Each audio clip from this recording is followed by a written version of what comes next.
Welcome, everybody, to the Overwatch World Cup Team Canada Tryouts. My name is Seymour, joined with the lovely Rain, as we're going to be taking on the first block of the day. And I couldn't be more excited. How you feeling today, Rain?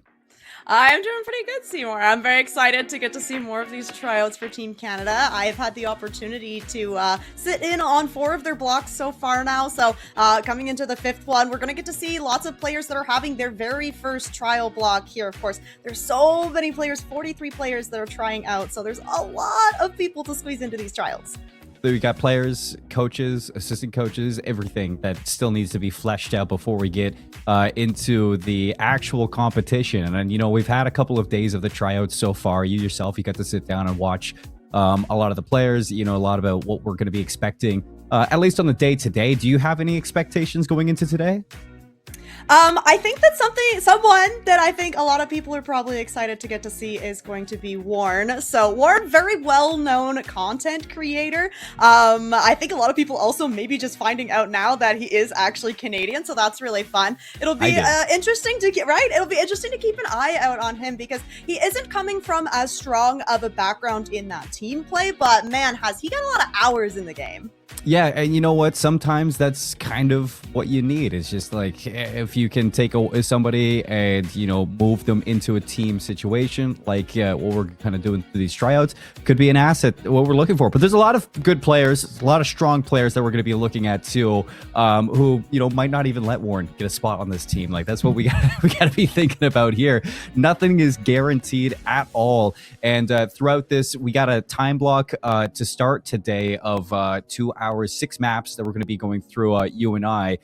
After that, it's going to be Marks and Evan taking over for us for the next block of the night here on Saints Gaming CA. So a lot of Overwatch to go through, a lot of tryouts to kind of look forward to. And for a lot of people who might be joining in, friends, family, watching these players, could you kind of explain what to expect in a scrim block? Because most people might just be used to watching an official broadcast. Yeah, that's fair. So it is going to play a little bit differently here where, for example, when we go into the control type map, no matter what the score line is, we are going to play through the entire map here. So even if one team starts off 2 and then that would technically be the end of the map, it's a scrim block, it's a trial. So you're going to go all the way through every single map. That's going to, of course, apply to those escort and those hybrid maps as well. Doesn't matter where the payload ends. It is going to be a reset of the lobby, and then you're going to go all the way to the end again. Same thing goes for, of course, Flashpoint as well. We'll go to all 5 of those Flashpoints. So it really is about getting to see kind of the strengths and some of the weaknesses of these players. So we are going to need to go through the entire map set to really nail those down. Yeah, of course. I mean, we don't want to leave anything unchecked. That's kind of where it goes right now. You just go through everything, try to figure it out, and let the coaches, the assistant coaches, kind of do their business behind the scenes. For us, we just get to sit and watch some great Overwatch. I think I'm very excited to kind of see what's going on because, you know, we've had a little bit of a look in for the past couple of days of maybe some changes to what people might be playing, kind of prioritizing a lot of changes, not just into compositions, but into how heroes are working with the new patch that just came out too, Rain. So is there anything that you've been seeing over the past couple of days that really has shook things up? Yes, definitely. The most recent patch, we did, of course, get the new hero, Sierra. She is playable in this. Hasn't really found her footing just yet, but of course, sometimes you just need a little bit more time to find out how these heroes will fit into the meta. I think the biggest change that I have been seeing, though, is a whole bunch of Vendetta nerfs that came through with this Season 2 patch. So she was very, very prominent playing with that Zarya Vendetta combo. It's a very fast hit comp where you're really just going to go in with that Vendetta, get the Zarya bubble, and pretty much just find an opening pick every time. But it's going to be a whole lot less survivability now for Vendetta, where she has a little bit less HP and she's able to block a little bit less damage. So we've actually been seeing teams kind of pivot away from that. Haven't seen a whole lot of Vendetta in these trials. Instead, been seeing a whole lot of Emre and a whole lot of Tracer. So it kind of feels like we're back to our old Soj Tracer roots, except instead of Sojourn, it's going to be the Emre. Yeah, you know what? I don't blame him. Yesterday we were seeing Noxus on some Sojourn too, so we might be seeing some Sojourn come out today as well. Definitely things that players might just enjoy more than playing Emre, but it does seem like we have the lobby kind of getting into it. Wonder if we do have a list of the players that we're going to be seeing today to kind of check out on our side, because that would be cool to break down some of these players. If not, I mean, I'm sure we're going to be seeing them in very, very shortly. But we got a chance. It looks like we're getting in the lobbies here. Just over, is there anybody that you've already seen, Rain, over the past couple of days that has, in your eyes, maybe put them ahead for a spot that you'd like to see inside of Team Canada? Yes. So yesterday I got to see Faded play in both the 6-8 and the 8-10. Now he is not going to be in this 6-8 block, but I was incredibly impressed with the Diva that came out from Faded, and Diva is very much in the meta right now. She's able to survive for a really long time. The peel potential is incredible as well with that defense matrix. But for the players that we have here tonight, I am very much looking forward to get to see Foreshadow again. So his in-game name, I believe, is Hyun. I think it's a different name than what I have on my spreadsheet here, but fantastic Emre player. And I think that going up against Warren on the other side, Warren is definitely going to have his work cut out from him. Foreshadow is coming from Face It League, so lots of experience playing in this kind of team environment. We're also getting to see some other well-known names that maybe not from Team Canada in 2023, but from some of that top level of Face It play. So Graveyard is going to be in, and then we'll also have a Krasia and Morlock support line that's going to be playing tonight. And again, kind of coming from that Face It division. So we have players that are coming all the way from kind of open division up to that Masters division. And then of course we have the collegiate players making an appearance as well. I'm super looking forward to getting to see Hero play again. So I know Hero from the Canadian Collegiate League playing for SFU. So lots of familiar names here. So it's fun to get to see these players once again. Like I mentioned earlier, though, lots of the players here tonight are getting their very first block in. So it'll be my first time seeing them too. Yeah, mine as well. And I think for a lot of people watching, kind of experiencing these tryouts, it's going to be their first time seeing some of these players as well. And that's fun. It's fun to see players kind of get put into a system like this for a chance to, not only show their merit, but show the world what they can bring to a team like their own nation. That's what I love about the World Cup. And for a lot of people who might be tuning into this one and wondering, okay, it's Team Canada, what is this for? This is the Overwatch World Cup. We've had multiple Overwatch World Cups in the past. This is the 2026 edition, and you guys gotta hope to tune in for when it does happen. I think the group stages are in August, end of August, the 21st to the 23rd.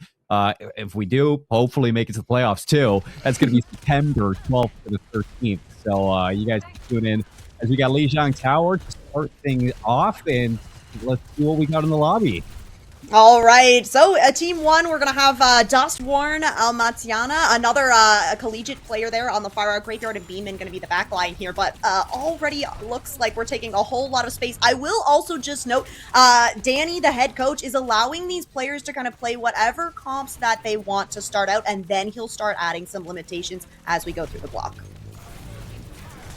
We got a Ramatra for Dust, and that's against Zarya for Hero. So it looks like we're putting together to do a little bit of a Sojourn Farah comp. I like this. Still rocking with the Kiriko Lucio. A little bit of speed for the Zarya to reach that backline. However, getting through this Ramatra is going to be a little bit difficult, and Dust is showing that already.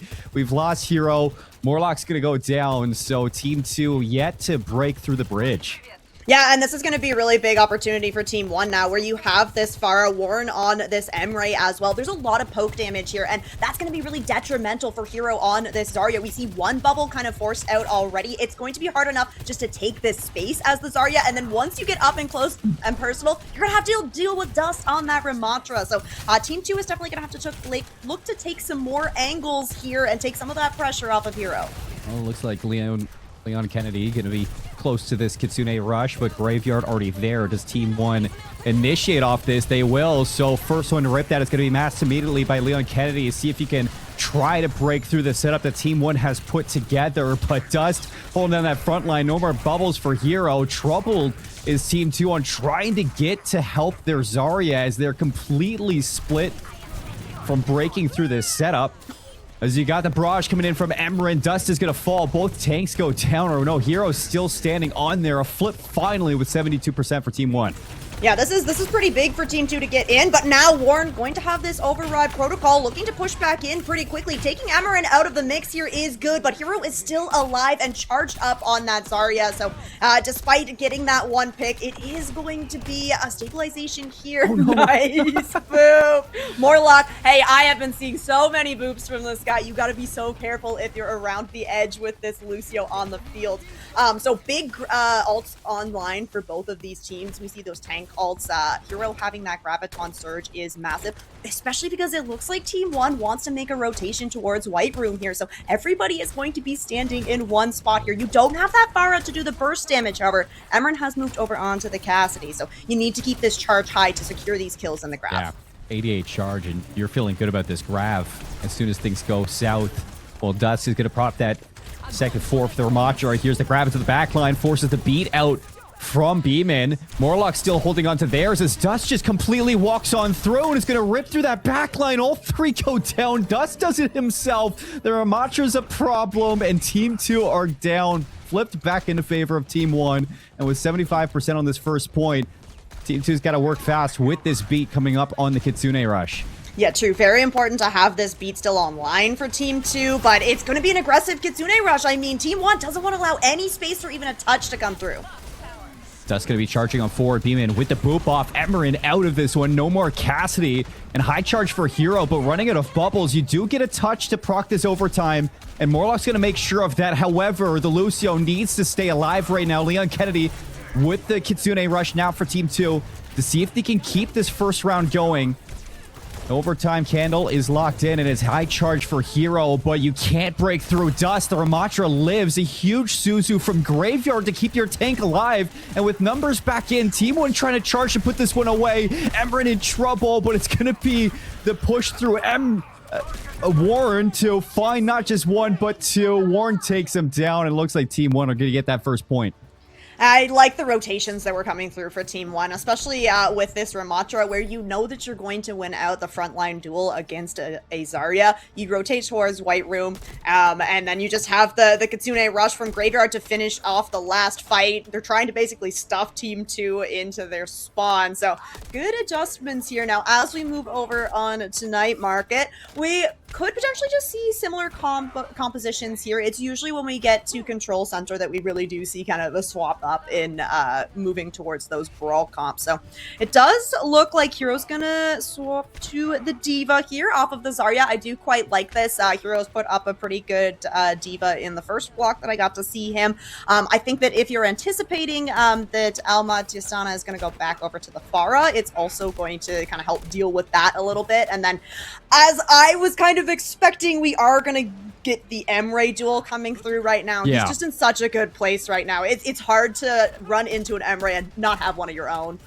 No, and I liked that, you know, you're trying to make the Sojourn work at first. However, just Warren has been an issue on this. And I do like the late swap to the Pharah out of Team 1 from Almatiana. But it was just not really enough for Emran and Huynh to make that last swap. The Annihilation from Dust breaks through the Graviton Surge. A huge beat from the backline on Beeman to keep those supports alive, avoid Hero in that high charge, and keep that backline in the fight. We start point number 2. Hero already taking out Warren without the first point even opening up, and Hero looking to push this pressure even further. This should be a good start to the game for Team 2. Yeah, it's tough to play on a hard angle like that with the Emre compared to the Sojourn because you don't have that kind of slide, the get out of jail free card here. So that means that the point is going to get capped up first by Team 2 here, and Hero building up to that charge going to be so important to try and find these picks early on. You can't let a fight go too long when you're up against that Ramatra. So far ahead in all charge 2 is Hero getting bursted down. Nemesis form from Dust, and Hero just gets walked on into the back line now as Team 1 searching forward to bring this back. Already taking the team down. That is a quick flip. Only 21% given up. Ooh, fantastic aggression coming through for Team 1, and they're looking to actually continue it. Excellent bubble from Hero is going to get Hyohyun out of the fight, but now you're going to have to push into a Kitsune Rush ready to go from Graveyard, and you're already down your Emre. That's so much damage out of the fight already for Team 2. Alrighty, Team 1. Equal on that tank ult charge with the Ramacha are going to be close to that Annihilation. Hero doesn't just have that charge that you did before. Emran's coming up on that barrage. You do have the Kitsune Rush from Leon Kennedy too, but Graveyard with their Kitsune Rush should be able to match this when it is to be used on this initiation. So possibly just waiting for Dust to get into a position to use that Nemesis form, and as soon as he does, he's going to drop that Ravenous Vortex, walk to the backline, and see if he can burst down these heroes. Hero does go down, and same with Hyohyun. It's going to drop. Annihilation is going to not even be needed, but it is going to be the barrage going to be invested from that fight to end it and keep this one going for Team 1. All right, good start here, Team 1, building up quite a bit of percentage here. They're going to have this Annihilation, the Override Protocol. They did have to commit 2 ults into that. So right now, ult economy-wise, Team 2 is going to be coming out on top, especially, again, have this Grav ready to go. Beeman's going to be able to get the beat online very quickly, though, but not quick enough. Graviton Surge, and Beeman's going to be caught, though. Emran traded. You're down to support, so Team 1 looking to turn this one around, and they do equalize, and it's Alma to find not just the Lucio, but the Kiriko as well. So the backline drops for Team 2. Only 12% left for Team 1 to take yet another point here in these scrims. And they're feeling good. Morlock going to go for the touch. He's booped away. The bubble is going to get the Lucio there, so overtime is going to be brought in, but the Override Protocol on both sides. Warren's going to be a little bit better as Graveyard, Beeman, everybody assists to put it away, and Team 2 just not piecing it together yet. So, on paper, this is a map win here for Team 1. But, like I mentioned before we headed in, we are in the scrim code here, so we're going to go to that third map. We're going to get to go to Control Center, and I do think that we could potentially see a swap up here, especially from Alma on this Pharah. It's not impossible to run the Pharah on Control Center, but yeah, you're not really going to have the same skybox to work with here, and Hero is teasing a Mauga as well. Have seen the Mauga come out in these kind of more enclosed spaces here, and that's really going to give you that frontline pressure that you're not going to get from the Zarya here. So we'll have to see how Team 2 are able to kind of time their engagements here, because that's going to be the really important thing about the Mauga. You've got to go in for those charges really quickly. You got to find an Elim fast, because although you can survive through a bit of a brawl, you're also going to be an ult battery. So looks like Hero's maybe not going to pull out the Mauga yet. Gentleman's agreement, Mauga free map 1, but could potentially wait, Mauga from Dust. The gentleman's agreement doesn't actually exist. It does not. And you got Hyohyun swapping to the Sojourn, Emran onto the Sombra now. Alma going to go for that early TP. Warren maybe with the Reapers, so off the Emre. And yeah, Alma's going to swap back over to the Tracer as we expected, just get the extra positioning of that Sim TP. And look at this from Team 1, looking good. Warren on the Reaper already looking to burst through Hero down to about half HP. Will have the time to, I say, heal back up, but I like this from Beeman, just trying to bring Warren to the back line. So much pressure coming through from this Reaper. However, Tusk goes down, so the Mauga gets ripped apart, and Warren's in trouble now, getting jumped on, forces the TP out of the Kiriko. Morlock will end up falling. Beeman turning this fight for Team 1 alongside Warren with this Reaper pick. And it might be an early cap for Team 1, even with Dust going down first. That's impressive. It's not often that you lose your tank in a fight and then you still come out on top in the fight. Dust has come back now on the Doomfist of all things. That's going to prompt a very quick swap here from Emran over onto that Cassidy. You're going to have the Hinder not only to try and suppress Dust here, but also Alma on this Tracer. Now, Graveyard already at this Kitsune Rush. This Kiriko for Team 1 has been doing so much in these fights. Morlock, gotta be careful for this Reaper, as that's going to be a huge stun coming through from Dust. Has to get back. Graveyard drops. No Kitsune Rush is going to be used. So you still have that pressure from the Kiriko ultimate. However, Leon Kennedy taking down Alma now. Morlock will get killed, but it's going to be equal on the support line for both teams. Leon Kennedy going to have to get back in time, as it looks like Team 2 will get through and cap this. Somehow, some way, making it happen. And honestly, good stuff to have this Kitsune rush from Leon Kennedy for this next one. Graveyard's not going to be able to match on that rush, so it's all about using this rush to your advantage. Now, try and build up some of these other ultimates from the rush and manage to hold on to this, because there's still quite a ways to go before you're going to be able to get the lead. Dust just looking for a way in, but Graveyard drops again early in the fight. That's back-to-back where you're losing your Kiriko and Beeman down now. Hero just rushing back that backline. Dust will fall, and Team 2 starting to get some momentum against this Doomfist comp. Wow, Leon Kennedy doing so much on the carry. Heard that I was hyping up Graveyard. Needs to make a good showing here as well. So this is great for Team 2. They have so many ults to work with here. Dust, he's going to make another swap, so you're down in the ult charge for your tank. Back over onto the Malga now. Pulse Bomb ready to go for Elma. You're probably going to go over onto Emrin or Hyohyun. You're probably not going to go for the Kiriko, but you might maybe make an attempt at it here, as already a lot of space being taken by Team 1. That choke point given up pretty quickly by Team 2. You got Annihilation, the Kitsune rush. Imagine this is going to be the initiation from Team 2 as soon as the fight does start, but Emrin's going to get dropped in. Kitsune rush. And the Annihilation is not needed. Emrin and Huyn going to be taking over the fight. Dust falls again early in this one, and there's just no foot to stand on for Team 1. 30% left for Team 2 to take this third point. Great use of just the Kitsune rush. I like the bait in from Team 1 onto the point, and then you Kitsune rush straight across that point. Team 1's already committed in, so they can't back out. But now they are going to have this Kitsune rush of their own to work with. Warren with the Death Blossom as well. We don't always see a lot of high value from the Death Blossom, but if you can get some of these cooldowns out from Team 2 before popping it, you might be able to find a kill or two. Kitsune rush from Graveyard. Early beat from Beeman. Looking to keep Dust alive as you rush that back line. Hyohyun looking to at least take some space the opposite end, but losing out on Leon Kennedy is not going to provide a lot of sustain for Hero on the point, and it looks like Team 1 finally going to break through this defense and flip this point their way. All right, 99% here for Team 2 does mean they just have to win one more fight to be able to claim control center here. Both those DPS ultimates and still have this Annihilation to work with.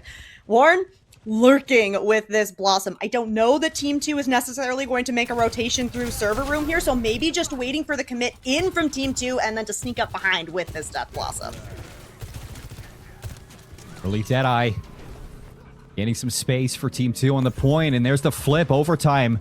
Team 1 has to get back here, and you will have a touch from Alma on this Tracer. Warren, Death Blossom.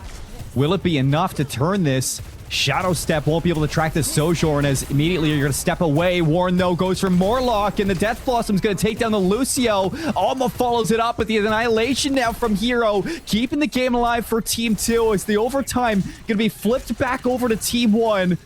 Hero holding it down. Nemesis form, not able to eliminate the Lucio, but Leon Kennedy's going to make sure that Beeman goes down, and it flips back over towards Team 2 to see if they can get that touch. Warren resets the overtime and goes back in. It's enough to get Dust back into it, and the Shadow Step allows the Maoka to get back into it, and here we go. It's a cage match on, and you're trapped on the inside. If you're a Hero, the Ramatra is dead. Oh, Team 1 is just on cleanup duty now. It's a great cage. You take down the tank, and yeah, Team 2 isn't going to be able to bounce back from that. Much better showing, I think, here on Control Center from Team 2, but they are not going to have a whole lot of time to piece together a final fight here, especially with Emrin dying so late. The Tracer really is going to have to be the one to go for the touch here. You can see the Hero is just trying to Nemesis form towards this point. Will he get the overtime? Well, there's the proc. Hyohyun staying alive on the Reaper. Morlock trying to get away. Alma goes for the Tracer to 1v1. Has to get the recall early. Overtime on both sides. Who's going to be the first to fall? Alma looking for a way to the backline, but you haven't really been able to burst down. Hero, you get some assistance, and there it is. Emrin falls. Alma finds two. The Tracer goes big, and you can't take down Morlock right away, but the dash melee, Morlock goes down, and Team 1, regardless in the start of this game, turns it around their way and takes all 3 rounds of Lijiang Tower.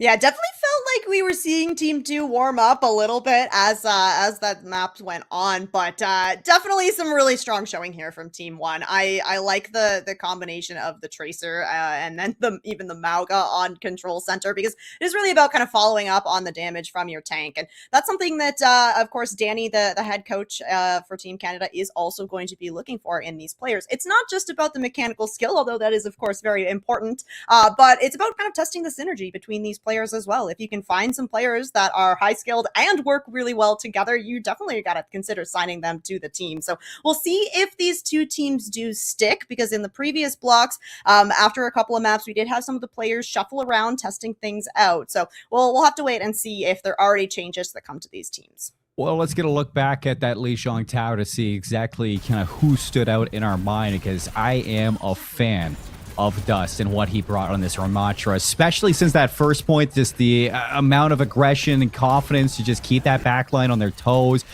It really felt like Morlock and Leon Kennedy had so much to do through this match. And, you know, it was great to see Heroes swap in point 3 to the Ramatra for what would have been the mirror. You know, Dust didn't give him the time of day to have that Ramatra one-on-one, but it was a good swap for Hero, a very healthy swap to see the Ramatra out for this Team 2 composition. Still not enough in the end. The pick for the Mauga from Dust, enough to get it in the end, but I still liked it. It's some great showing on both sides. Yeah, I have to agree. I think that Leon Kennedy definitely had some really star moments here for Team 2. Also, just for anyone wondering, Leon Kennedy is like an alt account name. This is Akrasia or Kai. Yeah, showing a lot of really good headshots, able to control angles really well, which you really like to see in a flex support us. All right, map number 2, we are ready to get into it.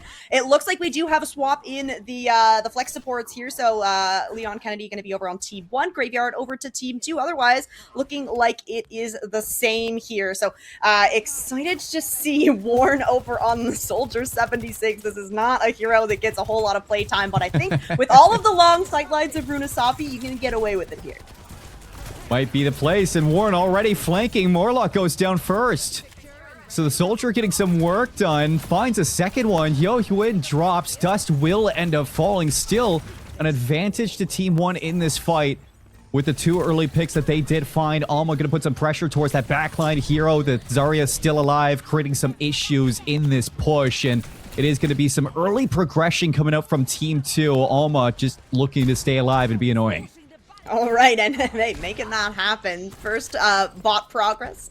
Gonna go over to Team 2 here. The Zarya Reaper comp going to play similarly to the Zarya Vendetta. This was very popular before Vendetta kind of found her way into the meta, so this is a little bit of a throwback here. If you can get the bubble TP in, you do have a lot of burst potential, so Warren is gonna have to be quick on his feet on this Soldier because he is gonna be a target. And Nemesis Form just going to keep Amarin busy on the front line, give Warren that time to set up this flank on the Soldier 76. And as soon as that Rapidus Vortex is going to push Team 1 back into a contest on point, Warren will fall here. So Amarin's going to take down this Soldier with the help of Morlock, just tracking down this speedy flank. Beeman drops as well, so 2 quick kills coming in from Team 2, and Dust going down to the Sojourn, and it makes it all 3 going down. Alma can't get anything done on this Tracer. It's already too late before that Pulse Bomb comes active. Yeah, impressive stuff here. There's a lot of momentum being gained here for Team 2. And they haven't had to use any ults off of that either. So this Kitsune Rush ready to go. Leon Kennedy is lagging a little bit behind, but should be able to get that online to go for the match. Yep. Forward spawns now acquired here for Team 2. So even if they do end up losing this fight, they're going to get another one at that center fight. Kitsune Rush, Death Blossom going to be available for Amarin. Graveyard going to initiate as soon as Leon Kennedy does. Waiting to see where it comes through, and the grab's going to catch them all. Death Blossom right beside it, and Amarin cleaning up house. 4 down for Team 1. Warren running away. Soldier's got nothing to say for this fight. It's already done as that progress just continues to push back that first cap. Alma on the Reaper as well now, so you're gonna have a little bit more frontline presence to try and deal with Hero on this Zarya. Hyohyun does have this overclock ready to go, so honestly, if you're Team 2 right now, you don't have to push really far. You want to take a fight kind of in this middle ground, out in the open. Well, Alma now on the mirror for the Reaper. Warlock's gonna find Warren yet again. The Soldier's out of the fight. Dust with the trade, and here's the annihilation for the engage out of Team 1. Going to be met by Morlock's sound barrier, and eventually you might be seeing this overclock from Hyo-Hyun. See if you can win after the annihilation is done, but the overclock's going to be held on to. Hero's going to fall. It's going to be a flip now. Team 1 try to get some bot progress of their own. All right, they will take away that forward spawn as well, but not before Hero gets the respawn. So Team 2 is going to be able to get a close fight here, and they do still have that overclock to work with. They're going to have to try and create a little bit of space here. Warren on a very hard angle, but I don't think that Team 2 is going to push this way. Yeah, they're going to rotate towards the other ghost. But immediately, Team 1 recognize that they're just going to flip this on the opposite end of the bot, allow Warren to still have that long line of sight, and the Soldier just trying to work his best from a distance. Here's the overclock from Foreshadow up top, taking some heavy damage on the Sojourn, and Horn from downtown. The Helix missile's gonna find the Sojourn. The overclock finds absolutely nothing. And here comes the rest. Almo with the Reaper doing some work. Leon Kennedy. Oh no, it's gonna be Graveyard, as we did get that swap this game. Graveyard's the last to fall in this one, but finally seeing some progress come out from Team 1, and you're getting something out of Warren on the Soldier. It's true. You know what? I regret the absurd angle that he's on, because map control. It's all about the map control here. He's even going to pick up Morlock. That is a massive first pick here. Hero really needs that Lucio speed to be able to go for these engagements. So Team 2 are not going to be able to push forward. They can't stop this checkpoint from being picked up, and that is going to be forward spawns now for Team 2. Sorry, Team 1. Dust gonna take some space. Here's the Kitsune Rush from Graveyard. Alma, though, gonna invest the Death Blossom up top of the library to go down. And that Graveyard Kitsune Rush is amounted to absolutely nothing. Ember's gonna invest the Death Blossom. See if you can turn this fight alongside Hero. Has the Grafton Surge, but not enough health to follow it up. Alma's gonna rip through the Zarya. Warren cleans up the rest. And suddenly you're creeping up onto the progress that Team 2 worked so hard on. Oh my, and it's a late kill as well onto Foreshadow. So yeah, I just suspect the Team 1 are going to be able to pick up the lead here. Hero is going to make the swap over onto the Ramatra off of that Zarya. Bleed acquired here for Team 1, and they still have ultimates to try and push this forward even more. Team 2 are at a huge deficit in ult economy right now, so they really need to find an opening pick. You look towards your Sojourn Foreshadow to get it done, but it's going to be a flank visor and a lot of damage onto Foreshadow. Is going to be the cleanup there from Dust. The initial visor pushes the rotation out from Team 2 right into the value of Alma and this Reaper getting cleaned up by Leon Kennedy. We saw so much work back on that Li Shang through Team 2's eyes. Graveyard's gonna fall. Dust in the Nemesis form, just cleaning up house, and the Annihilation just to put salt in the wound for this final fight. You're gonna get another touch, but how do you pull this one back? Oh, you gotta clear off Warren from this angle. You don't even have to kill him, you just have to get him away. You're putting way too much pressure on the front line. Emran's gonna make the swap over onto the Bastion as well. So kind of all in right now on trying to take down Dust, because with this Soldier 76, there isn't a whole lot of frontline presence. If you clear out that angle, that's going to allow you to maybe mow down this Ramatra. You get the swap on the Ramatra from Hero too. It's gonna be Dust working off of this Kitsune Rush just to stay full health and contesting the point. Off angle from Foreshadow, the Sojourn. Gonna be backed up from the beat coming up from Morlock. Are you gonna invest it in time for Emran to stay alive? No, Alma gets right through the Bastion. Warren's gonna be traded off, so it's an equal fight in terms of damage style, but the Death Blossom from Alma, you've been waiting for it to build, and immediately you're gonna take down 2. Team 1 back in full control at this point, and Dust zoning off Hero from any assistance from the rest of the team. Morlock's gonna get caught there. Emran backed up around the statue. Hero so low.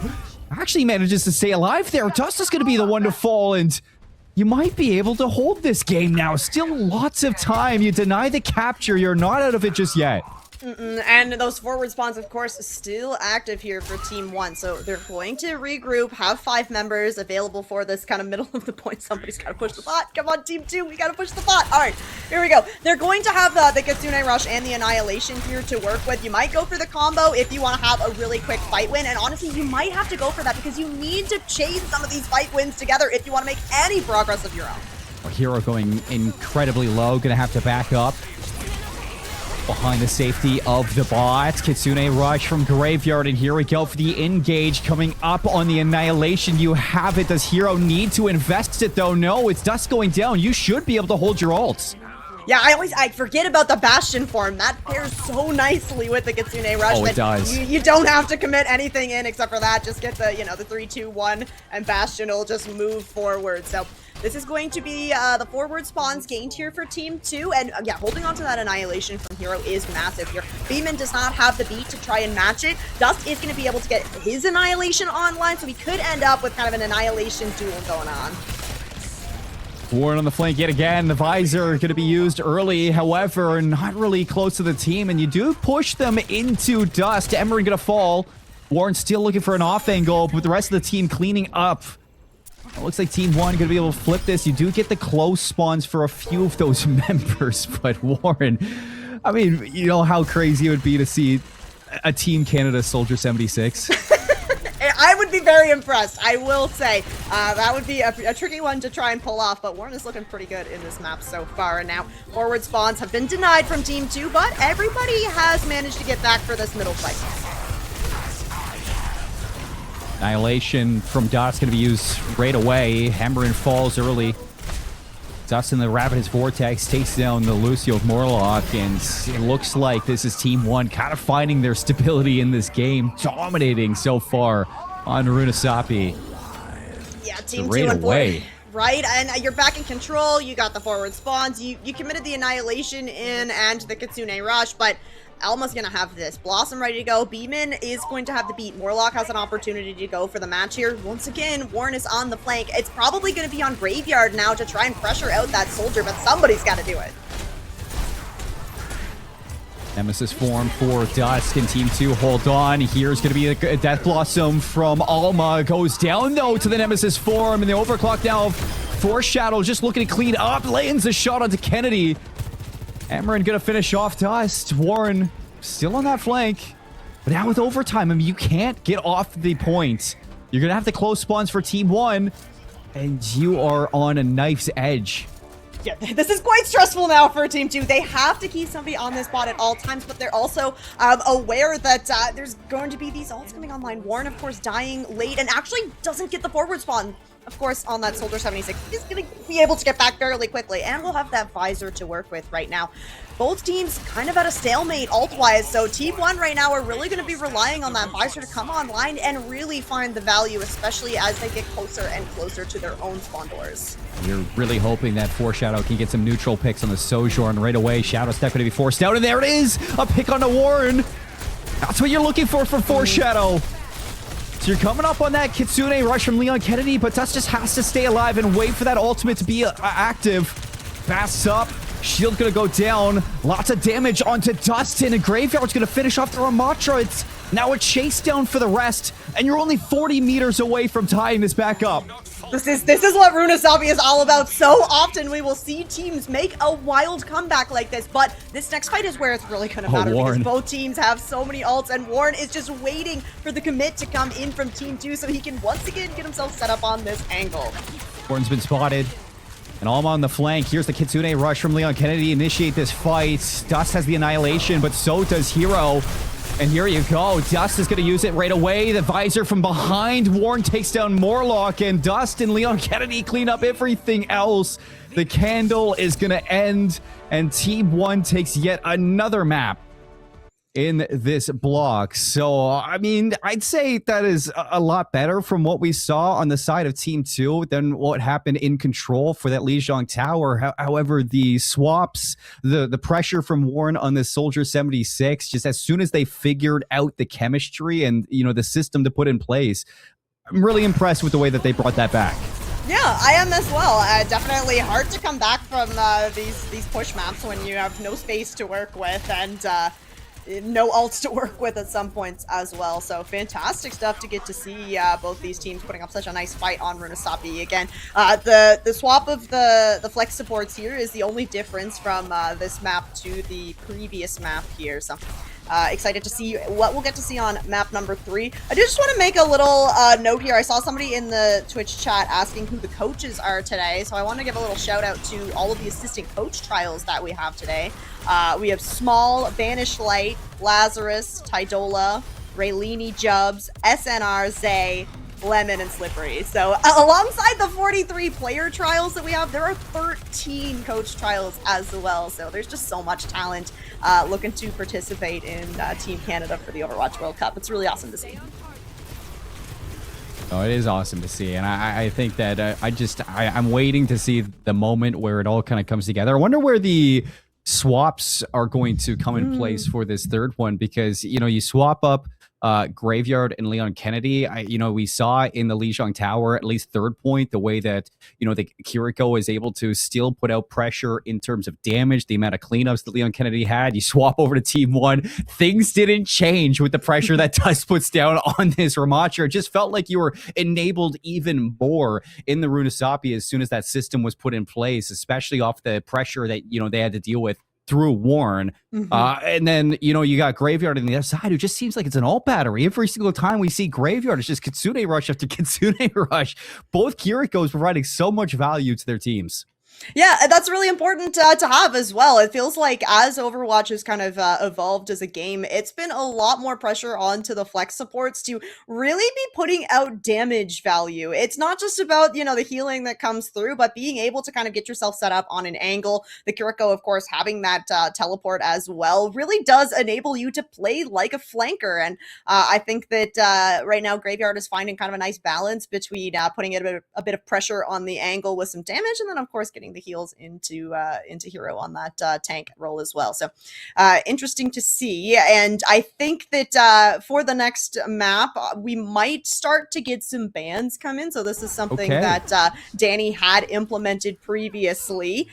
Maybe not though, but it definitely is something that could come through depending on if he wants to see some very specific comps. And I mean, over onto Atlas here, it is going to be Dust on the Junker Queen. So I'm excited to get to see this. I suspect that there is a Lucio ban as well. That's the only time that we really see this Brick Juno make an appearance. Yeah, I was going to say a couple of swap ups from heroes, and Dust and this Junker Queen goes down right away. So not able to stand up to the oppression of this Mauga as soon as you rush down, and Foreshadow really picking things up towards the end of Runasapi on the Sojourn, especially in those neutral fights. Kicks off with some early picks and some early ult charge advantages too. Hero already finding Warren again on this flashpoint, so this is going to be quite the stagger for Team 1.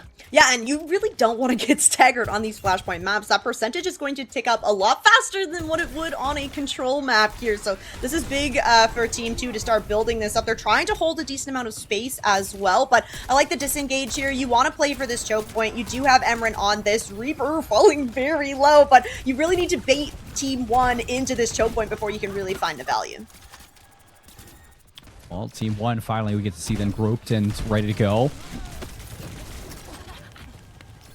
Looking for a way in here. Dust, if you can land something with the Jagged Blade, maybe pull open a pick, but you do have a flank coming through from Warren to see if he can find something on the other end. So Warren's going to initiate this one. Dust looking for the follow-up, and you have Beeman just keeping some space around the pack line there as it's Foreshadow on one side, Emran on the other, and as soon as you're distracted, here comes the Mauga.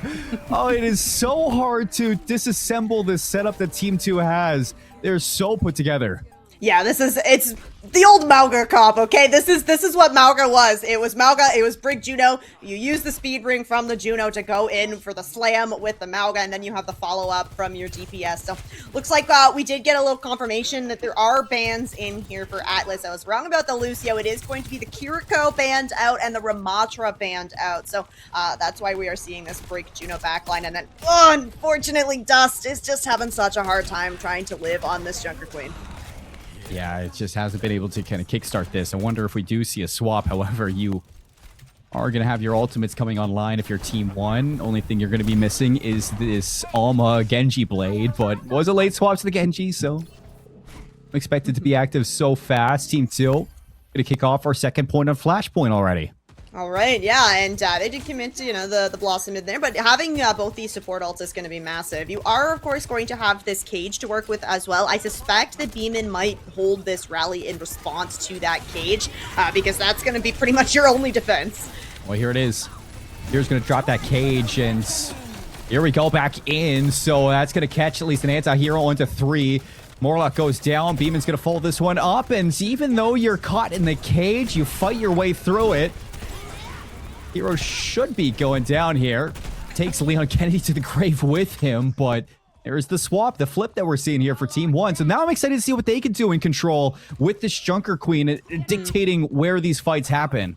Yeah, it's gonna be tough for them, I think. They're not gonna be able to get as aggressive as Team 2 with this Mauga, but they do have Warren on this Emre that has the override protocol to work with. This is gonna be a fantastic point to use it. There's so many corners. You're really going to be able to force the positioning from Team 2. They do still have that orbit to work with, though, so they might just look to force a fight on point with that. Orbital protocol here. The overload protocol is going to do so much there onto the fight. Emeren and Graveyard try to keep this one active. Hero's still alive. You do have that Juno, so this Mauga going to be a tough kill. Just knows that, so you're trying to track down Juno, but having a hard time catching her.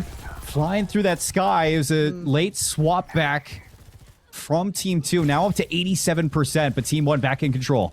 They are in control. 87% is definitely last fight here. Like I mentioned, those percentages build very quickly. Team 1, though, they're looking to shut this fight down with the Blade and that rally. Blade's going to be good for a kill into Morlock. Alma just looking to stay alive. Emeren not able to use this Death Blossom, and there's the hold coming out from Team 1. Team 2 didn't even get the flip, so this should be a cap and a tie game on the Flashpoint.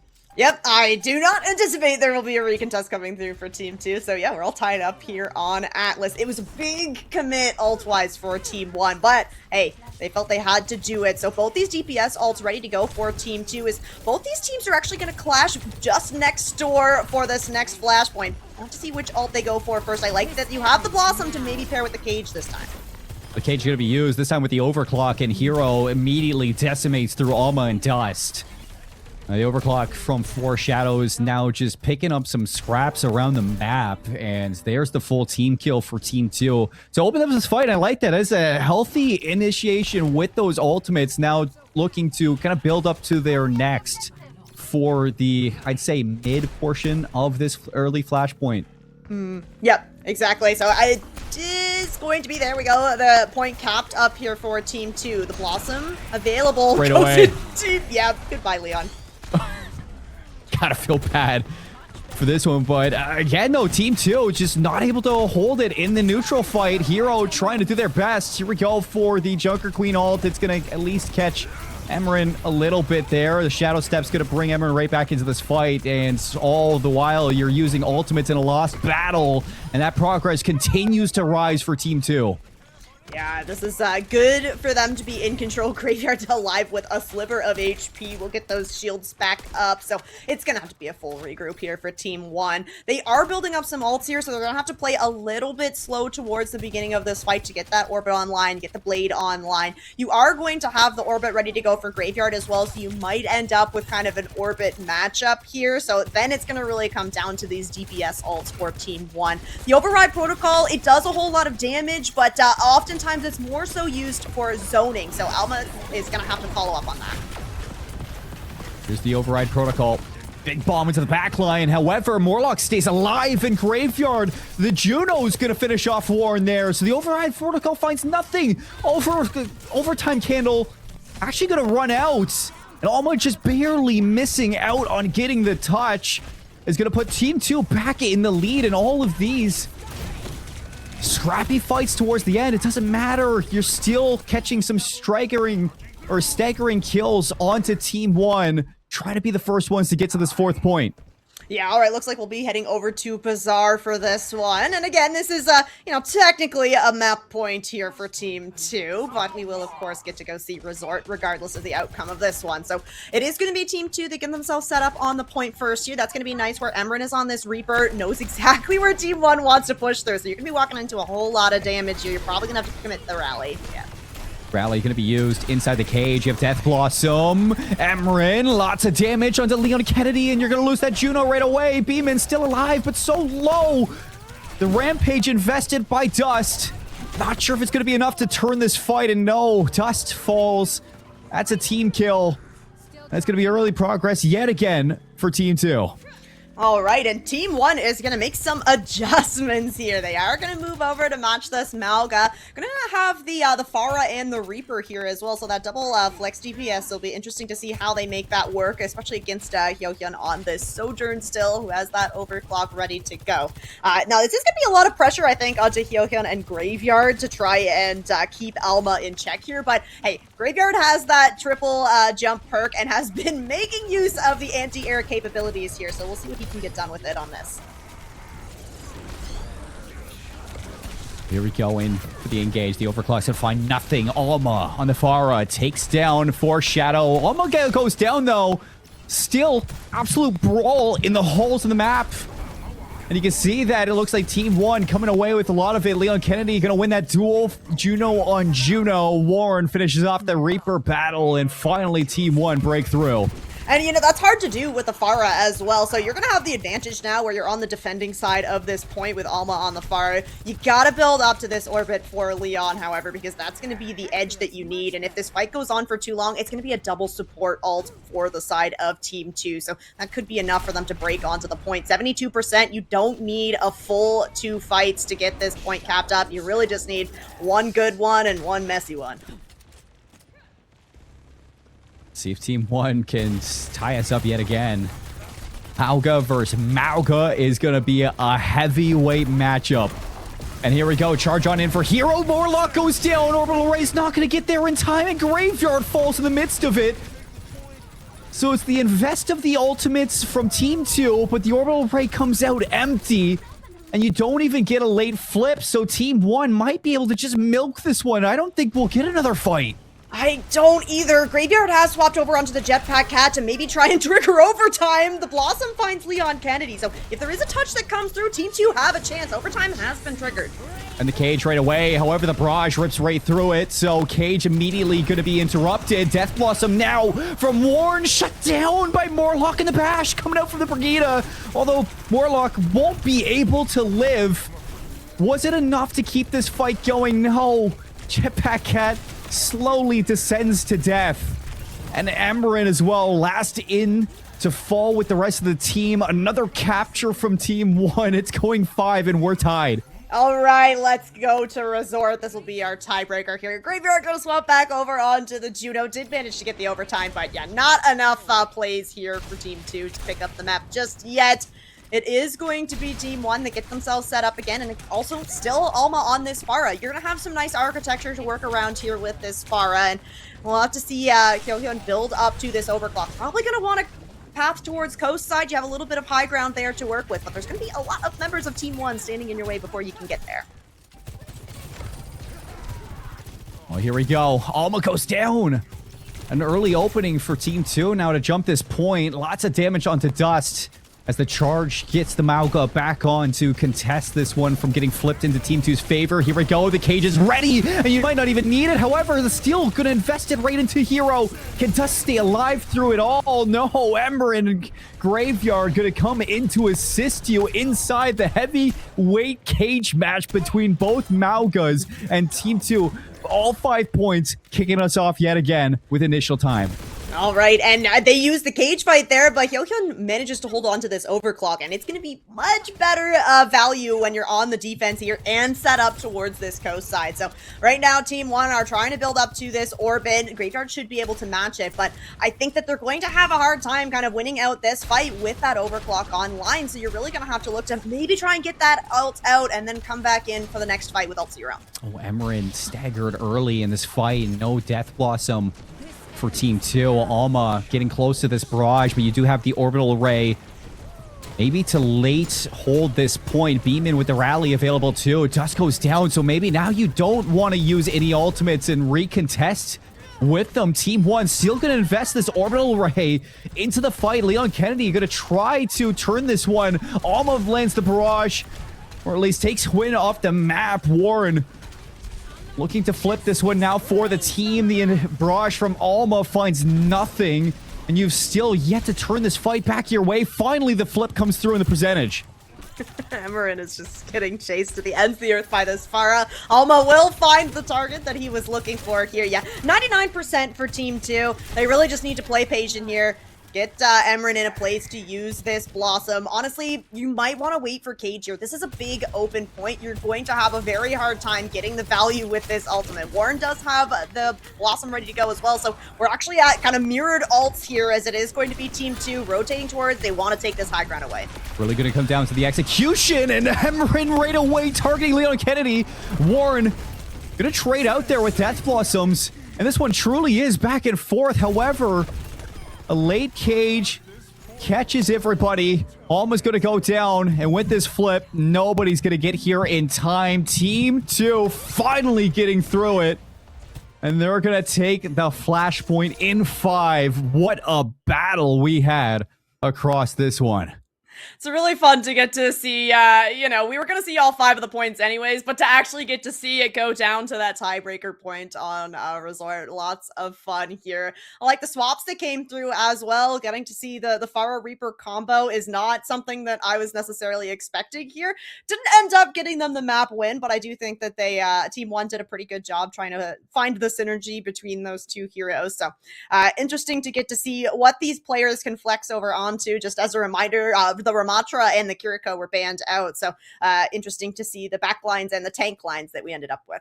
Yeah, you know, I was a fan of seeing the early Junker Queen from Dust. You know, at the end of the day, you're trying to show your flexibility and, you know, what you can do. And, you know, there were moments there where that Rampage was huge in terms of turning that fight. A little bit tough at the gates, you know, to figure out that system, how to make it work. But I think as soon as you saw some of those recontests come through, easy access out of the, or easy exits out of the cage that you're caught in, that Rampage was huge for just enabling the rest of your team at turning those fights, especially against Amalga, whose health not so easy to cut through sometimes. So a little bit of a layup there from Dust, and it's great to see people just showing how flexible they are through these tryouts. Totally agree. I think that we are going to have a quick break here, so make sure that you all stick around, because we will be back with the second half of this trial block just after this.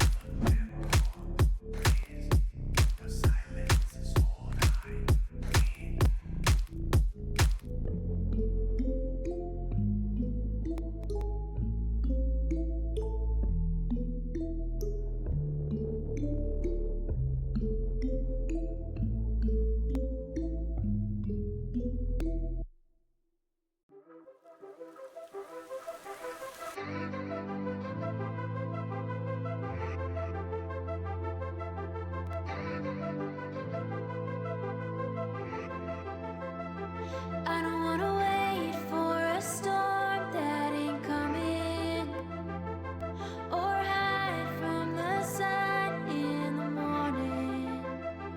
I don't wanna run from something I can't fight, but I gotta be careful with what I call mine.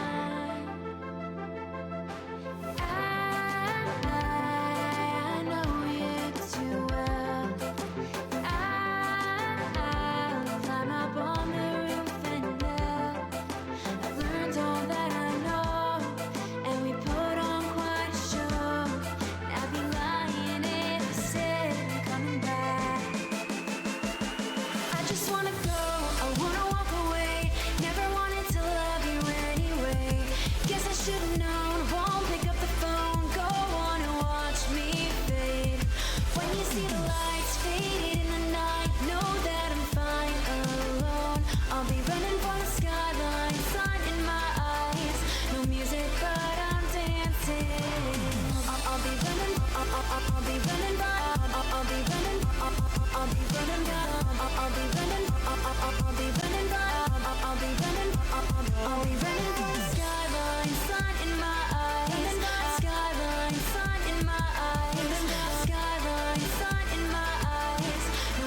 But I'm dancing.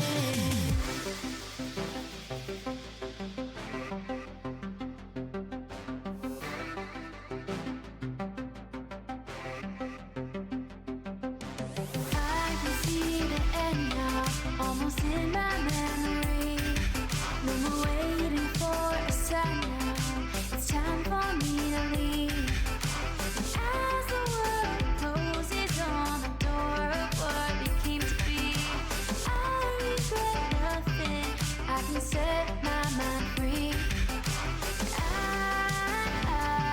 I know you too well. I'm up on the roof and learned all that I know, and we put on quite a show. And I'd be lying if I said I'm coming back. I just wanna go, I wanna walk away. Never wanted to love you anyway. Guess I should've known, won't pick up the phone. Go on and watch me fade. When you see the lights fading in the night, know that I'm fine alone. I'll be running for the skyline, sun in my eyes. No music, but I'm dancing. I'll be running, I'll be running, I'll be running, I'll be running down. I'll be running, I'll be running, I'll be running, I'll be running for the skyline, sun in my eyes. Skyline, sun in my eyes. Skyline, sun in my eyes. No music, but I'm dancing.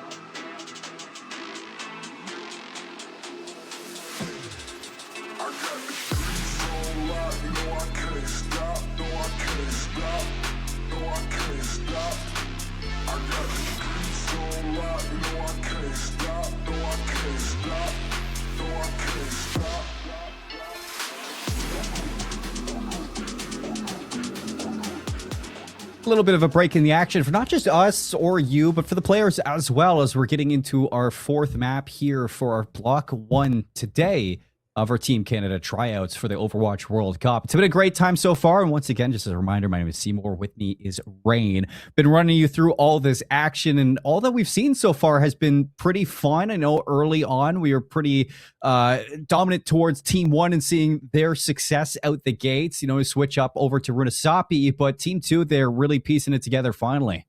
And then Atlas, back and forth. It feels like we really got kind of the even footing playing field, maybe with that Kirko and the Ramatra ban onto Atlas. So excited to see what's going to happen here for map number 4. We do know that we'll be going to Blizzard World, so that is going to shake things up, going over to a hybrid map, a little bit more kind of high ground to work around here. And Danny, the head coach, has also implemented 3 bans this time. So the Ramatra Kiri ban wasn't enough on Atlas. We are going to have the Ramatra Mauga Lucio ban here on Blizzard World. So we're really trying to see maybe some Diva, maybe some Hazard, something a little bit different on the tank line specifically. Yeah, and again, it's just kind of check all boxes of where teams can go, because, you might be target banned in what we're going to be seeing. So, no Ram, no Mauga. We did get to see Dust pull out the Junker Queen for a bit. Like you said, we might be able to see the Diva as we've seen it in the past. And,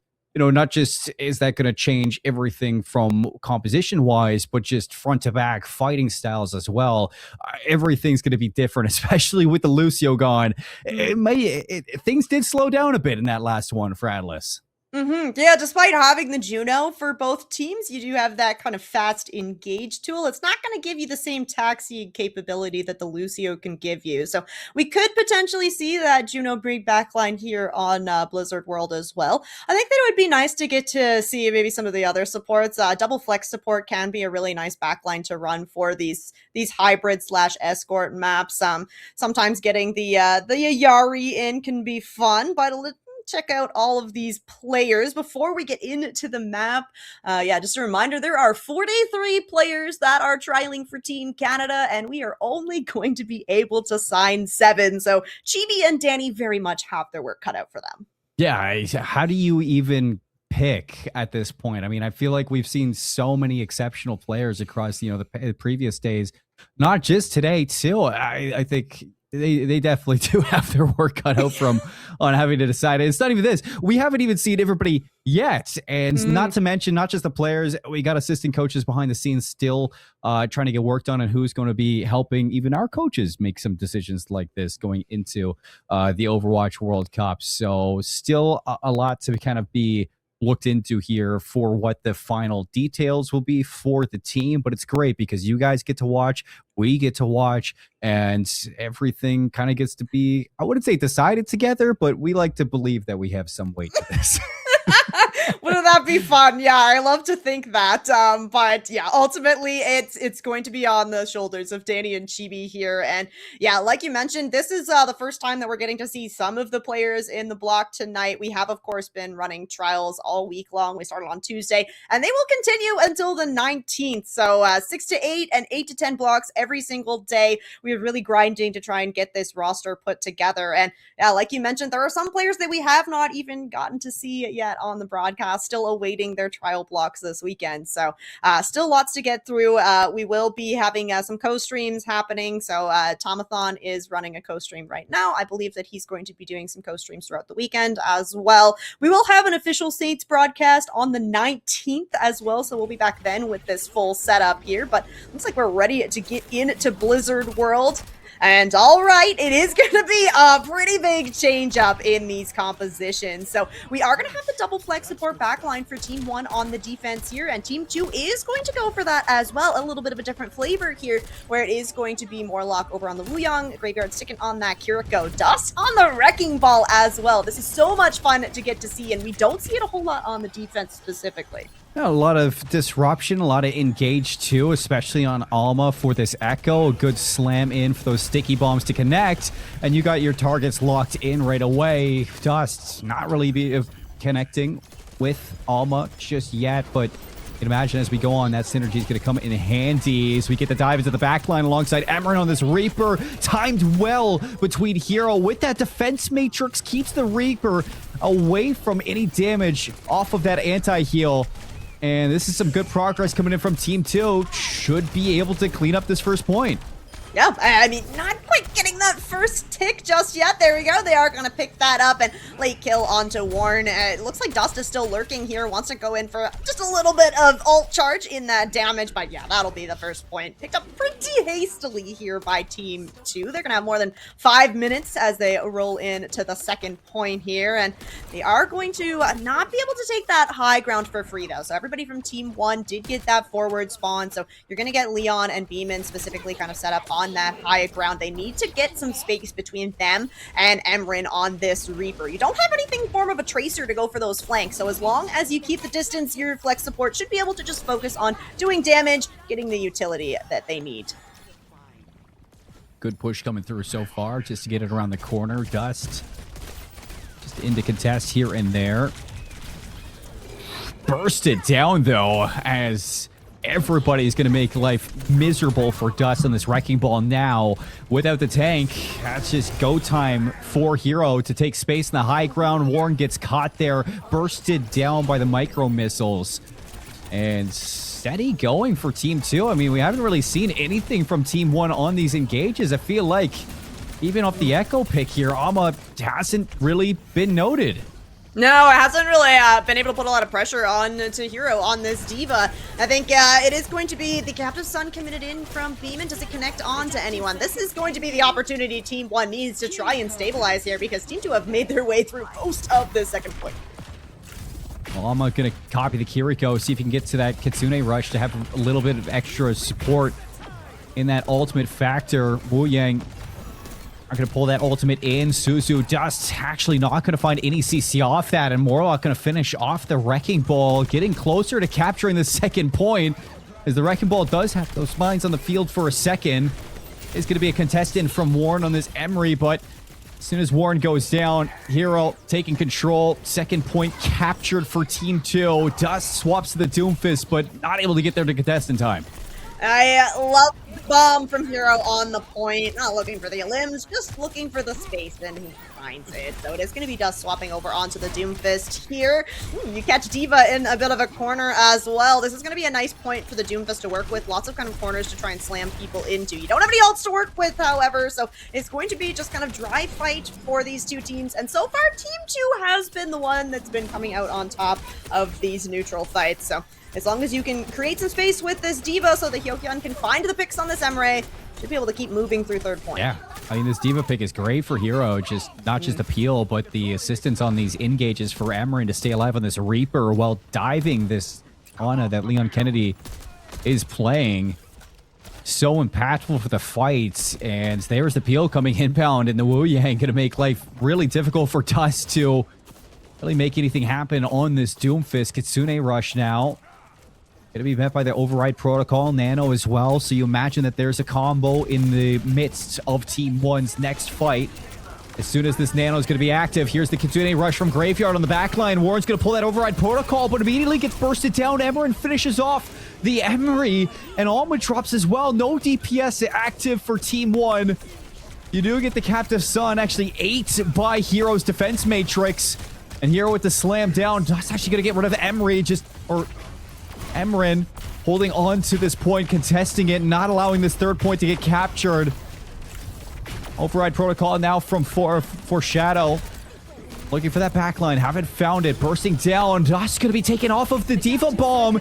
And here's the copy in just to try to contest a little bit longer, but Alma doesn't get it in time. And Team 2, nearly 3 minutes in the time bank reign. I mean, this was just a stroll through Blizzard World for them, honestly. This is very, very impressive time to set to complete the map here. And you know what? I had been wondering throughout this entire block so far where the D.Va was for Hero. I have seen him play for SFU in the Canadian Collegiate League. D.Va has been very, very prominent for most of those matches, and I think that now that those Brawl tanks have been banned out here in Blizzard World, he's really getting to kind of show his stuff on this Hero.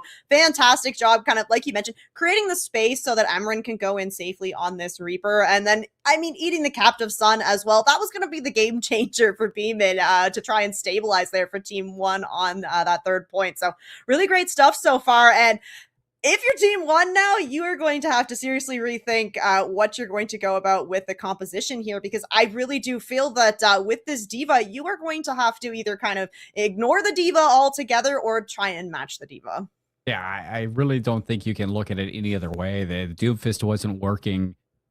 It's going to be interesting to see the way that they approach this one. I mean, you say it was a stroll through Blizzard World. It quite literally was a family outing to see what events were going on the map. Wasn't a big fan of what we got too from Alma on the Echo pick. You know, even on some of the copies that we did get, the duplicates not really amounting to too much in ultimates provided. So here we get a swap to the Tracer for Alma. We've seen the Tracer in the past, and definitely a pick that Alma can have impact on since we saw it on that Lijiang Tower, not to mention Dust on Winston. So it's Winston time. It is Winston time, and that's going to work out nicely against this Zarya composition. All you have to be worried about is Emran on this Reaper. You cannot take double shotguns to the face with Dust. So I like this rotation up onto the high ground. You're going to be able to get Leon Kennedy and Beeman set up there, which is going to be so important. Beeman on this Brigitte, though, maybe going to be hard to kind of find the value that you're looking for, because there's not really a whole lot of dive in the form of Team 2. It is just burst damage. Morlock actually opening up this fight with a kill onto Warren. So losing your Emery is going to be a little disheartening in terms of this attack. Immediately you can see Dust struggling to find any engage on this Winston. Just continued to get zoned off by the defensive bubbles that Hero continues to hold on to. There's just no targets. Yeah, and the poke damage that's coming in from Hyohyun, Graveyard, and Morlock is just forcing this bubble out early from Dust. She's constantly having to just wait on a corner, wait for the armor to come online before he can go for an engage. So right now, if you're Team 1, you are just taking inch by inch until you build up to that nano. Here we go, Alma now on the back of Dust. See if you can break through this backline. However, the Kitsune rush of Graveyard going to keep everybody topped off, and Hero comes into play. Warren goes down last as Leon Kennedy finished off in the end of that fight. Dust, again, just it's the great engage, and you see that almost trying there. This peel coming out from Hero, not just on the Zarya, but the Diva as well from before. It's just so good to keep Graveyard and Morlock alive and sustained. So even though that Alma has this pulse bomb, you're gonna have such a hard time trying to find value with it. You're either gonna run into a Zarya bubble, you're gonna run into a Suzu, you're gonna run into the Wraith form from Amarin. Right now, you're really looking to maybe just try and target out Morlock here, or use the pulse bomb to just try and burst some of this bubble damage down from Hero, who already has the graph ready to go for this next engage. You're gonna get hit with it. Pulls the Winston back away from your support, and here's the Primal Rage. Just already down to half HP though. And Morlock's going to invest the ultimate too from the Wu Yang, so really hard to break through this backline. Graveyard's still going to go down to this Primal Range. Overload Protocol. A lot of damage there onto Warren, and Morlock's able to clean that one up. Beeman goes down as well. Alma still holding onto this Pulse Bomb. Do you see it used onto the Zarya? No. Alma holding onto this ultimate still after the fight. And there's just nowhere to use it. Can't even get the Wu Yang at the end. Morlock has been doing so fantastic on this Wu Yang, putting out so much damage, and then we saw the self-tidal blast as well. That's great peel potential here. Not only do you have really high mobility in this Kiri Wu Yang backline, but you're able to put out so much damage with both of these flex support heroes. So not a whole lot of time left here for Team 1. They are going to swap Dust over on to the Zarya. Beeman moving over onto the Iyari as well. And gonna be sent right back to the spawn. That is so rough for this engage from Team 1, because now you're really just looking at that Pulse Bomb and the Nano. Amarin looking for an early Death Blossom, especially if he can burst down these bubbles. And there you go. You go right for Leon Kennedy. However, Nano's going to be used onto Dust. And Leon Kennedy going to be able to stay alive, too, with that anti-heal grenade. Now, we did get Warren swap to the Vendetta. Graveyard immediately bursts you down there. Like, here we go. Finding so much value. Well, Spawn just waiting. Suzu's going to be gone. Wait out these bubbles. See if you can find something. Kitsune rush back in to contest this one. And Dust is the first one to go down. And then no Zarya bubbles. Emberin swaps to the Symmetra just to get back in time to help the team. They clear it out. They shut you down. And it's a first point hold coming out from Team 2. Exceptional work. Yeah, that was really impressive. I really did like the backline swap up as well, and I think that moving over onto the Zarya Reaper for the defense worked out really nicely for them. They're able to kind of go in a bit aggressively with that bubble over onto the Reaper, but then you also have the ability to just play slow. We saw it in the very last fight. Everybody from Team 2 is just kind of huddled around a corner, waiting for that Kitsune Rush to come online. They allow a tick to go through. They're not really concerned about it. You burst out with that Kitsune Rush, take down Dust first, and yeah, usually the tank out of the fight does mean that you're going to have a really hard time staying in it. So good stuff here from Team 2, and I do like to see Hero getting to play some more of those off tanks rather than having the Mauga and the Ram, but I think it just goes to show that, you know, each one of these players do really have kind of their own specific strengths, so it's something that needs to be kept in mind as we go through these trials. Yeah, I mean, Hero just shows great defensive play on the Zarya, on the Diva beforehand, Dust, in the way that Ramacha was played, the Mauga as well, just so many great fights off those engages. Even for the Junker Queen, I mean, just very oppressive in some of the tanks that we do see, you know, across the rest of the team too. I've been so impressed with the backline of Morlock and Graveyard since they've been put together there. The way that, you know, you see Morlock swap to the Wu Yang, just denying any of that dive potential from the Doomfist, the Wrecking Ball, and even the Winston towards the end. And Graveyard holding on to that Suzu, making it so hard for Alma to really have a pick on where to go for this Tracer. I mean, they're working so well. The synergy is there. I'm liking what I'm seeing so far from these players.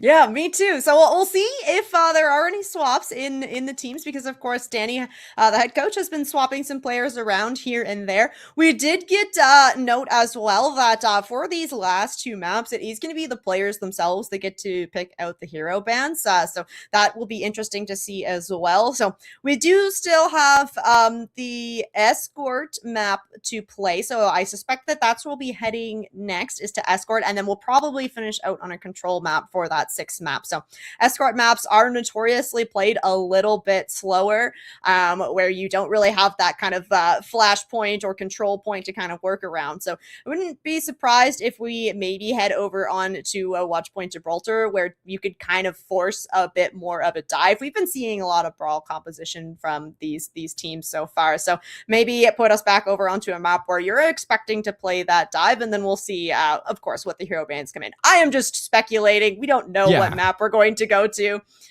Oh, okay. We've got note that Rain's wrong. We're going to be going over to Rialto for escort. So you do still potentially have the ability to play dive, but I do think that there's a lot more flexibility in the compositions that could be played here. Yeah, and it's going to be the teams guessing or picking the bands for this one, not Danny's. So, you know, beforehand, he's like, I want to see these guys play different tanks. You know, we've been seeing a little bit too much of the same thing. So it's going to switch up now to see what the players want to get rid of in their own rights. And maybe we'll get to see the Lucio yet again. We haven't really seen that. Morlock was great on that Lucio back on Lishang Tower. So many boops off the map. So many opportunities to see kind of where we go when we do get into Rialto for this one. But again, guys, you know, we just appreciate you for sticking around. So we get into map number 4? 5? Five of this one. We only got 6 maps to go through. We've been rolling through these. So we got maps 5 and 6 coming through. Monkey and Ana going to be banned for this one as we go to Rialto. So no Winston, no Ana. I was just reading the chat there. They wrote Monkey, not me. I know he's a scientist at the end of the day. But it's, we get to go to Rialto for this one. And no Winston, no Ana. So maybe a target there to deny any potential dives. Yeah, it kind of does feel that way. You definitely still can play the Diva if you want to play some dive. I think that the Ana is a good ban as well. Not sure which team went for that Ana ban, but we do typically get to see some Ana be played on Rialto, especially first point, where you have those really long sight lines. More so on the defense rather than on the attack here. But that anti-nade can also be very, very oppressive, especially towards a Malga or any of those kind of brawl tanks. The Diva, of course, has the opportunity to try and deny that anti-nade with the defense matrix. But I feel like getting an Ana ban out here is maybe signaling that we could end up back on the Malga. It's not a guarantee. There is still a lot of high ground to be controlled on Rialto, which is tough for the Malga. But if you want to just try and force a fight on point, you can absolutely get that done with a Malga. Yeah, why not? I think I'm wondering if we're going to see any change-ups to the DPS, because, I mean, we've been seeing a lot of Emery, of course, you know, born on Runasapi, brought out the Soldier 76. Alma had the flex to the Echo in our previous game. A lot of Tracer, a little bit of Sojourn here and there sprinkled in, but it's been mostly lately between our last 2 maps, between Atlas and what we saw before for the Reaper pick from Emirates. So I wonder if Reaper is still going to be a forefront here going into Rialto as well. It definitely is possible. It's a little tough. It is really long sight lines here, but looks like Emerald is going to try to make that happen. Well, They like don't know. Team 2 is on the attack, so they have an opportunity to maybe make some swaps here, but I'm definitely going to be keeping an eye out for this Ashe versus Widowmaker here. On paper, Hyohyun should be able to have the advantage, but Warren is going to be able to put out a lot more consistent damage. Yeah, I see if this Widowmaker can open up some early picks here. Hero on the Diva, so easy access to that high ground that you were talking about with this pick. Ramatra for Dust, which really Dust was showing he had the edge to Hero on this Ramatra pick every single time that this matchup really came into place. Although it was going to be the Zarya, not the Diva, that those issues did come through with. So maybe this peel is going to be a little bit more fortunate for your team, as Hero's going deep to see if he can clean up a couple of those kills. Won't happen. Has to go around, regroup. And all the while, this payload is getting a lot of progress. Yeah, and now you have to forfeit this forward high ground if your team wants. You got to play for that second back high ground, and this is big for Team 2. They're trying to make a rotation around the side here. They need to try and avoid these sight lines of Warren, who, again, Just it's the consistent There it damage, is. but yeah, that is what Team 2 needed. And you're just waiting for Foreshadow to have a moment there. Also to know, we did swap over our tanks on either side. So Hero now with Team 1, Dust on Team 2. To see what Foreshadow and Emran can do with this Ramatra prick. Alma gonna burst down that Widowmaker. The focus beam, Dust taking a lot of damage off of the Diva Bomb, and Alma looking for some angles here for the Echo, not able to finish off Emran. So the Raper is going to be able to regen and fight for this last 0.36 meters, see if this cap can come through in this first point, but Hero doing a great job at just contesting this one, allowing your team to fight through. Here comes the Nemesis form on the back of the Kitsune Rush out of Graveyard. Warren goes down, Hero in trouble, but Leon Kennedy gonna invest theirs, although caught by the headshot of the Widowmaker. Foreshadow finds it, Emran pulls the trigger on the Death Blossom, and a finisher there for Foreshadow to clean up both Hero and Beeman at the end to collect that first point. 4 minutes still on the clock. Yeah, this is a great push to start off here for Team 2, and I always love to see the Kitsune Rush plus Death Blossom, and reminds me of the old Beyblade days with the Nano, so this is good for Team 2. Nice ult economy, you're gonna have 3 ults coming online to work with. Now, Alma does have this duplicate, and in this most recent patch, Echo can now copy her teammate, so we could see the copy go over onto the Diva, but no, it's going to be the Ram instead. Warren's going to catch that first pick. Great shots coming through from your Ash. D-Mech onto the Diva. Copy and the duplicate from Alma back onto the Ramatra, trying to work their way into the Annihilation, but it takes a little bit too long. Alma's not able to get there. And the Nemesis form for Dust outlives that. Will drop, but still Team 2 walking away with the fight. I like this call from Warren. Invest the Bob, contest the point, allow your team to at least fight this one without losing so much space. Yeah, might have bought another fight here. Yeah, you're at the first corner here if you're Team 2. So it is going to be a swap. Actually, Warren's going to move over onto the Venture here. So another hero that we haven't gotten to see so far in this block. It's going to be a little bit tricky to put pressure as Yokyon has swapped over onto that Ash. So you aren't going to have the same long range damage to put contest onto Foreshadow here on Team 2. So we'll see what you can get done on the front line with this Venture instead. Oh, Dust got to be careful here not to get caught by the focus beam. Alma taking a lot of damage. Warren already finding value on this Venture swap. Going to spin right into Foreshadow and take the Ash out from Team 1. Graveyard not able to live. Focus beam's going to clean up the Kiriko, and got to be careful here for your Dust. Might want to just reset with the rest of your team. Yep, that will be another stabilization here for Team 1. It's all about trying to burn down this clock now. You're gonna have the Diva Bomb to work with and that Kitsune Rush from Leon Kennedy. You are gonna have that combo coming online for Team 2 of the Kitsune Rush and the Blossom here. As long as Hero can stay alive in this mech and have some defense matrix, you can deny a lot of the value from it though. So it's gonna be on to Team 2 to try and force some of that resource out. Graveyard already dead. No Kitsune Rush for Team 2. Almost putting in some overtime now on this Echo. And not to mention just having so much compliments on a pickup from Warren here for this Venture. You try to go for the back cap. Gets actually quite close to the back cap, but not going to happen. You hold on there, Team 1. And Alma, Warren started to show some really good synergy between this Venture and Echo. Yeah, I am really liking it. I think that Alma's working well with Hero as well. Having a high mobility tank to work with on the Echo is really, really important. And it's going to be Team 1 looking to go first in this fight. They still got to be worried about this backup, though. Foreshadow's looking for it. No! They're going to get it. No. You go all in off the Kitsune Rush. You forget what this game's all about. You can find as many kills as you want, but at the end of the day, if you see 9, you see 9. And we know that. A lot of teams want to give that one up. A little oopsie from Team 1.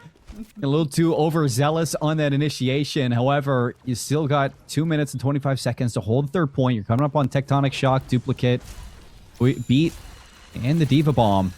Team 2 going to be able to match that with 4 ultimates of their own. Yeah, this is going to be an explosive next fight here. So it's really going to come down to which team is going to use their ultimate first. You don't want to use the Beat first, but you really do want to probably go for a duplicate here. And yeah, having 2 tanks to work with is going to be big for Team 1.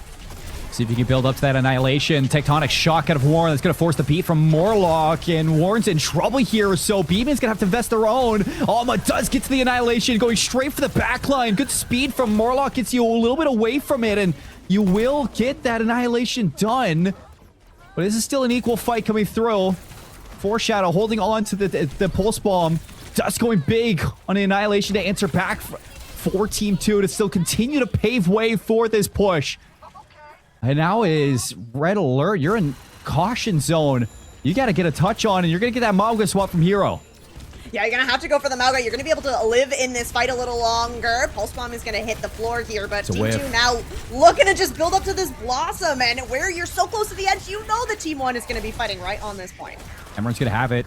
Gotta find some neutral kills here, and Tamarin, as soon as you do, you rip that Beyblade open. Dust finds a second one. Morlock makes it 3. Here comes the team kill to put it away. Hero has so much health. There's just too much to do. What a push from Team 2. Now the swap up from Dust for Foreshadow and Emeron. It is full steam ahead. And what a difference this could have been if you didn't get back capped on point 2. It's so true. That is the risk of not having a Tracer on your side, is that you have to be very cognizant of the Tracer on the other end here. And I think that Team 2 really kind of locked in on winning their front-to-back fights, where when you're up against the the D.Va composition is really looking to kind of tear apart those supports first, or at the very least, the DPS here. And unfortunately, they were not able to get it done fast enough in the fight, so that even if you ended up getting a trade, you already had the Ramattra kind of walking on your back line. So unfortunately for Team 1, you got to be a lot faster with those fight cleanups if you want to run that composition. We did like what we were seeing kind of on the second point, right? We were seeing Alma and Warren working really nicely together on that Echo and Venture comp. But yeah, unfortunately, once you move into the third point, it's going to be a lot more focused on that Brawl composition. You don't really have as much high ground to work around, and Team 2 kind of just ran away with it at that point. You know what, Rain? I think that is exactly what I look for when we swap into this second half. As soon as now you get the push out of Hero alongside Alma and Warren, and that synergy is going to be what I look for from them to kind of return the favor in this time, because we saw how good they were at just initiating fights on that second point. Unfortunately, you got back capped, but you were doing everything necessarily right. You just forgot about the objective along the way, and it happens. A little bit of a slip up. Now you get to right that wrong, swapping to the attacking side, seeing if you can kind of beat them in the time bank and provide a little bit more out of this pick, because Alma seems pretty set to stick with this Echo choice. Warren had the Venture out. Do we see him stick with the Venture? Most likely not, going into this swap onto the second half, but I do expect Hero to stick with this D.Va, and it's been great. And I think that Alma, alongside this D.Va, might be able to do some heavy lifting for the squad, and it looks like Warren's going to swap to that Sombra. Beeman's on the Jetpack Cat. Okay, I know that Team 1 is on the attack side. Yeah, okay, it's going to be a swap over. I suspect the Jetpack Cat just a bit of a scouting tool here, which they are going to scout out Dust on the Domina here. So we have not gotten to see a whole lot of Domina. She was really strong for a small period of time, but once you add in the Lucio and you can really just walk onto the Domina, a lot of her kind of fight is taken away. Hero swapping over onto the Sigma as well. This is, again, just going to be about using that shield to block off the healing from the tank. That's what we look for here. Hero on yet another different tank. Same thing with Dust. So things to note for them is you're getting Warren going all around the world to see if you can take care of Foreshadow on this Widowmaker. Alma trying to hunt for it as well, but you have yet to kind of cut off this space. Finally, you have him trapped away. Foreshadow's going to get hacked up, and Warren nearly catches it. Finally, Warren's going to pick up that kill, but in the midst of this fight, Dust does find a trade onto Leon Kennedy, and losing the Kiriko. A little bit better of a trade that you're going to take there if you're Team 1. Or Team 2. Yeah, you're going to get back pretty quickly here. Now, okay, Dust falling, though. Yeah, that is pretty big here for Team 1. They're still looking to push this forward. Now, don't be fooled by the colors, everybody. It is Team 1 that is on the attack now. Hero's going to fall, though, so that is going to actually be the duplicate committed in. You got to find a trade immediately here if you want to stay in this fight. Yeah, almost going to be picked up there.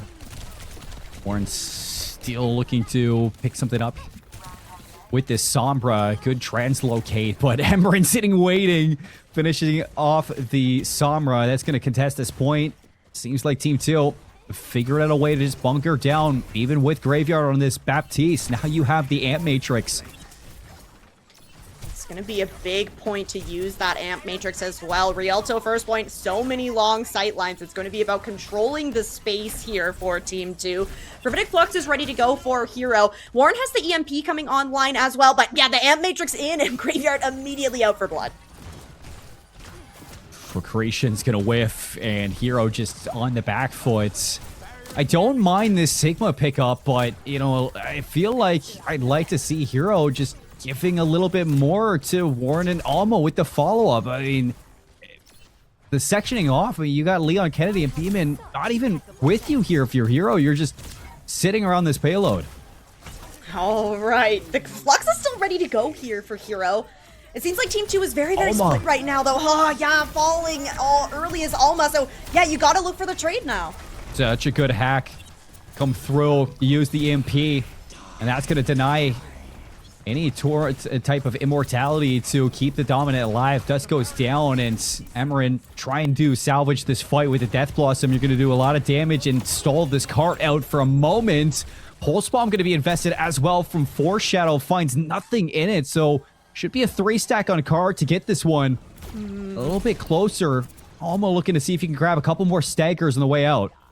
Yeah, this is going to be a hard point here for Team 1 to try and cap up, because it is going to be the Panopticon ready to go for Dust. Kitsune Rush committed in, though. It's going to be the rally in response. So now it's about trying to find an opening kill, trying to survive through this Domina ult. Here we go. Charge barrier forward. And Dust is going to be able to find a couple easy cleanups there. Leon Kennedy cleaned up by the ult. 15 seconds left. You got a touch, and Beeman's going to be the last one off spawn. So Alma or Warren have to be the ones to go in and proc overtime. Okay, Alma is lurking here. Spotted out, though, so isn't going to be able to get there for free. Who is it going to be that triggers the overtime? It will be a touch coming through. Heroes over on the Diva now, but you're going to have to be worried about all that damage from the AF Matrix. And Matrix going to make this one hard, especially with the barrier coming in from the Dominant to just bunker down with the rest of your team. Alma gets caught by Dust, showing so much force from this Dominant pick. Staggered or stunned up into the wall. Hero D-Mech. This should be a full hold coming out from Team 2, making the necessary changes in Rialto to lock out Team 1 from this map on their attack. And a crazy one we get there. Not at all what either of us would have expected, and what we got from Team 1 on their first half.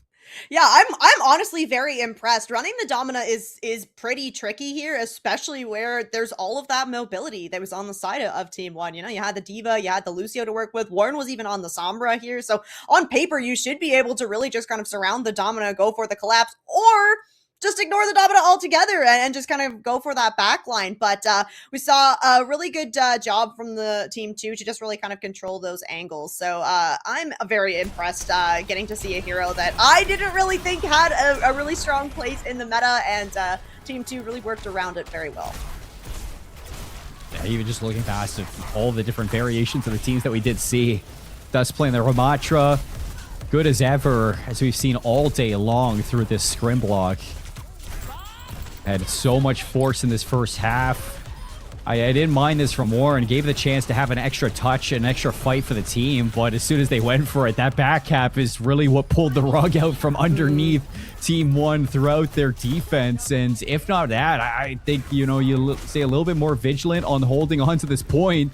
We probably could have seen this drawn out a couple fights longer, but I mean, it's a great boop from Morlock to allow you to capture that one. Hero's not able to get there, and then this big team fight that comes out from these ultimates that are used. Dust makes a big play with the Annihilation, again like we've seen him, but it's been Graveyard and Morlock just continuously having their oppression off their ultimates, always being there to allow Dust now to be enabled by that. That just gives so much to their push at the end. Yeah, it's such a good point. I am really enjoying the ult usage from Team 2, especially on Rialto here, but honestly, pretty consistently for Dust, Graveyard. They've been able to find value with their ults throughout this entire block so far, and that can be really hard to do, I think, especially where the tank ult is sometimes, you know, kind of hit or miss depending on the positioning of the other team, but Dust has really been able to make it happen. So I'm interested to see how these teams are going to play into map number 6, where we are going to go back over onto control, and they are going to be in control of those bans as well. So yeah. yeah, not going to. I think that they could technically go for the same bans here, so maybe we get another Winston on a ban. I don't think that there's a limit on how many times these players can ban out a hero, but I think that just with the amount of flexibility that we saw in Rialto, it's going to be hard to kind of determine what hero you're going to want to take off the field for either of these teams. Yeah, 100%. I think that this is definitely something that we might be seeing the teams stick with. They seem pretty confident in playing what we've seen so far. The Ramatra picks, the Emre picks, Reaper coming out a lot. Kiriko Lucio seems like a pretty set standard between that backline. When we get to see them playing this Lucio pick as well, and it's been great for kind of deciding where the strengths are on each side. I think that it's really important again to note Dust has just looked so good on this Ramatra, even swapping teams now. I mean, you switch it around, and I did like the amount of pressure that you were getting from Hero on this Diva pick, and he's been great even on the Zarya. Moments there on the Sigma too, pairing up with Warren on that EMP for that, Gravitic Flux. You still see Dust, though, outliving the rest on this Ramatra pick. The Domina, too, flexing over. Just seems like he is in full takeover mode in this tank role, no matter which team he's on. And we did get the bans going into Oasis now for our 6th and final one for this block reign. It's going to be Mauga Reaper taking out. That's a big change. Still, Ramatra's going to be up, but we get to see Emran on somebody else. Yeah, I quite like the Reaper ban coming through. We will see a bit of a flex over onto one of these other flex DPS here. We did have Foreshadow playing the Tracer as well, which typically you would kind of have your flex DPS play that, so we might see Emran move over on to the Tracer. We'll have to see, though. Oasis, I think that or you weren't necessarily going to get to see the Mauga, but you know what? Mauga has been forced in some stranger places, so I think that dealing with the high ground of City Center and Garden, I feel like you would have been okay on that Mauga. But I think, yeah, we're probably going to end up back over on the Ramatra for Dust. I'm anticipating Hero's going to go over. Oh, okay, this is not what I was predicting, because all Dust is coming out on the Reinhardt of all things here. So this is going to be a heavy brawl composition for both of these teams. Emran is going to flex over onto the Mei here as well. So that's going to be a quick rotation out of Hookah here for Team 1. They do not want to get split by these Mei walls. This is where we're going to see Team 1's communication on those Mei walls. See where the focus is going to come. In fact, you don't want to be sectioned off by Emran here, because it's going to be easy targets for both Warren and Dust to jump right on. Dust taking a lot of damage. This early Immortality field is going to be invested to the fight, and Dust stays alive. You have first cap as well from Team 2. And Team Well still not going to let off the gas for this one at all. Hero starting to work his way into it. High ground for Alma getting contested. Dust going to be forced on back, and here's the flip on the other side. Okay, Team 2 might not feel super great about letting that one go for free. They got 10%, but nobody stopped to go for the touch here. Nice spin in.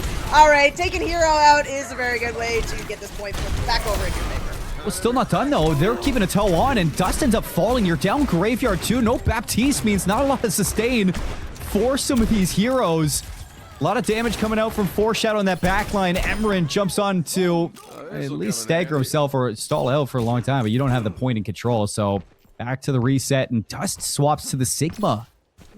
Okay, yeah, Sigma. Oh, no, got a match on the Orisa here. Also noting as well that we had a hit scan swap here, so Warren will be over on Team 2, and then Foreshadow over onto Team 1 here. And Team 1 are going to get themselves set up on the high ground here. This is a great place to be if you have a Deadeye to work with here, but lots of ults coming online for Team 2. This Amp Matrix alone could force some positioning. Deadeye up top. No targets right now. Pulse Bomb's going to pull it through the Immortality field. Amp Matrix from Graveyard providing a lot of healing to Dust on that front line. Here's the Kitsune rush from Leon Kennedy. Free's going to be invested from Emran to see if he can re-engage or at least stall this one out, but Leon Kennedy's going to find Emran nonetheless. The Mei goes down, and here comes Team 1 charging on through this fight. Spear's not going to land, but you're forcing Dust away. And even through the cold form, Orisa just not able to live through this one. 75% now. Yeah, Team 1 is looking good. They have this Terror Surge to work with, and they're going to have the beat as well. Morlock will be able to match that beat, and Warren has a Deadeye of his own to work with. Emran has made the swap over onto the Sim here, so looking to avoid a lot of that poke damage that comes through from that Orisa and the Cassidy. Like the rotation towards coast side here, but it's going to be fairly telegraphed, and Team 1 are going to be able to meet them exactly where they have to. It's a quick TP, though, to avoid the Terror Surge. And you flip this one out. Overtime going to be procced. Dust finds Foreshadow. No more Cassidy. And an advantage now in the fight. Nearly going to take down Graveyard there with the spear into the corner, but Leon Kennedy is going to be the first Kiriko to fall in this fight. Symmetra, Emran going to burn right through the Orisa. Hero goes down, and Team 2 stays alive. First point. All right, and Emran on this Sim going to have a lot more defensive capability than offensive. I think now if you're Team 1, you really do have to focus down this Symmetra. The longer that you let her stay alive in the fight, the more charged up she's going to be, and Hero will just get melted down. So you have to be real careful. Do we get a Terror Surge TP? Ooh, it'd be pretty good. I From can see it Emran? happening. Maybe. Well, Dust not going to be sitting next to that Symmetra anymore. Just making sure you plant your feet on this point. You don't allow Team 1 to flip it like they did earlier.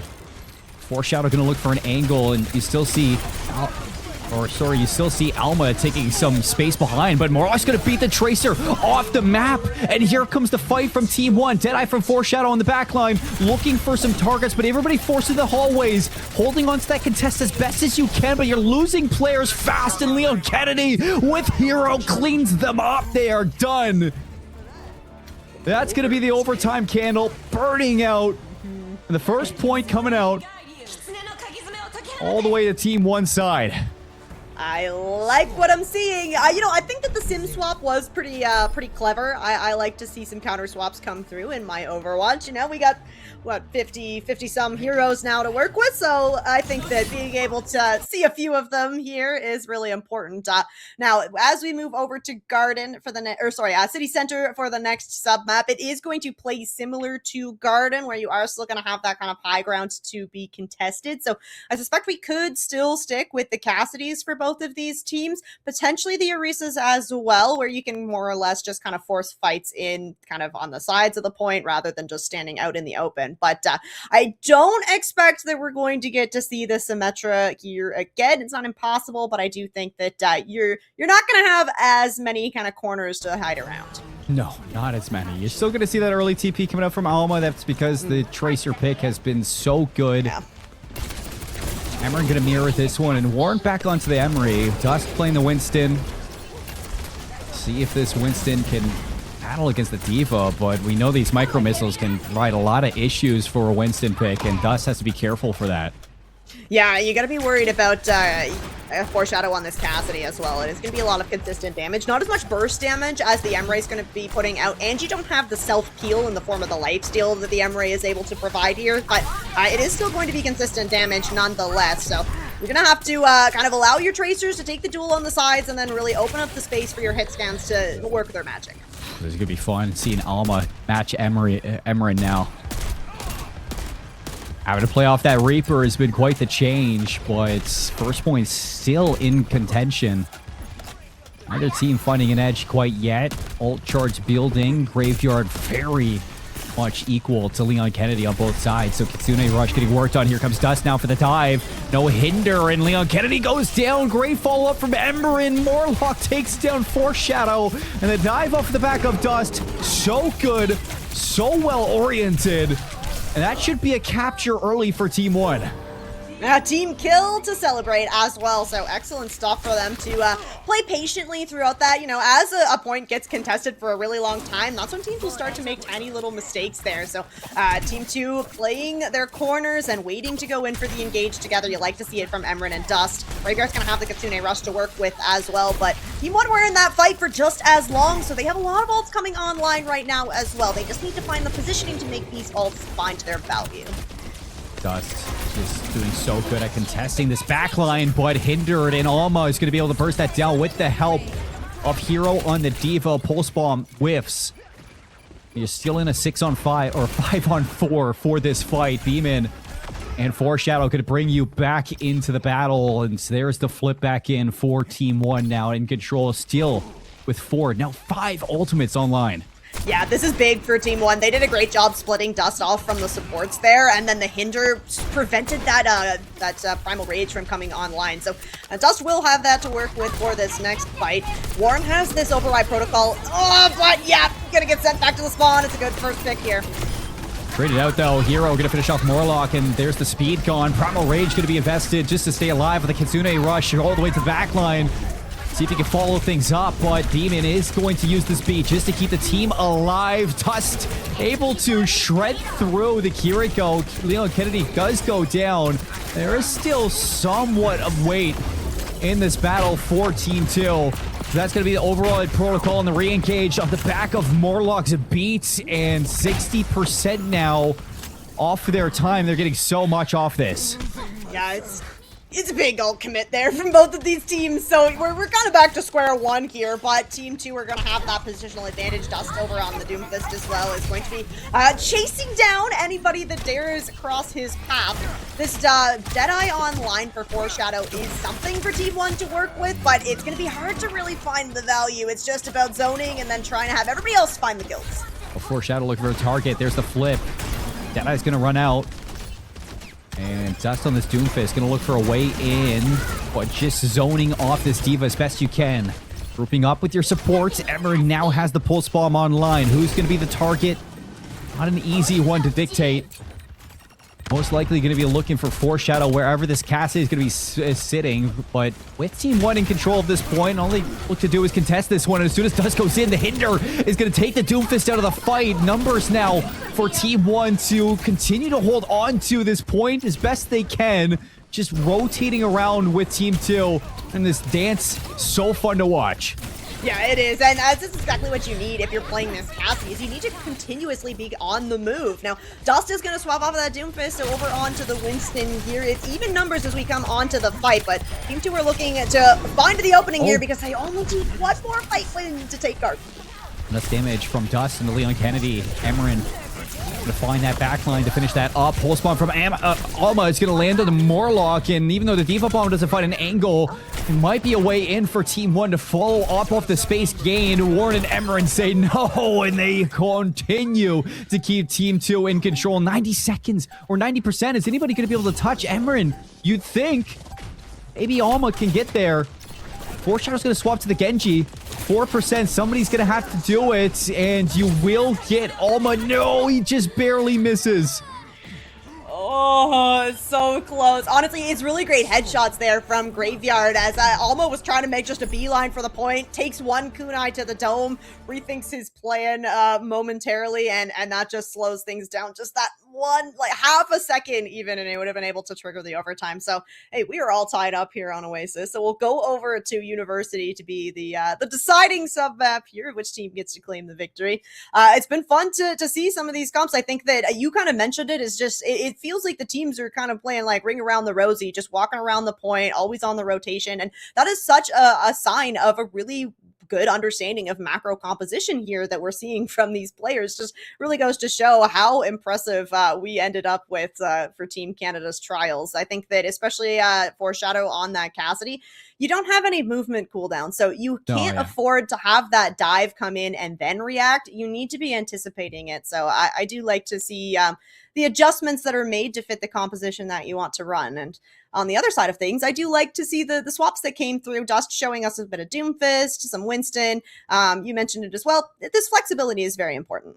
It is, and it's not even, you talk about those rotations off for Team 2. They're doing it well. Dust is playing some pretty high engaged heroes like the Doomfist, like the Winston. You don't get that peel from, and the fact that those rotations are just communicated so well from Team 2, that's just something that you like to note in the comms of this team. Warren, so much damage onto Beeman, loses 2 on the other side, so this is still an equal fight for the initial percentage of this point, and Emerin sticking on this Symmetra, making it really hard for Hero to just live on this point. Tries to beeline it for Warren, but Warlock's going to be there to back you up, and nobody has been able to cap this just yet. Alma dies to dust.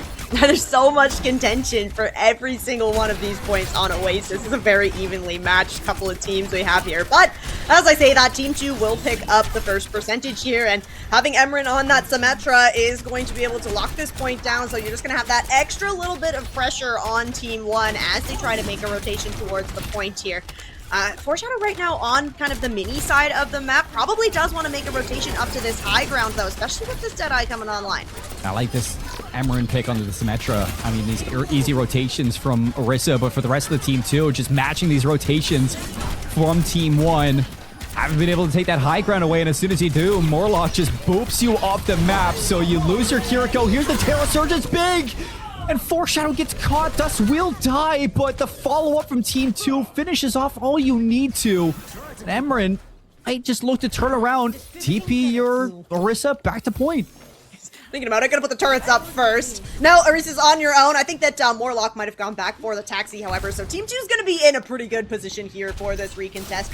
Almost gonna swap over onto the Pharah, so you are going to have a lot of poke damage that's gonna be going in onto that Symmetra now, but Team 2 have the Kitsune Rush for this next fight. It looks like Leon Kennedy will be able to match, but Team 2 is gonna start off first and see if they can get anything out of it. Kitsune Rush on both sides. You lose Morlock and you lose Foreshadow. Dust with the spear is actually going to catch Beeman.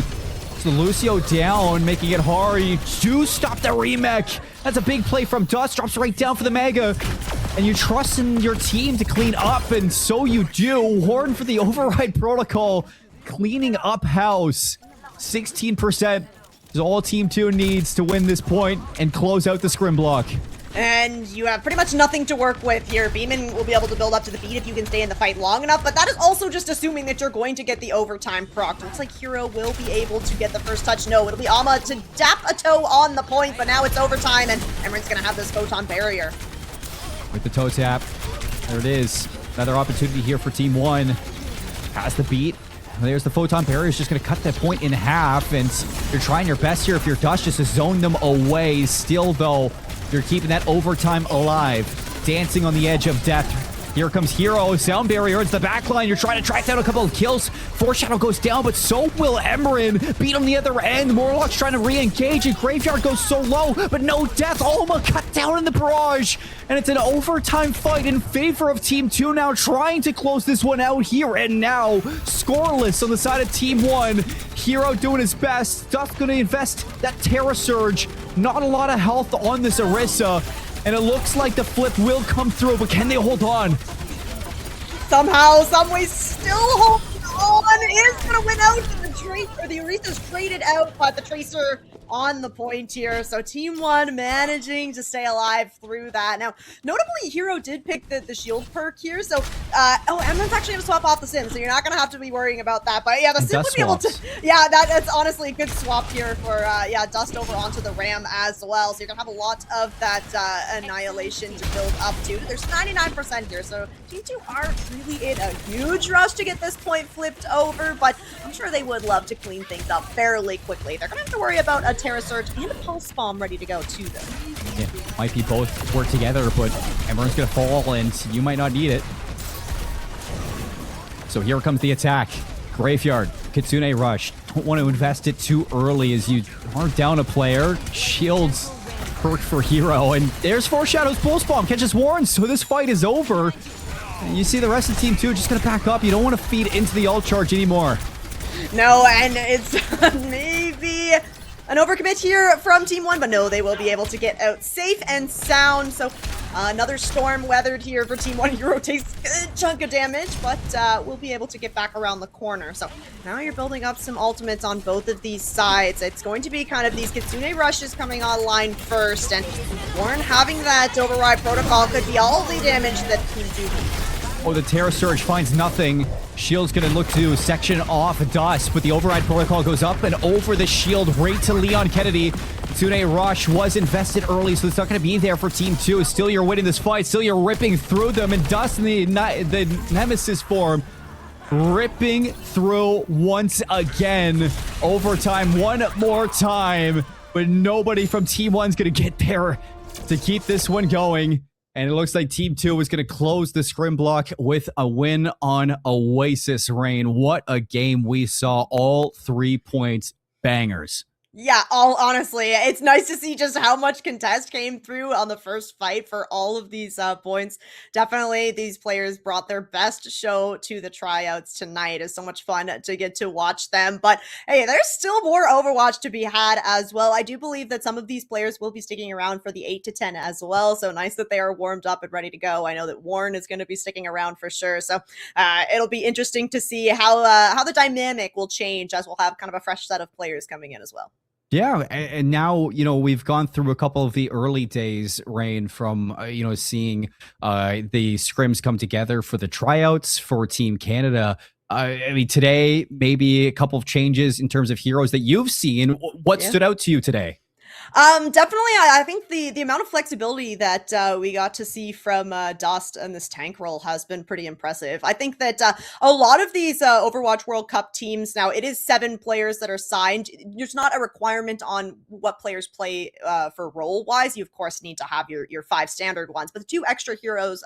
Players can play kind of any role. We have been seeing a lot of teams go for the 2 DPS, 2 tanks, 3 supports. Not required, but it is a pattern I've been seeing. So I think that when it comes to the tanks, you kind of can lean into having a tank that is a little bit more specialized here. But if you could have a tank that can more or less just cover kind of all of the brawl tanks, all of the dive tanks, that'd also be very beneficial as well. So definitely impressed with the amount of heroes that we got to see. Yeah, from both teams, honestly, all of the players putting up a great showing. But I think that you got to kind of keep in mind that kind of numbers, right? This is only 7, so it's going to be hard, I think, for maybe the DPS that are more specialized to maybe find a place on the roster where you are anticipating that the 2 DPS players that get signed are going to be the DPS players that are in for every single match. So something to keep in mind as we go forward. It's not a requirement, but I haven't seen a team that signed 3 DPS outside of EMEA. I mean, that's a good stat right there. That's pulled from Rain right away. No, it's going to be hard to decide. Only so many places on the roster, still so many days for the tryouts. And fortunately enough for you and I, we don't have to make that decision. That's for somebody else to make that decision. So I'm really happy that that is not our job to do right now. We leave that to our coach and our general manager. But that's going to be it for us on this scrim block for our Overwatch World Cup tryouts. We still have more though, so everybody that's tuning in, don't go away. Make sure that you keep the tab open. Make sure that you continue to watch because we got Marks and Evan going to be joining on the cast to take you through the rest of it. So we'll go to a break, get things swapped up, and we'll see you soon with some more Overwatch.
Welcome back, everybody, to the lovely Overwatch tryouts here for Team Canada. My name is Marks, and now I'm here with Evan. How you doing, Evan?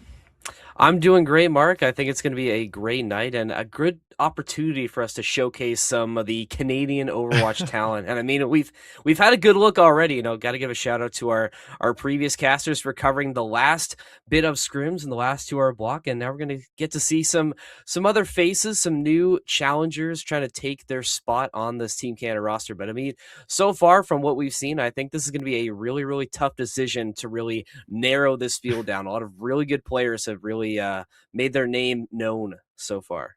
Yeah, absolutely. I mean, at the end of the day, there can only be 7. So given all of the players that you saw in the last scrim block, and then we're also going to be watching the tryouts for this block. And once again, this is going all week long. So there are so many players that are kind of getting into this one, just trying to see whether or not they can make their stake at joining Team Canada here.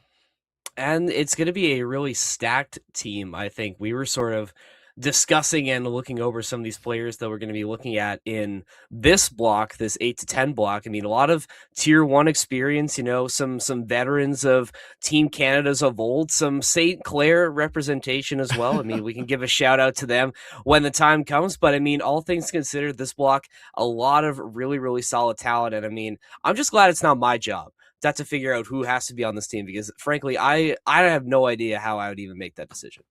Well, also, you are from St. Clair, so I have a feeling there might be a little bit of bias in making that decision.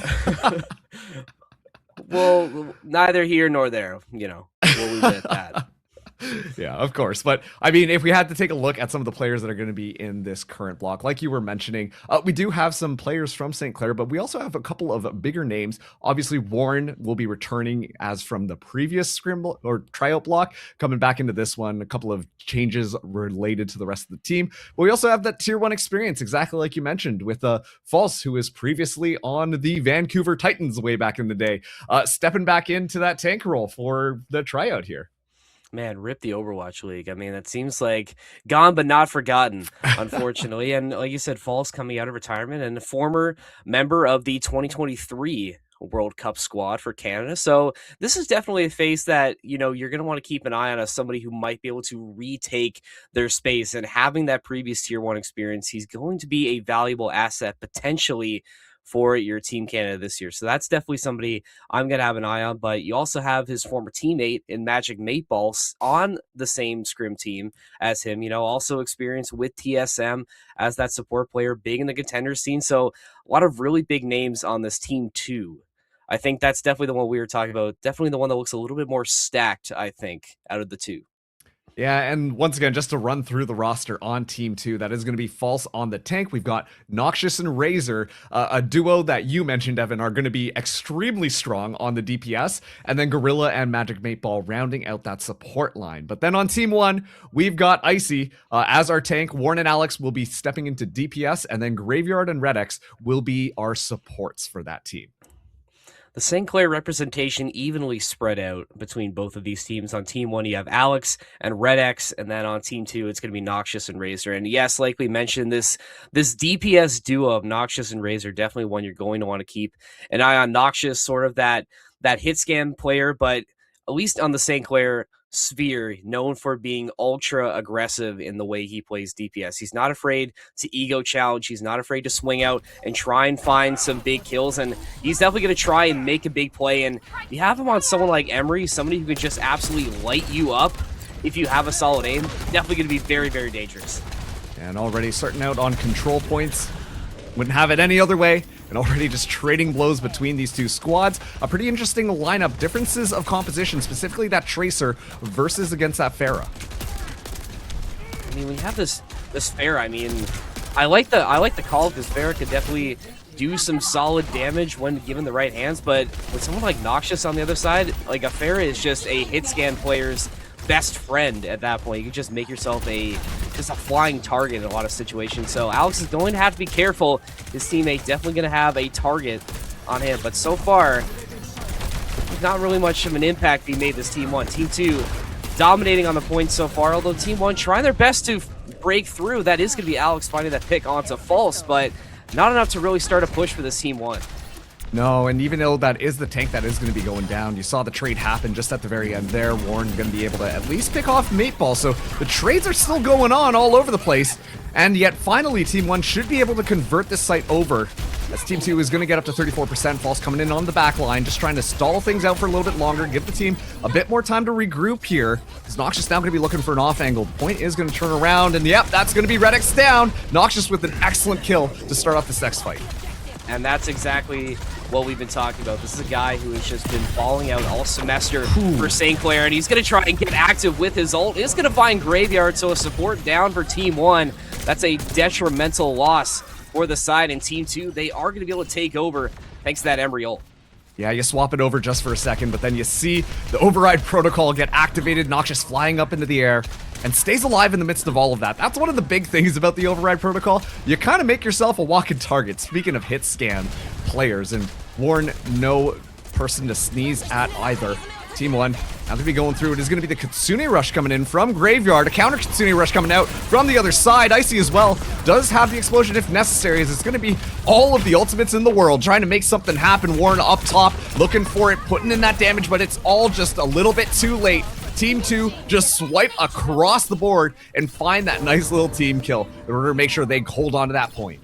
And that's a great use of the beat drop from Magic Mateball, because that Warren ult, that Emery, we've seen how devastating it can be, and that beat drop just completely saves Team 2 there, and that's the catalyst for this team kill right there. Team 2 looking very, very strong, very cohesive as a unit right now. It just doesn't seem like Team 1 has really had some opportunities, but that's going to be a good start, as Concussion Blast going to send Noxious off the edge, and it's going to give Icy some space on the point, and Team 1, right at the stroke of midnight, they cap the point once again. Let's see if they can hold on to it, though. That should just be cleanup at this point. False getting pretty low here, but just trying to stay alive at this point, as it is going to be Team 1 flipping the point around, so Team 2 will have to back up and regroup, but they still have the Diva ult ready to go. On the other side, though, I'm looking at Pharah ult. The barrage could be huge here, as the teams are going to start re-engaging. Razor already taking a lot of damage, not going to hit the recall just quite yet. Icy getting a little bit hyper-aggressive, waiting for a chance to try and push the other team out here, gain a little bit more percentage, but it is just going to be blows as Alex looking for that opportunity to get the barrage online.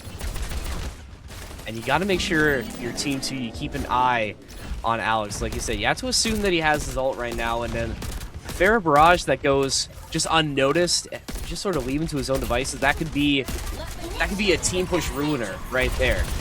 We'll see if that ends up coming through. That is Alex breaking out the barrage, but he's just going to be met full force from Noxious. He's going to find one pick though, but probably not as effective as Alex was hoping for. Team 1 still in control though.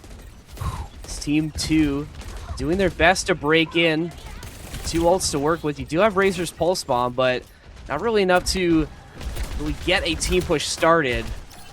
And if you're Team 1, this has been a solid hold.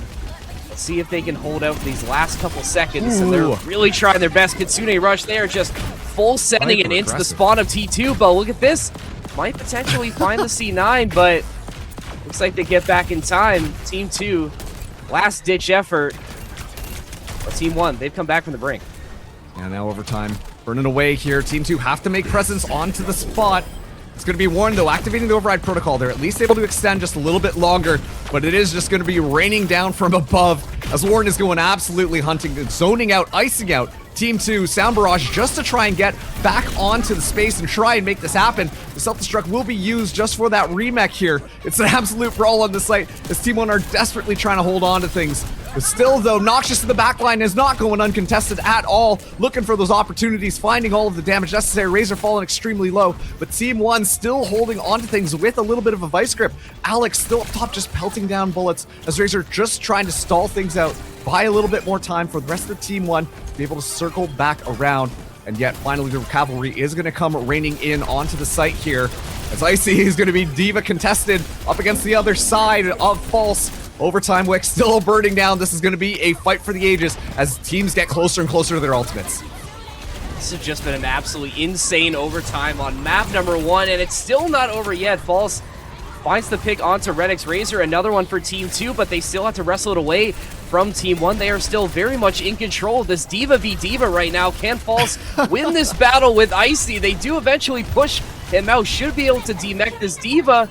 The support not there for Team 1, although they do eventually get back in the graveyard. Coming flying in is the Lucio, or the Jetpack Cat, I should say. Razor going crazy with a 15 kill streak. Team 2 somehow back in control, and they will take it after an absolute mosh pit on point number 1. My goodness. Yeah, you wanted this to be as competitive as you could be. Well, it turns out that was actually going to be the case for just our very first point here. That wasn't even the end of map number 1, and you can tell that this is super competitive. But big shout out to Razor and False holding on to that point for as long as they could in order to make sure that Team 2 had enough time to be able to stall out and come back in full force. And I think that the panic swaps coming through from Team 1 just in the longevity game made it so that they couldn't really hold on to it. Flipping things over to Team 2's victory. Yeah, you got to give a lot of credit to Razor, and that's sort of what he's known for, at least at St. Clair, is being this insanely, good, annoying, whatever word you want to use. He's just so effective in his role as his Tracer, and like you said, you got to give credit to him because him staying alive for so long, that gives Team 2 the chance to regroup and reset and try and break in to the point, and they get it done, but you got to give Team 1 some credit as well from coming back from the break. I think they are at, 17% when they recap the point, and then they come all the way back to force that marathon of an overtime. So definitely a lot of credit going both ways, and we should definitely point out that in these modes, it's going to be all 3 maps we play, so everybody going to get a chance to go the distance. We'll see how each team does. But I think we've seen already that both these teams fairly even on the onset. We'll see if Team 1 can answer back with a solid round of their own. And no team swaps at all for the compositions on both these teams. Already warned. Kind of getting picked off nice and early by Magic 8-Ball, so that should allow for Team 2 to be able to pick up this site, which is exactly what's going to happen. False is going to be the first one to get that capture online. Noxious as well. Finding a nice little pick onto Redx is... Yep, gun down that Pharah. That's the whole point. Warren at least trades that one back, but yeah, that's going to be Team 2 holding on to things for a second. This is sort of what we saw at the start of the last point. Team 2 getting off to a hot start and doing their best to just stymie any attack from Team 1. We'll see how they set their defense here and how aggressive they want to be at pushing them back. I'm going to try and find some ways to stall out these lane pushes on the side. Icy, once again, getting right into the thick of things with False, is going to try and find this pick onto 8-Ball, but not going to be able to get it done. Will be booped right back in response. Team 1 do get on the point, but this defense from Team 2, very suffocating right now. I don't think they have a way in just yet. Oh my goodness. After being Noxus, a giant D.Va just propped down right in front of your face. Icy is just trying to isolate the kill, not able to convert. Thankfully, the rest of Team 2 doing the best that they can. The self-destruct gets launched into this, but keep in mind, Team 2 have a lot of ultimates here. We see the Kitsune rushes now coming online to try and get a little bit of space, but it's traded back immediately, so it really could be anybody's game. Alex gonna be swapping actually onto this Tracer, and now just trying to run things down, lean into that dive a little bit more to try and find that value, but it will be Team 1 actually that are gonna win out that team fight and flip the point around in their favor. And I don't hate that from T2, from disengaging from that engagement. Like you said, you have a lot of ults to work with. Concede the point for a second, regroup with the team, try and set up your ults. You do lose the Kitsune Rush, but you still have the beach drop to work with. I would be expecting to see it fairly soon once the troops get in position. And though this might slow things down as Warren trying to get things going with this Emery ult, but again, this beach drop from Magic 8-Ball, a huge play to save them from utter devastation. But still, Team 1, they prevail. for Team 2, they're just not able to get everything set. And again, kind of like the last game, when Team 2 dominates early, Team 1, they sneak up on you, and they find a way to get some progress on that point. Yeah, I mean, if you're looking at just margins of error here, Team 2 only getting up to 57%. And in the midst of all of that, Red X was forced to use the sound barrier as well. So that very much securely gives Team 2 the ultimate advantage here. They've still got the override protocol and the pulse bomb available, and we know how much of a threat Razor can be. Just have to time it based off of that Suzu. As False already looking for that engagement. He's gonna be flying around just trying to mitigate enough damage. Override protocol now online for Noxious. And a lot of it's just going to kind of get eaten up by the defense matrix, but isolating Graveyard. Graveyard's able to step out of the way. Is Noxious under a lot of pressure right now. Will be able to stay alive in the midst of all of this. The tanks right now just doing so much that they can to try and mitigate a lot of this damage, but it's all too late. The Team 2 DPS dynamic duo will just run rampant all over Team 1, and they will be able to convert things back to their favor. And you know you can't keep them down for too long. Noxious and Razor, they just find a way through, finally to break through. Give a lot of credit to Icy, though, using that defense matrix to really neutralize the ult coming through from Noxious, but it doesn't matter. The rest of his team are able to pick up the slack.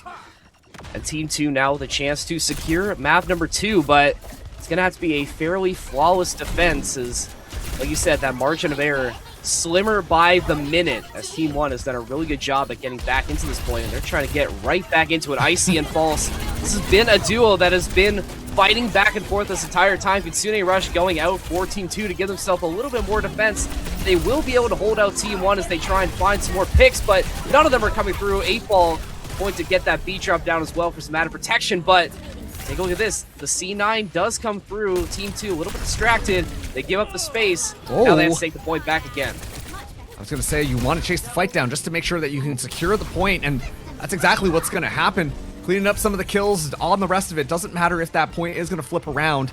Team 1 will have an opportunity to come back into this one, but it's all so staggered as overtime is going to burn down Team 2. It's still looking really close, but it will be their victory here. As this time hey, technically, if this was just a normal game, they would have won this map. That'd be it. Hey, but I mean, 2 maps in a row that have gone 100 to 99. So we're really getting to see the elite talent come out. It's like, it always seems like when one team has the advantage, the other one just finds something to get it done. Some sort of a catalyst to really break in to the next point. And I think that just shows you the level of talent that we're dealing with right now. These are players that are on the top of their game, and they're really showing out. Obviously, Team 2, they've been playing a little bit better, but just by a little bit more, because both of these maps, there really hasn't been like a dominant performance just yet. I mean, we've seen a lot of people that have sort of come to perform and have had their moment thus far. I think if I had to pick one MVP thus far, I might give it to Magic Mateball just for some of these ults that have come through to protect his team. But I think you could argue that anybody on either of these teams could really deserve it in any given moment. With Reinhardt on this map. TBT to that one. I just miss Reinhardt in general. I love me a big old German man swinging a hammer. Yeah, it's just going to be same as ever. Noxious, though, actually going on to the Sojourn this time. It's going to be the Symmetra on Team 1 as well for Alex.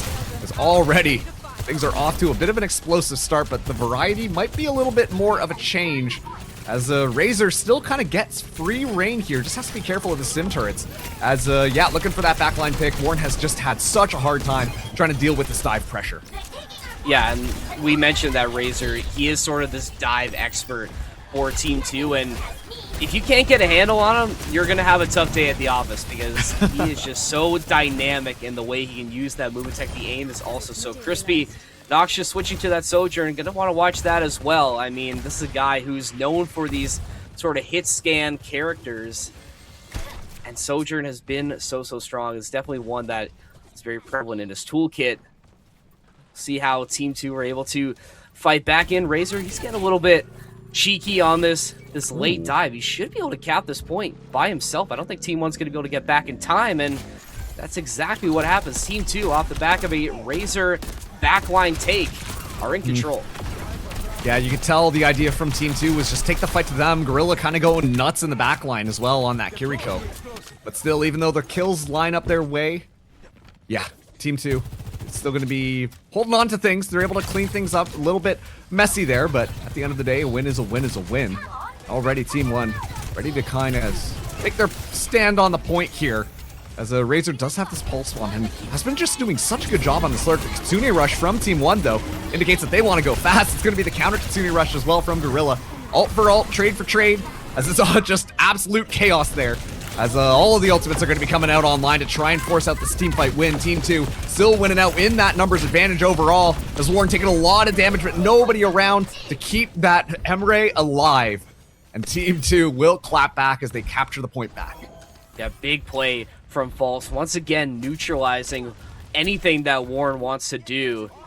And it's been a major clapback for this Team 2, looking very, very strong after a little bit of a weak start to this map number 3. And it's Team 1. They're trying to speed things up now. The Symmetra ult and the beat drop can give them a little bit of a speed boost to get back onto this point. And the defense for Team 2 is bending and about to break as Team 1 trying to fight their way in, but contest coming through from Team 2 to try and keep this alive. Noxious on the outside looking in, maybe trying to find one pick, trying to get some damage out as well, but not able to clean anything up. False able to find another, and there's Noxious getting active. Team 2 are scrapping it out right now, holding on to this point by the skin of their teeth, and they are not letting it go. Yeah, nice. Just going to go for that full reset here. Plenty of time to work with, at least for one more fight. Unfortunately, though, it was a bit of a heavy investment there from Team 1, and it didn't really come out on top. So, ultimate bank-wise, sure, they still have the D.Va self-destruct to buy them a little bit of time. Team 2, they get closer and closer to having that sound barrier and having the pulse bomb as well, which Razor, once again, just done such a good job on that Tracer. Expecting that to be a really big factor in how this final push comes out, because you think if you're Team 1, this is really it. You do get onto this point, but again, 99% at overtime. Icy and Alex, I think the lone members of Team 1 on this point, but look how quickly Team 2 were able to get back. Whew. They do lose control as Team 1 are able to stick it out, but with the reinforcements now back in for Team 2, Team 1, we need something here. You need to help out this last chance. Might be too little too late right now. B-Drop now coming down. False trying to finish off Warren right there. Alex going down as well. So these last stragglers for Team 1 getting stalled out. Won't be able to get back in. Team 2 completely sweeping Lijiang Tower. And that's the dominant performance that we were waiting to see. Team 2 they just came out swinging on map number 3, and they really made their presence known.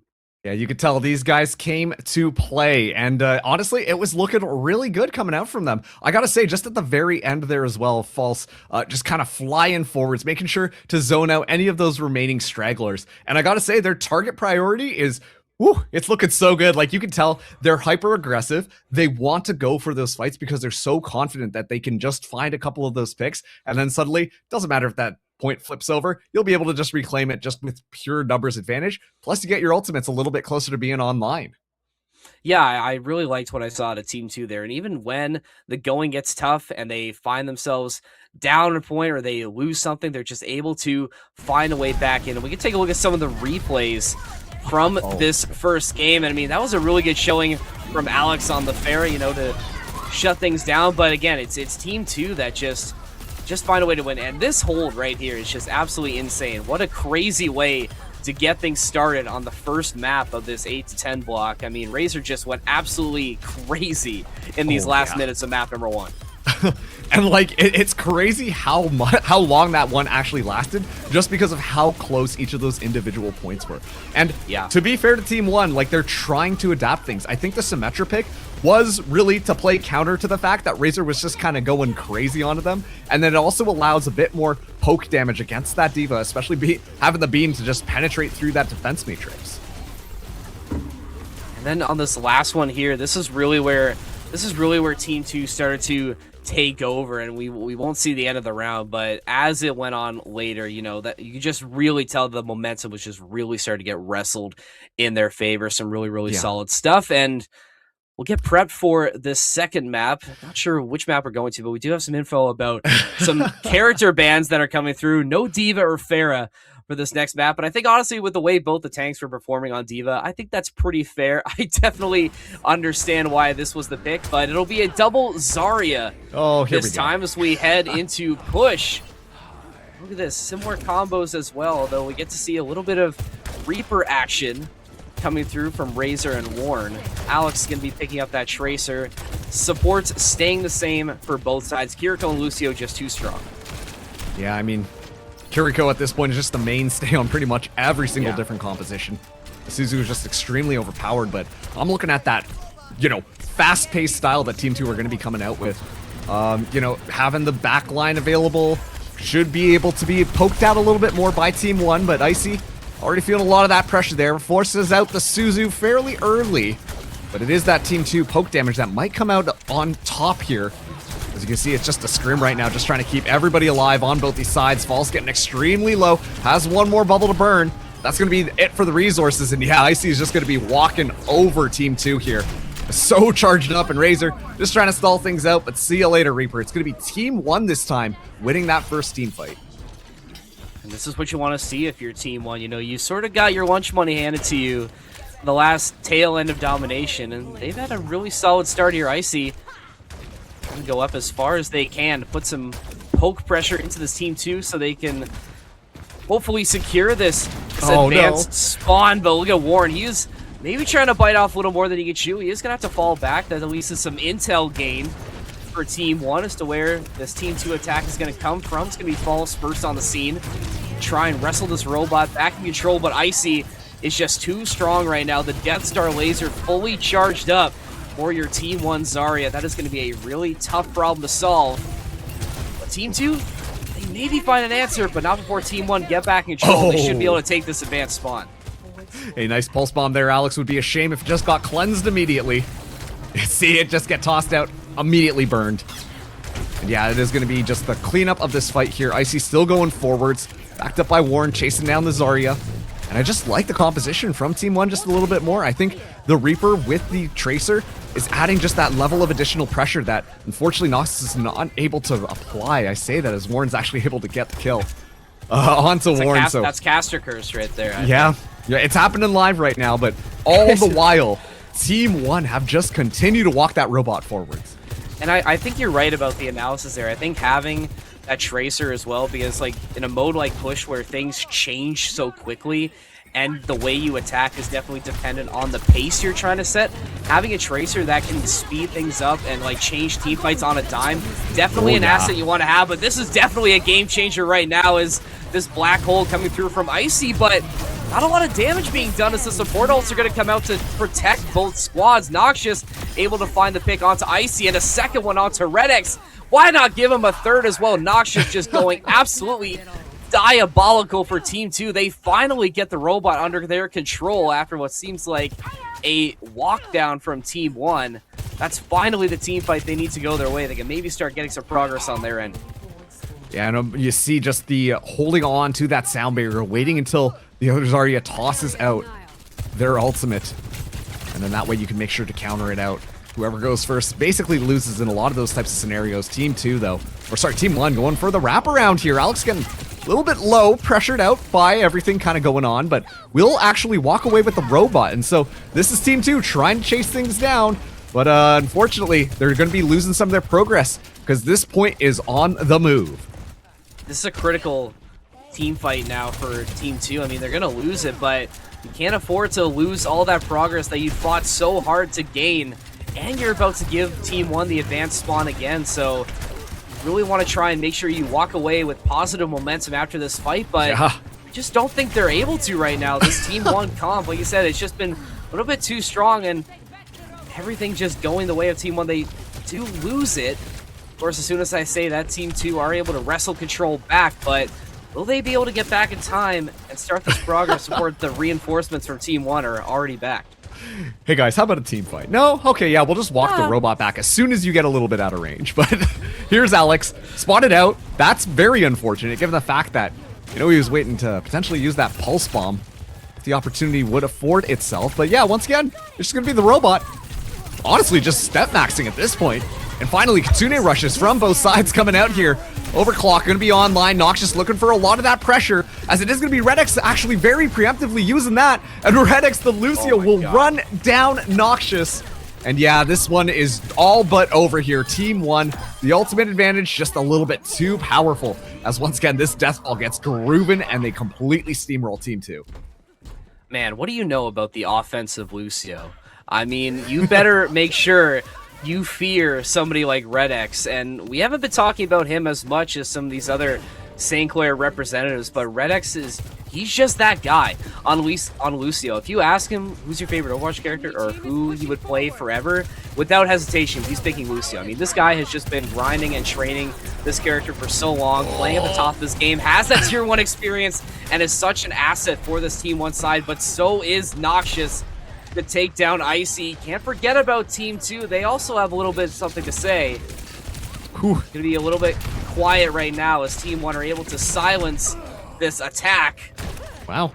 You But say it's that, still but going back and forth right now. I mean, like, just when you think one team has really got it under control, the other one able to find a way back in. This has been very back and forth these last little bit. Team 2, after a slow start, finally starting to get their feet underneath them.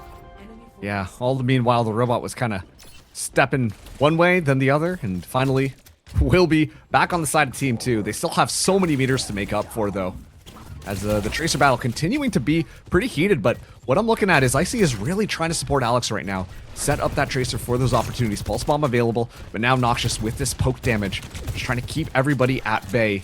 And they ought to be so careful, because as soon as they realize where the Sojourn is, I imagine they're going to go fast. It is going to be the Grav coming out, actually, as they're looking to burn down that Zarya. False going to be saying bye-bye. A little bit too late from Mateball to try and keep everybody alive from that sound barrier. But it's all good. It will be just clean up right now as Team 1 looking to dominate the rest of Team 2 and wrestle that robot back into their control. Unfortunately for Team 2, I mean, you've already given up so many meters at the start. It's just so hard to make positive progress at this point of the game. And I mean, we're already under 3 minutes to go. Team 1, they're back in control. They're going to get this advanced spawn again. You have 3 ults to work with, soon to be 4.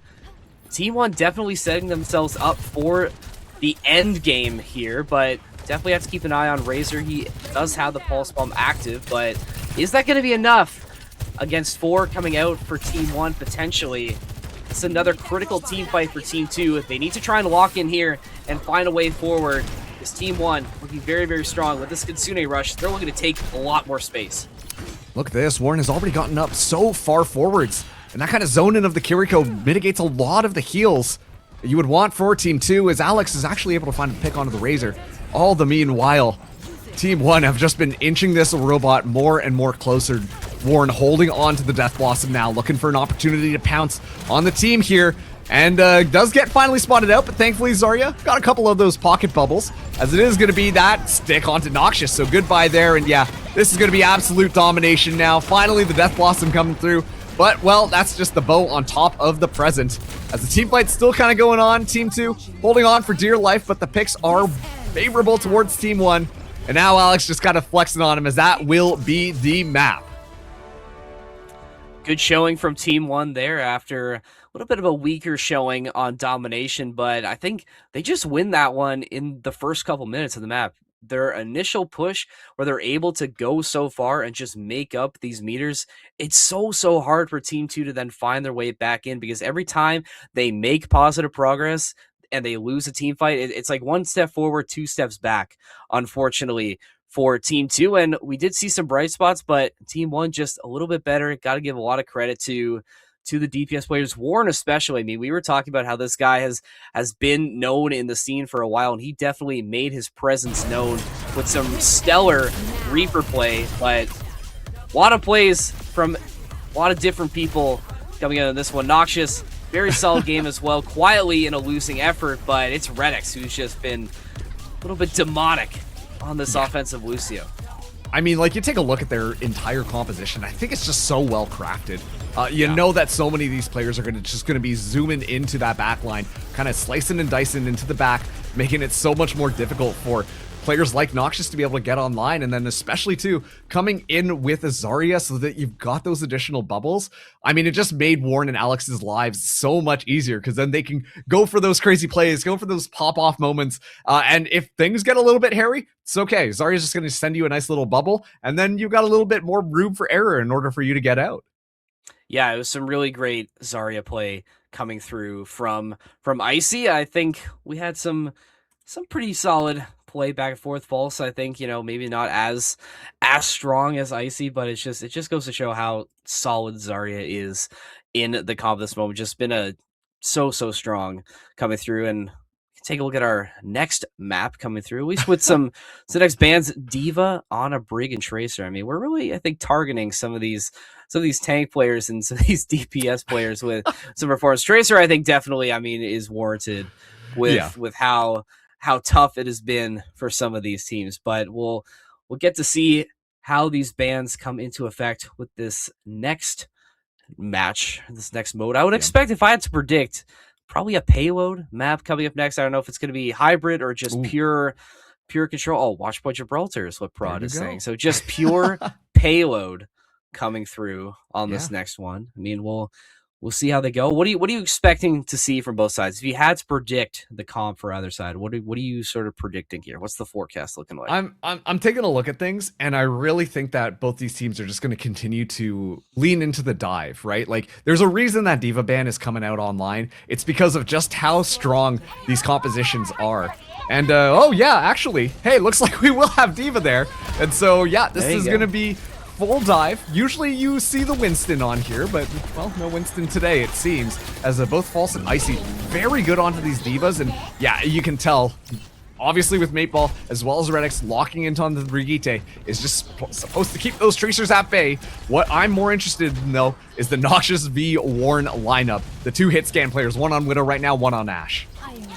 Well, definitely something you want to keep an eye on. Warren, at one point in time, was one of the best Ashe players in Overwatch, so definitely a comfort character for your Team 1 DPS hit scan. Noxious as well, we saw what he's able to do when given a Sojourn. Widow also definitely shouldn't be slept on either. Definitely has the chance to make some big plays, and once again, the mirror match coming through on both of these tanks. You can't keep D.Va down for too long, and out of Winston, it's basically the best dive you can get. That's going to be Alex winning that St. Clair Tracer mirror match, at least the first instance of that. And Team 2 off to a good start, but approaching this first choke point, and progress is slowing down just a little bit. Yeah, just a little bit.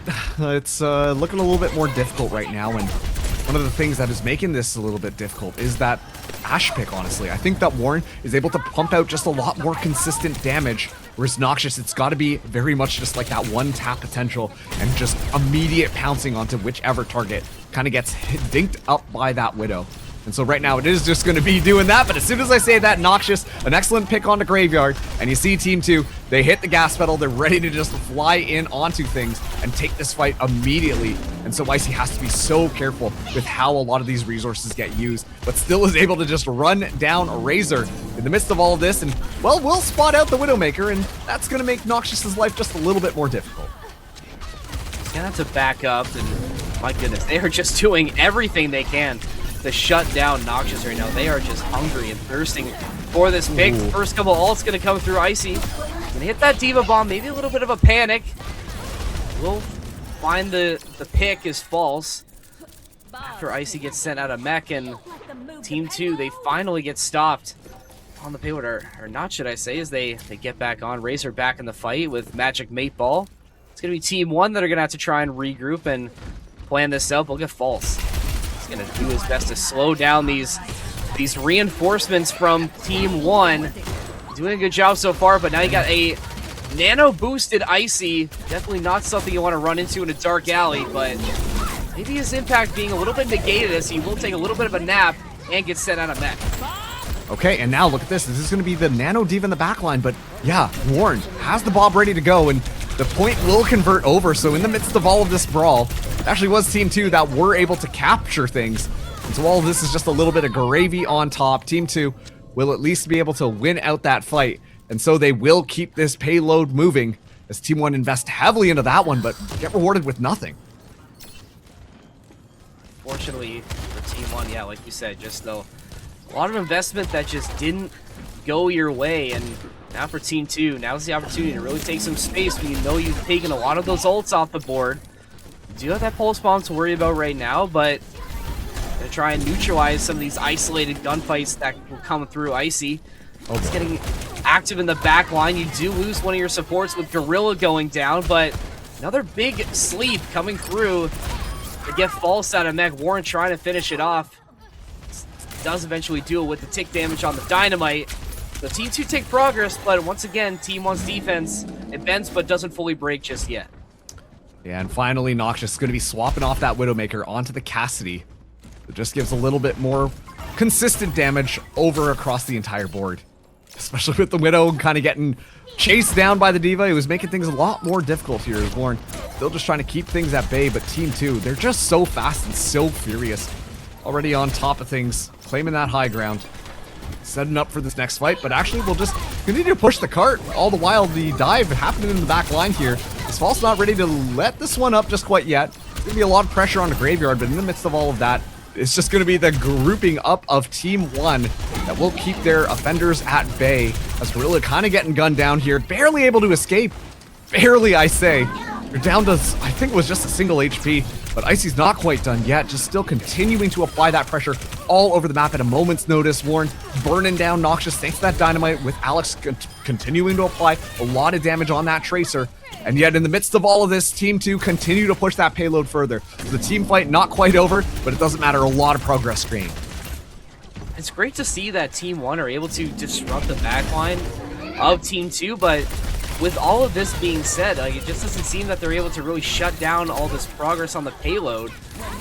And yes, Team 2, you know, they're losing these squishies, but they're still able to win the war and win the battle. Nano boosted Icy isn't going to really lead to much. He's going to have to panic Diva Bomb.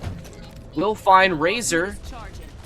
So I guess something of value coming through for Team 1, but still bodies on the payload if you're Team 2. Warren trying to do his best to hold them off, but still, Team 2 gonna fall back and regroup a little bit. Great shot from Noxious, swapping over to that Cassidy for a little extra boom on the hit scan. A little bit of a final hold coming through now for Team 1. 30 seconds left to hold and try and keep Team 2 on this single point. With these ults coming through, you have a Nano available for your Team 2 and a High Noon. You have to expect that this push is going to be coming fast and furious. Yeah, watch out for the Bob as well. Warren has this thing online just in case they need that panic button ready to go.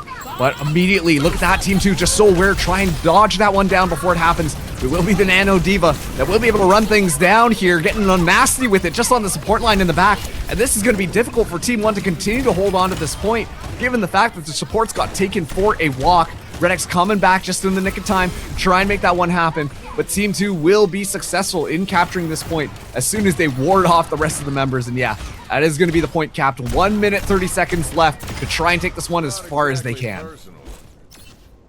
Give a shout out to Noxious and Razor there. That duo, the main reason why they're able to secure that at the end. Razor just going crazy with at least 3 picks on Team 1 to just open up the lane and give Team 2 more chance to end this one and get them to 3 points. They're still pushing their way forward. Icy trying to deal with this backline Diva for Team 2.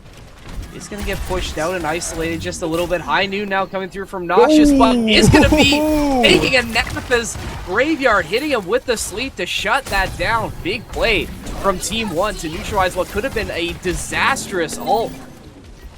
And they retake control with the defense. Team 2 trying to rally, but Team 1 just holding out just a little bit longer. They should be able to maybe stymie this out, but hold on now. Team 2 not done yet. Yeah, Team 2 just kind of going crazy now. Noxious able to find a couple of kills. Alex trying to make that one evened out here. At least able to find the Brig, but it might just be a little bit too late. The remaining members of Team 2 will continue to push this one forwards. Icy gonna try and get back into the fight now as Warren will have that backline support, but the respawners advantage just a little bit stronger for Team 1 right now, so you should be able to get everything up into gear whenever they need so. Icy hanging out up top, just trying to isolate Magic 8 Ball. Oh, naded as well, and yeah, that's gonna be the Brig down. Icy does go to sleep, but it's all good. A Nano Diva just in the backline. False trying to make things extremely uncomfortable as overtime starts to burn away here. Team 2 have to take this one towards the end. Icy still looking for that target isolation. Just gotta run over Gorilla. That's gonna be just nothing but roadkill. Bob getting tossed on the point in the meanwhile. It's absolute chaos on it, but it is all good. That is gonna be 3 points capped for Team 2. Team 2 able to get it done, but just like we've seen before, it's not without a massive investment and a massive fight. Team 1 at least making things really, really interesting, especially down near the stretch. Just Team 2, smarter ult management, finding the big picks when they needed to, and they're just able to prevail after Team 1.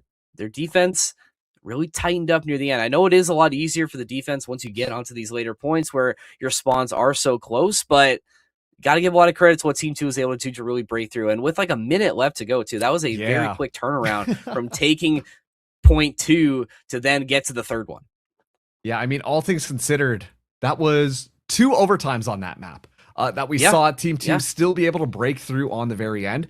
And once again, I talked about this earlier, but I think it just comes down to how good they are on that target priority. And Magic 8 having such a hard time trying to counter the dive to try and keep the Ana alive. Because, you know, yeah, Brig can throw out packs. Brig can hit people with the mace and heal people close by. But at the end of the day, the main healers are going to be those Anas that really have to get that value. And especially with the anti-nade, finding those timings to just enable the dive to be so strong. You can tell Team 2, they're like, we want to get this Ana off the table right away. And as soon as these team fights start, and every single time they were successful in doing it, they're able to run over Team 1.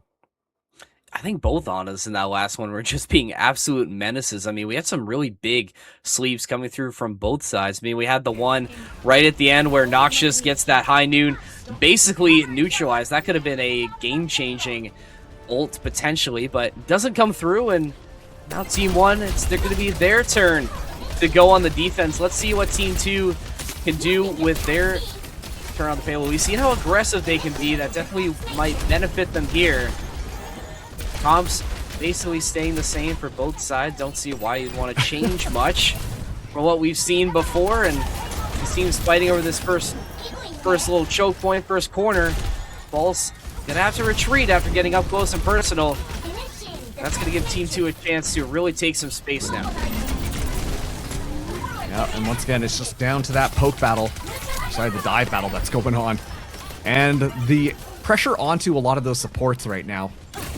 As yeah, it is going to be Team 1 still able to kind of stall out the payload, as I do believe those teams have swapped, and that's why you're seeing now Team 2 was the former Team 1 to make this even more confusing for you at home. Oh yes, I didn't even notice that. I'm so dialed in right now, but I think you're right. I think there was a little bit of a reset that came through for these teams, but that's okay.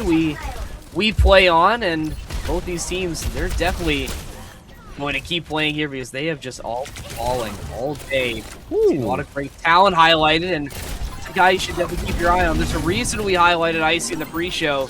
He has been a menace, and so has Warren. These two have just been the engine for this offense and defense for Team 2 thus far today, and they're cruising towards this first point, and I don't think Team 1, they will just barely get back in time, but 2.5 meters to go. Team 2 just need a couple picks to go their way, and they should find this first point.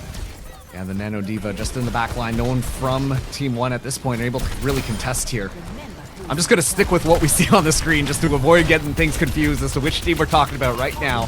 Yeah. As it will be Team 2 just completely running it over, but I want to point your attention to the ultimate bank that has just been generated by Team 2. They've already got 4 of their ults online for the next fight. And while, yeah, Team 1 are getting close, I mean, Team 2 could ice it out before it even begins.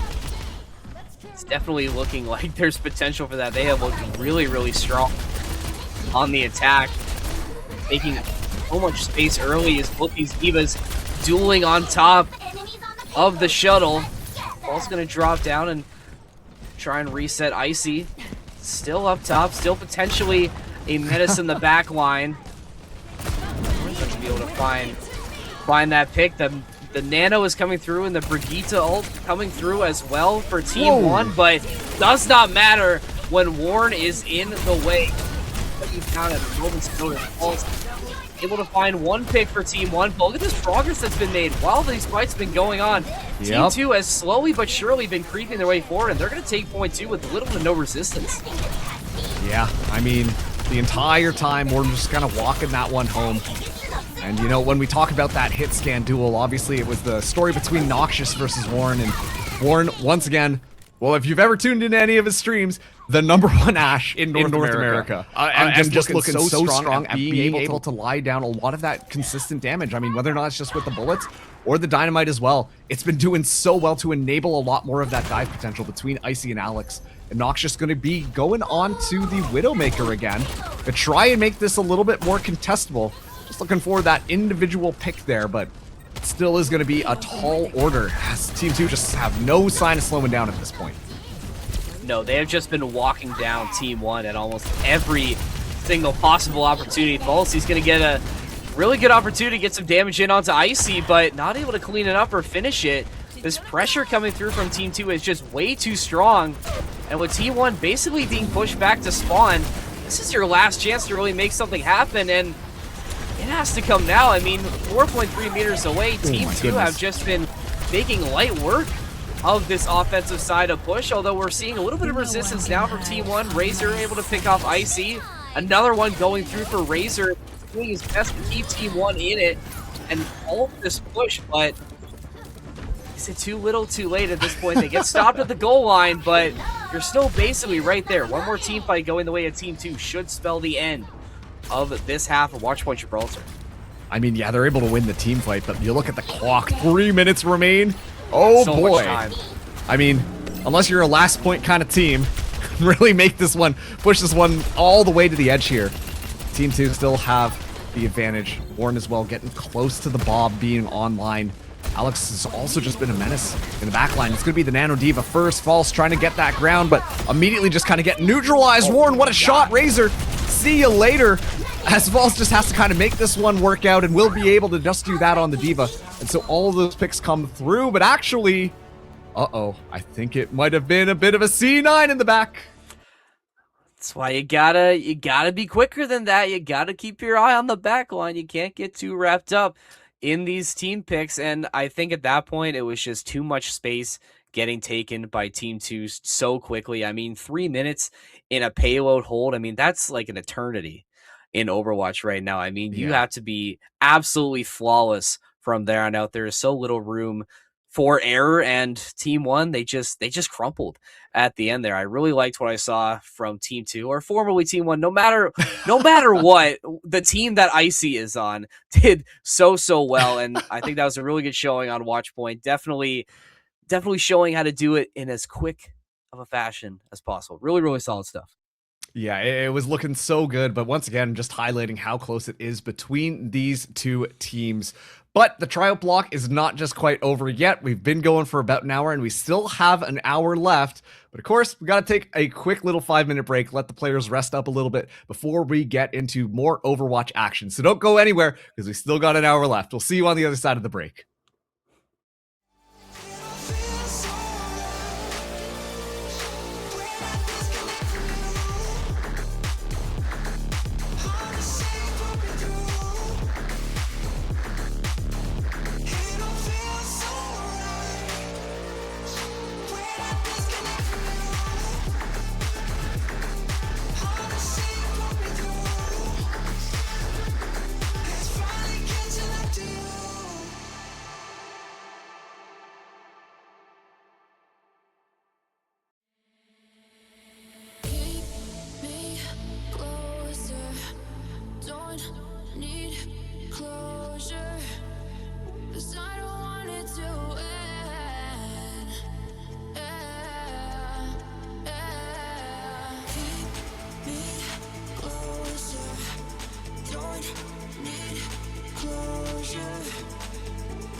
I don't want it to.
wanted to.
Uncover me, my flesh is sweet, hollow hide. My disbelief in the unseen shadows hide. I found my place in the garden. Among the snakes in the darkness. My desperate ache for belonging above the stars. I found my place in the madness. I seek a way through the labyrinth. Open the gates to the palace. Unveil the dark. I found my place in the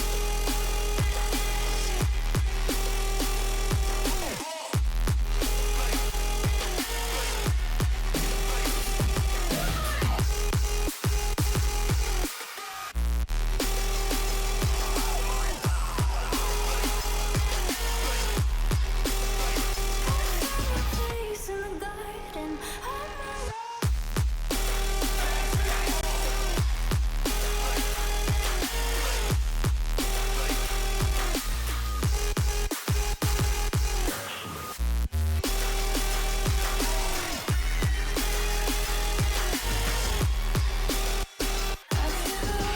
She's whispering lullabies. Sun settling deep in the night. Hear her cry. I found my place in the garden. Among the snakes in the darkness. My desperate ache for belonging above the stars. I found my place in the madness. I seek a way through the labyrinth. Open the gates to the palace. Unveil the dark.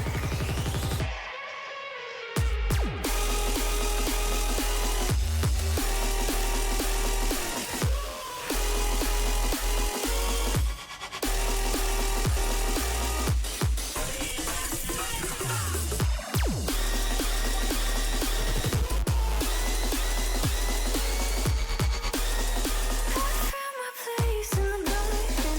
Among the snakes in the darkness. My desperate ache for belonging above the stars. Welcome back, everybody, to the Overwatch Team Canada Trials. My name is still Marks, and this is still Evan.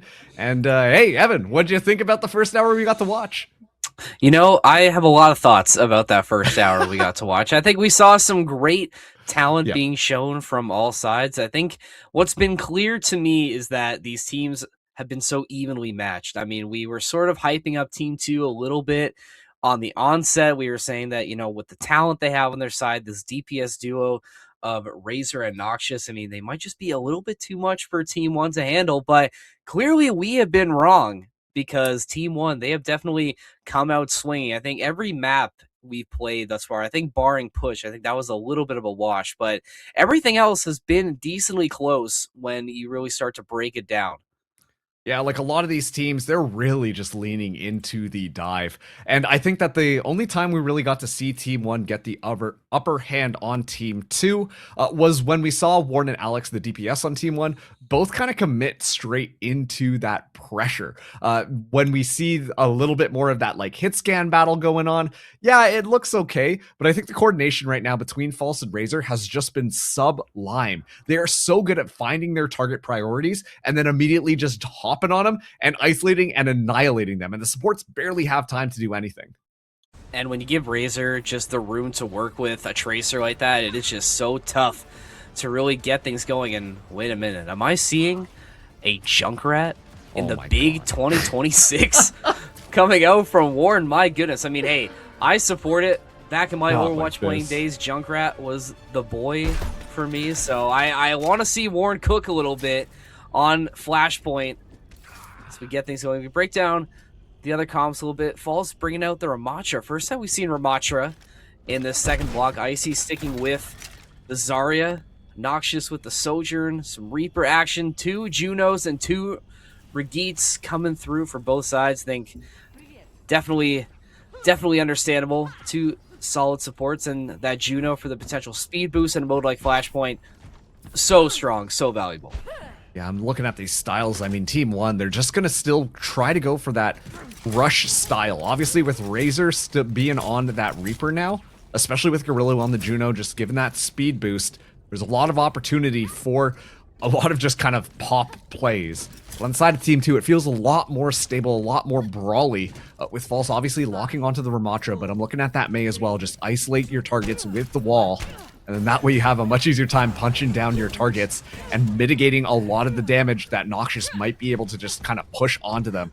So this is going to be a really interesting matchup between these two teams.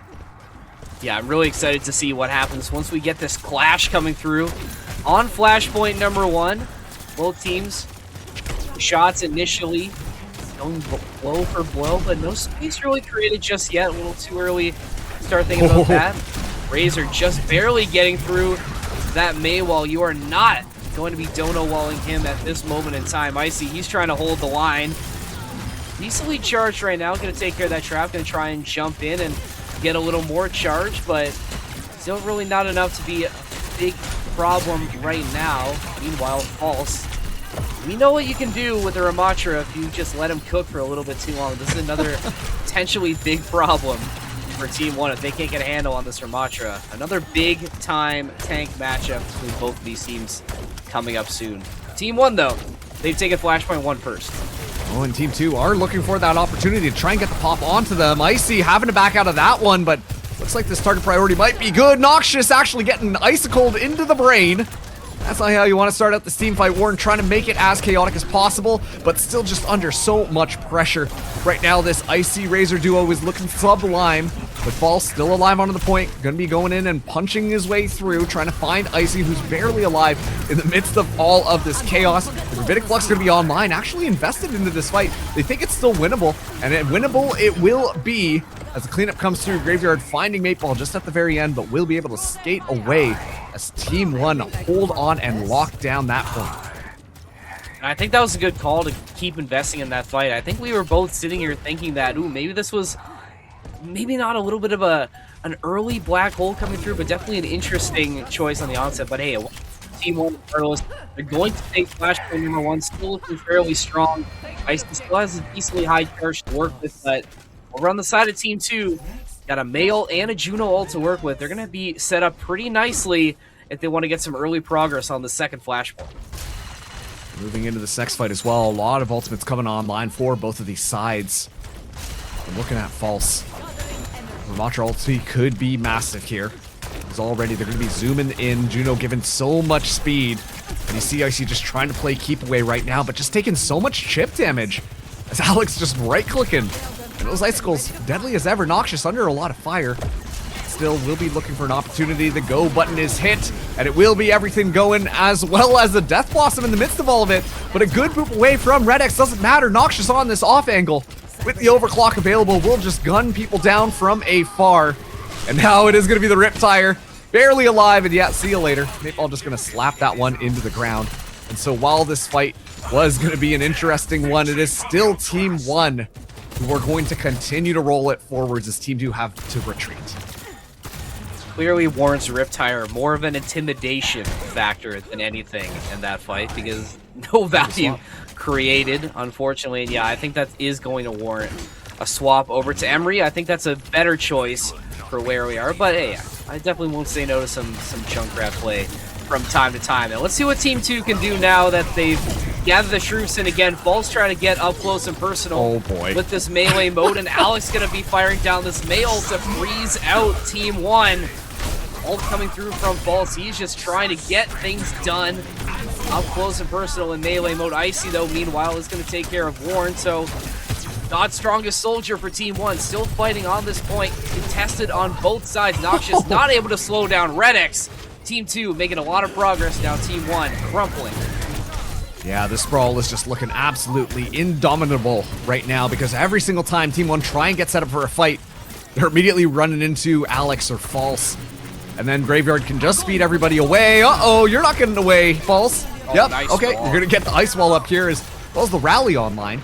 A little bit of extra time. Razor trying to go from the side and actually able to find Warren on the back line. Taking away a lot of that DPS pressure. Noxious popping the overclock here. Oh, almost finds a pick onto Graveyard, but Graveyard able to safely skate away. And it's all fine and dandy because even though the point did flip over, it's still going to be Team 1 chasing down and lining up those kills. So they will be able to convert the flashpoint back to their side. Man, that's so unfortunate. That was a huge play from Alex to save the team from the black hole there. I mean, could have been a game-saving play or a flashpoint-saving play, but it doesn't lead to anything as Team 1 have just been looking a little bit too good in this flashpoint mode, and they hit 2, but the way the scrim is going, we're going to be going all 5 flashpoints this time. Or first to 5, I think, is the way it's going to go. So still a lot of time for Team 2 to get things going and get things back under control. Warren going to be swapping again. Yeah. Going to be heading over to this Cassidy this time. Maybe not totally comfortable with the way things have been going for this Team 2 DPS player. And I think one thing we can say for certain is that Noxious is definitely comfortable with where he's at right now. He's looking to get things going with his overclock. Not able to do much of anything. Not a whole lot of value created for his team besides, I guess, intimidation factor. Team 1 get back on this point. Team 2 on the outside looking in now. Orbital Ray available for Graveyard. Another thing to work with for Team 2, but Team 1 still just doing a great job at icing him out. Uh-oh, Mate Ball gets isolated. Could be the Orbital Ray inbound, but it's a little bit too late here as Razor as well has to back off and pay respect to Team 2. Finally, Team 2 are able to convert this over. Noxious, though, looking for a little bit more. Not going to find too much. Yeah, Team 1, they got to just back out of it. Team 2 are able to hold on to this one. False as well, getting close to the ulti. Yeah, I think that's a good call for Team 1 and just try and regroup. You have at least one support ult. You can probably get Magic Mate Balls up in time for this next push and the Black Hole as well, close to being online. So I think they're just waiting for all these stuffs to get in a row, but Balls not going to be doing a lot, but maybe not as much as they were hoping for. As Magic Mate Ball shutting down Ramatra and now has that ult and Inspire available for Team 1 if they want to use it. Warren, though, still trying to fight, but is going to have to fall back. Team 1, they prevail and don't have to use a whole lot of their ult investment to get into this fight. So still looking pretty good as they try and build up their score once again. Yeah, you see False just get completely isolated. And sure, you can defend all you want. It mitigates a lot of damage, but if you don't have your supports pumping you with heals, eventually you will fall down. It's a great team fight from Team 1, who shows zero signs of slowing down right now. Having the Graviton Surge available, and Razor having the ultimate as well, so a couple of combinations being set up on the board. High Noon gets activated. We're not able to find anything, as Razor just trying to do it, but it will be that backline attack, as it's going to be the TP in. Icy looking for the grab opportunity, is able to isolate Warren right off the bat. The grab gets launched. No need for the Death Blossom this time around. It will just be a complete Vice Grip on this Flashpoint, as that's going to be 3 for Team 1, as Team 2 just really struggling to find any footing on this map. Yeah, it's just a lot of these fights that they're getting into. I mean, I see the vision for what you're going for, but you're just not able to really slow down these re-aggressing members of Team 1, and once you get them cooking, it is really hard to slow them down, at least on the onset here. We'll see how much more Team 1 can do to get into the next flashpoint number 4. False trying to get things going, but he's met with heavy resistance from Razor. A lot of damage getting sent his way, but will finally get back into full health. But I mean, Team 1 already in position to get onto this point, and with Noxious popping his ult, they're able to maybe get a little bit more space, get a little bit creative with how they take it. Although Noxious whiffing on a couple shots, they're going to try and get this util in, but what I thought was going to be an easy fight for Team 1 goes awry. Team 2 they finally break into the point and are trying to stall out Team 1 as much as they can. Ball's just so confused as to what's going on. The Death Blossom gets pooped away, but it's a little bit too late. Warren and Graveyard meet their demise. Magic 8 Ball, meanwhile, just going to be knocking heads silly as Alex Serenic's going down, so Team 1 just looking for their opportunity to convert things around. And one of the things I'm noticing on Team 2 is they're having a really hard time isolating individuals just because of the speed that Team 1 have. Noxious still doing such a good job on that poke damage from afar, while Razor consistently getting the get out of jail free card. And so a lot of these plans based around the Mei, based around the Ramatra, don't even have a chance to come to fruition. Right about that, and Team 1 has just been so good right now, and seems like everything is firing on all cylinders right now. Nothing can be done to slow them down as Paul's trying once again, just trying to make damage and create space with his aura alone, but he's going to have to fall back a little bit, and Noxious going to send him down for the count. Icy adding another one, but Noxious will not be denied. Another big triple from your St. Clair DPS player. Just an absolute clinic being put on from Team 1 right now. They should get their 4th. Now look at this. False finally going to be matching that Zarya duel. Consistently, Icy has just had so much charge this entire match. And I think that that is just such a good job of usage of those bubbles to keep Razor alive. And then all in the meanwhile, Noxious once again just still farming from the back line while everybody on Team 2 is trying to focus on isolating Razor. So everything's still working exactly how they would want it to on the side of Team 1. The Team 2, with this adjustment onto that Zarya, let's see how they're going to take this next fight as they get ready to brawl again. Hopefully it's not an adjustment that's too late here, because Team 2, they've dug themselves into a considerable hole already. They're going to have to go flawless if they want to try and steal this one away from Team 1. Shield coming through, and that's going to be nothing coming on the other end of that high noon. Noxious, once again, with a chance to create a lot of space, a lot of damage with this overclock. Shots going through. Wall going to stop that initially. Ooh. Graveyard with a nice pick over onto Razor. Team 2 still trying to fight. They will take point first off the back of 2 picks from Warren and Graveyard. And once again, like, you take a look at how that fight kind of broke out there. Noxious farming so much value into the backline, but actually once they're able to negate the damage that Razor can do, Team 2 completely overwhelmed and just annihilate Team 1. And yeah, Team 1 though, coming back into this next fight, they're going to have that Blossom, have the Grav back online. Ultimate combo to use and potentially just seal the deal on a team fight against Team 2. You have to be careful of this Mei ult from Alex. I mean, we've seen what a competent Mei play can do in shutting down some of these pushes, so that's definitely the biggest thing that I'm looking at. If Team 2 want to salvage this and stay a little bit longer, 67% on the point. Woo. With his Team 2, Icy, he's getting in with the black hole, but the Mei ult does come out. I think that is going to shut down the Death Blossom, but not before False gets taken out. Razor will sneak out of that and somehow finds that pick onto Alex. Noxious adding another one. Look at these St. Clair players, man. So inspirational to watch. Team 1 mow their way through and get onto point number 4. Yeah, just unstoppable at this point. Razor doing such a smart job at seeing where that Blizzard gets tossed down, which once again was just to, nullify the effects of that Graviton Surge. And it still just steps out, is able to find the Zarya, and then just looks for the Mei afterwards. And yeah, this is still just domination coming in right now. It is going to be the point converted over, though. Team 1 they're holding on and building percentage. Team 2 getting ready for yet another fight. They're going to have a grab ready to go. Warren popping out that Deadeye first, and there goes the grab. All shields at bay, but it's not going to be enough. They just completely pop those bubbles. That's going to be more than enough. Everything being tossed into the kitchen sink at this point as they just run down the rest of Team 1 here.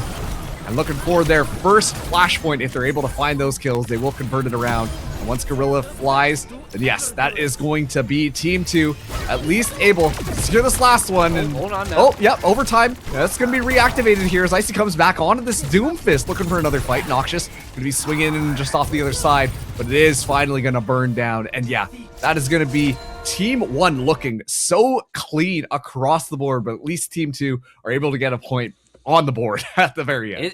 It's something, at least they came through with something. I mean, little bit too late at the end. I think maybe that tank swap should have come through a couple flashpoints earlier, but hey, it's okay. You're still able to find one. But yeah, like you said, I mean, Team One, once again, looking incredibly, incredibly stout. You know, this team with Noxious and Razor just going crazy right now. And I think just looks like everything was firing on all cylinders. And the pace they were able to play at, just constantly making Team 2 just uncomfortable in all these situations. They just look so dialed in on Flashpoint, so hard to stop in a lot of those situations. And even that last point, I mean, if Team 2 hadn't farmed up so much that, you know, it was already so close to the end, maybe Team 1 could have found a way to come back and sweep that game mode, but a conversation for another time. No, like I actually think you have it like right on the nose with how that kind of thing was going, because one of the things I mentioned was it just felt so difficult to get the brawl online and to get the brawl to be effective, because every single time they were trying to chase down one person on Team 2. Oh, look at that. Noxious on this off angle is now going to be just shooting us from afar. Oh, we're jumping on Noxious? Well, then now Razor is just ripping our backline apart. There's just so much value generated by the mobility that Team 2 came into it, and especially buffed up with those Zarya bubbles. It was so difficult for Team 1 to try and get their game plan even activated. And yeah, like you said, they swapped a little bit way too late to try and counter it. Yeah, and I don't know. It's hard for us to speculate when we don't have comms, and obviously we don't know what's going on in players' heads. But yeah, I think, you know, maybe if you pull the Zarya out a little bit quicker, your fortunes could have been turned around, because Team 1 did a really good job at neutralizing this Ramattra. And again, I know we've been saying his name a lot, but you got to give credit to Noxious on this Sojourn at just getting in this poke damage and just shutting down this Ramattra, who's really the big skill is just getting up close and personal with this melee mode and just bullying you straight up. And when you sort of neutralize that and lose that factor and lose the ability to take space off of your tank, you're going to have a bad time. Yeah, I mean, like you look at some of those replays there and you'd be able to see those moments when Icy was just like, all right, you were in Ramattra punch mode. That's totally cool. But actually, we're just going to walk around you and check out what's happening over there. Oh, look at that. That's the rest of your team. It's sorry. as easy as that. It was just so difficult. And like you see, like Warren and Alex were trying to get the Ramattra online, but it's just felt like it was a little bit too late. And once again, that question of a lot of that experience that Team 2 is kind of bringing in, like we talked about this at the start of the trials today on our block specifically, False, Mateball coming in with that like tier 1 experience, and then Noxious and Razor, 2 players on St. Clair Saints who have that kind of DPS synergy and understand how to play off of one another. Meanwhile, on Team 1, like you got, it's a little bit more of a smorgasbord of players just kind of coming together and figuring it out on the go. And so a lot of those synergies and experience don't necessarily exist on Team 1. And personally speaking, I think it kind of shows just across the board. But you can tell if Team 1 get the upper hand on some of their more comfortable picks, then I think that looks a lot better from them.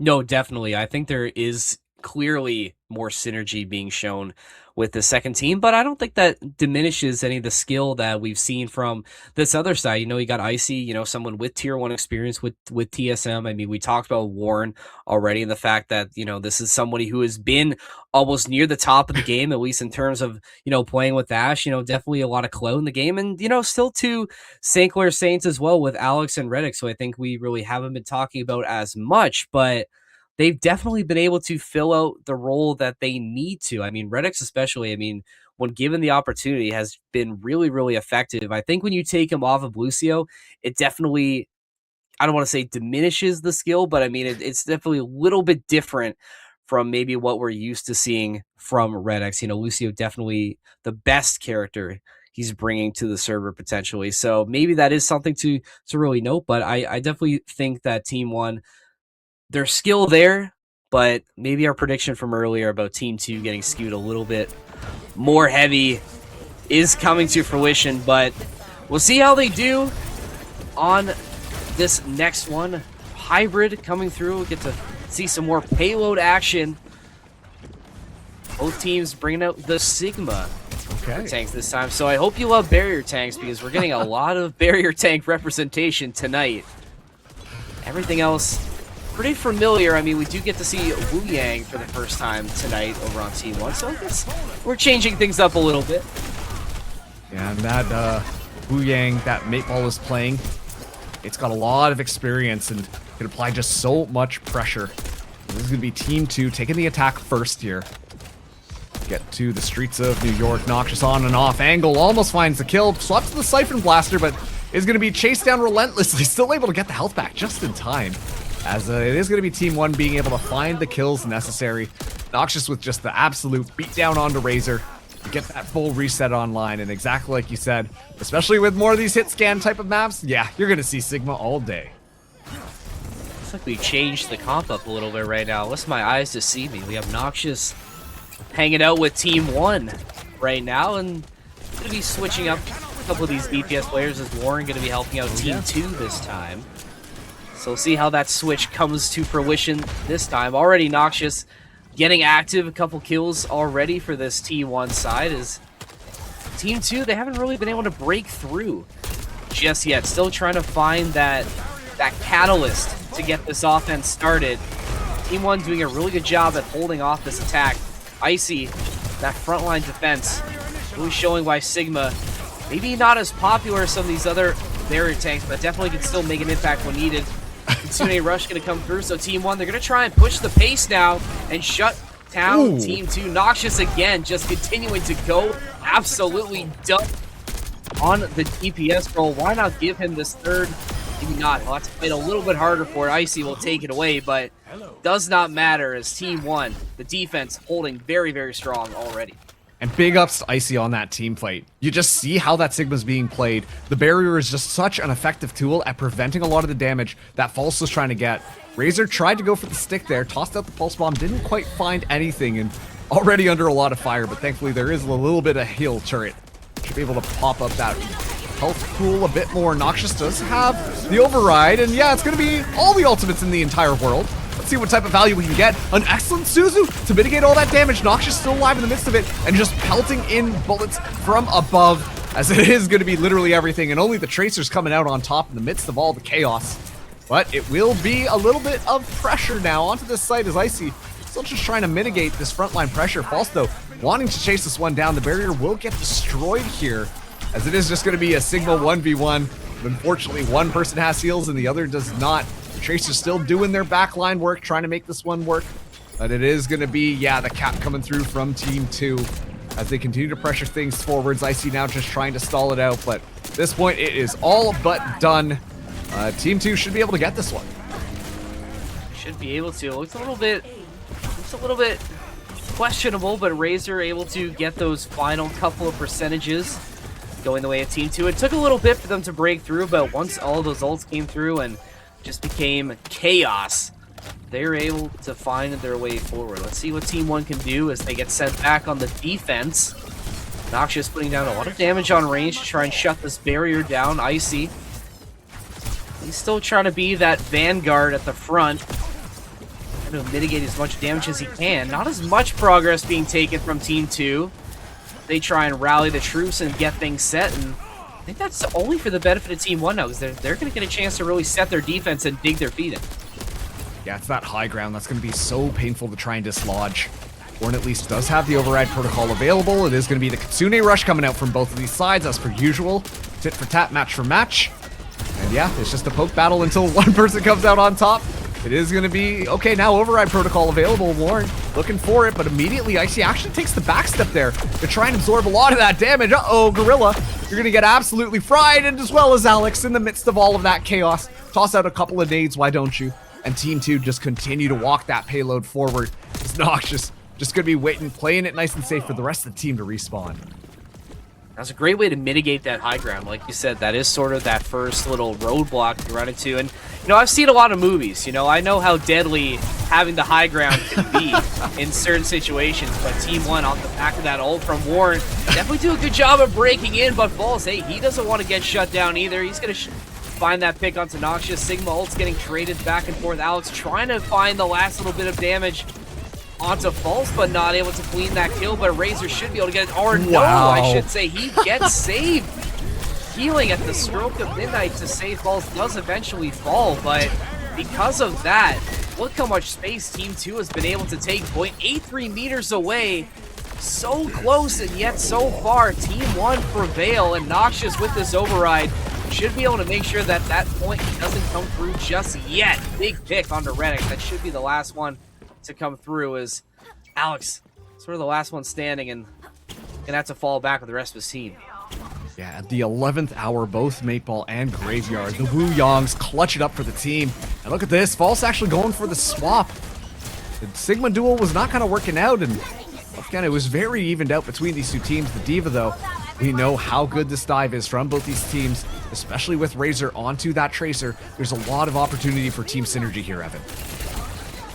Definitely, but I mean, if you have some synergy, we need to see it right here, because Team 2, they've lost a lot of progress that they've gained. They were so close to that second checkpoint, but not enough to get it done. Team 1, they've bent, but they haven't broken just yet. One last chance now for Team 2 to take some space. Razor trying to get active in the back line, but it's going to get shut down by Magic Maypole. That is a huge pick coming through for Team 2, and they're trying to add some more as Team 1 trying to get the shutdown. Noxious swapping to that pistol, able to find Graveyard. Icy, why not find that last one?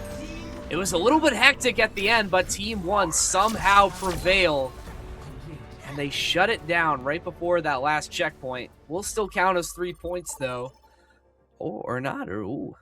Yeah, I guess hey, here we are. It's us. Coming back to us. Hey, it's sometimes these custom lobbies get a little bit wacky when we get these custom scrim rules. But hey, you know, I'll give Team 1 a lot of credit there, because it looked like Team 2 was just going to run it down and get over to the last one. But they did a really good job of a defensive stand at the very end. I mean, like 0.83 meters we're talking about at the end. Just a great save and a really good showing in the last little bits of that half. Yo, I just want to give a big shout out to the supports on both of the teams, honestly. Whether or not it was the Wu Young alts, whether or not it was the Suzus coming out, like, they came in clutch multiple times and really were the big thing that changed things around. Obviously, the tank ultimate's a little bit flashy, override protocol. Yeah, okay, you're going to find your kills. Yeah, we know how that one goes out. But really, the supports have been doing such a good job on both of these teams at keeping everybody alive, which is really difficult, especially amidst all of the chaos, amongst all of the ultimates that were kind of getting thrown at the board. So, you know, at the end of the day, this is still a team trial here, so only a couple of them are going to make it, but I've just been very impressed with the timing that a lot of these supports have.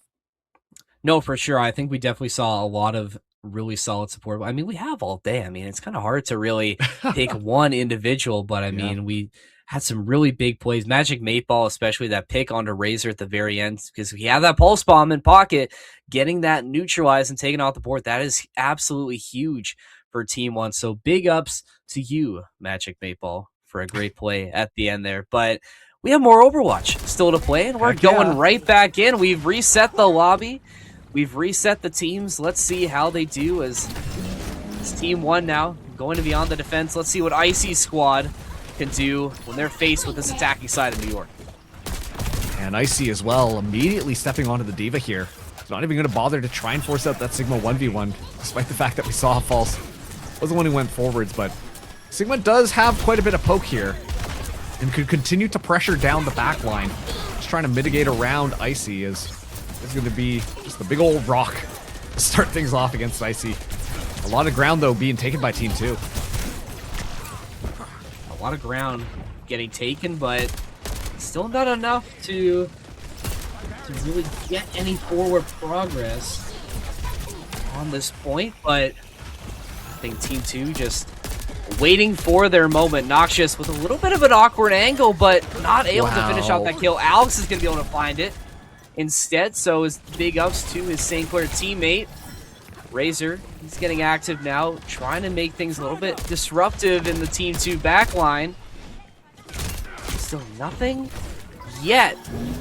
Haven't seen the opening for Team 2. Icy trying to lead the way and maybe trying to let it a little bit, get a little bit of an awkward way in. Noxious with a big pick to create some more space as False goes down, and this should be the break that Team 2 is looking for. I think they should be able to hold here and take this point.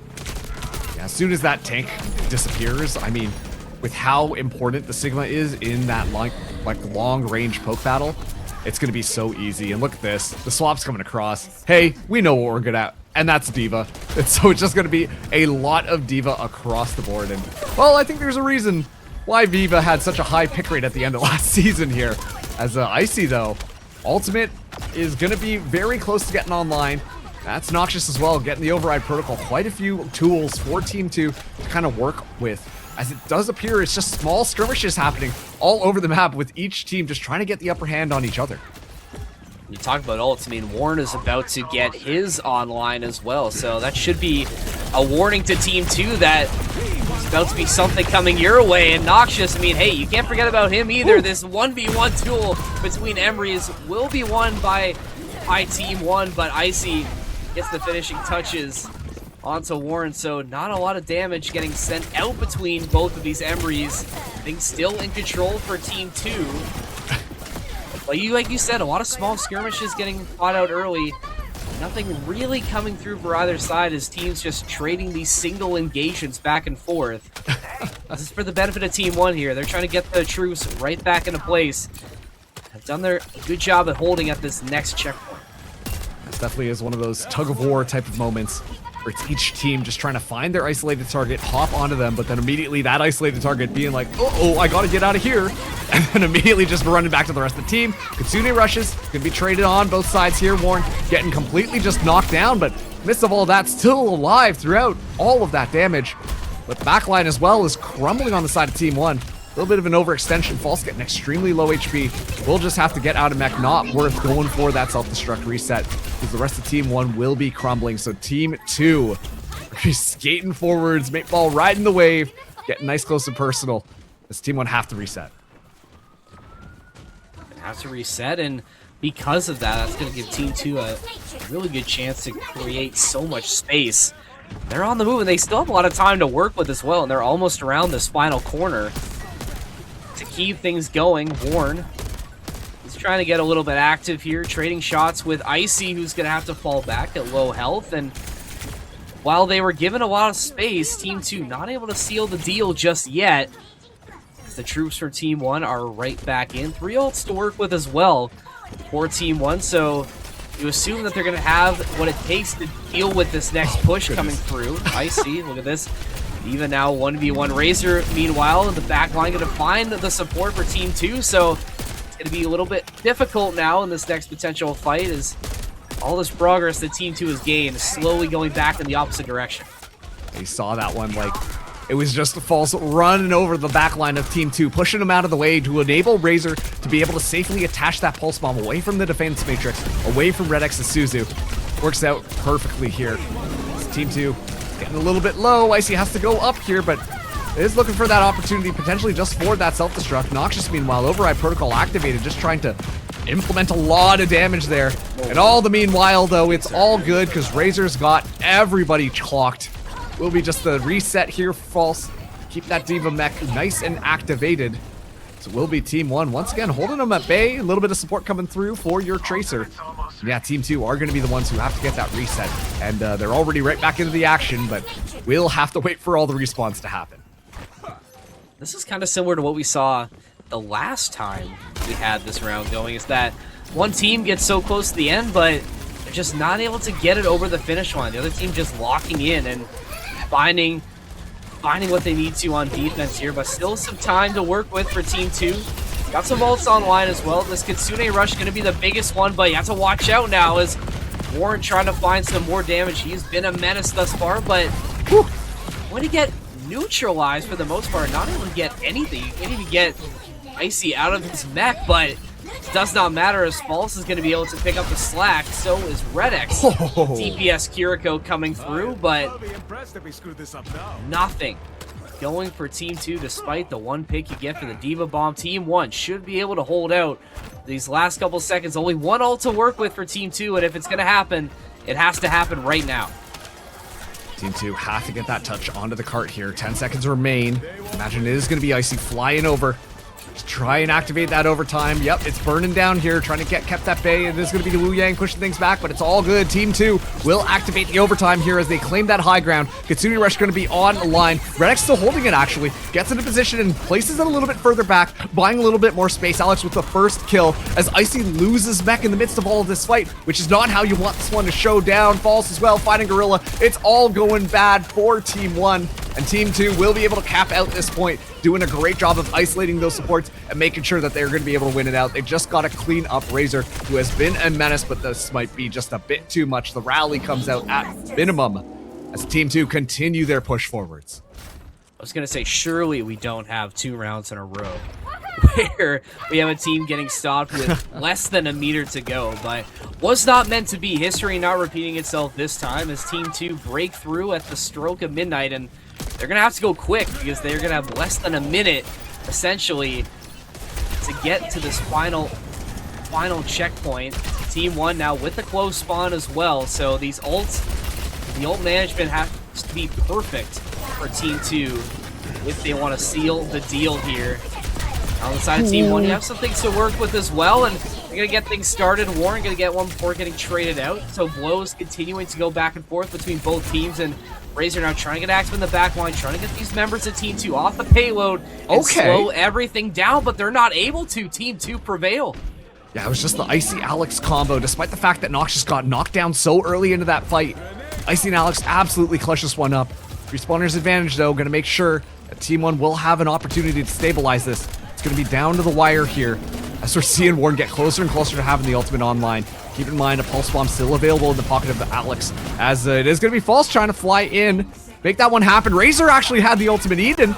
That's not how you want to start this one out, but a lot of pressure being put so far forwards, and it is going to force Icy to just go in so deep to try and stay it alive. Self-destruct activated to try and get that remech early as Warren goes through the override protocol, but so much space has been earned for Team 1, keeping Team 2 at bay, and they're nice and scattered. Warren finally going down to a little bit of a whip shot trick from Magic 8 Ball here, and the kills actually coming out on top, clutching up for Team 2. Icy and Alex still absolutely unstoppable here on the actual cart. Noxious just for the style points right now. The remake will happen, but it is just a little bit too late. Rally going to be activated for Magic 8 Ball just to keep everybody away.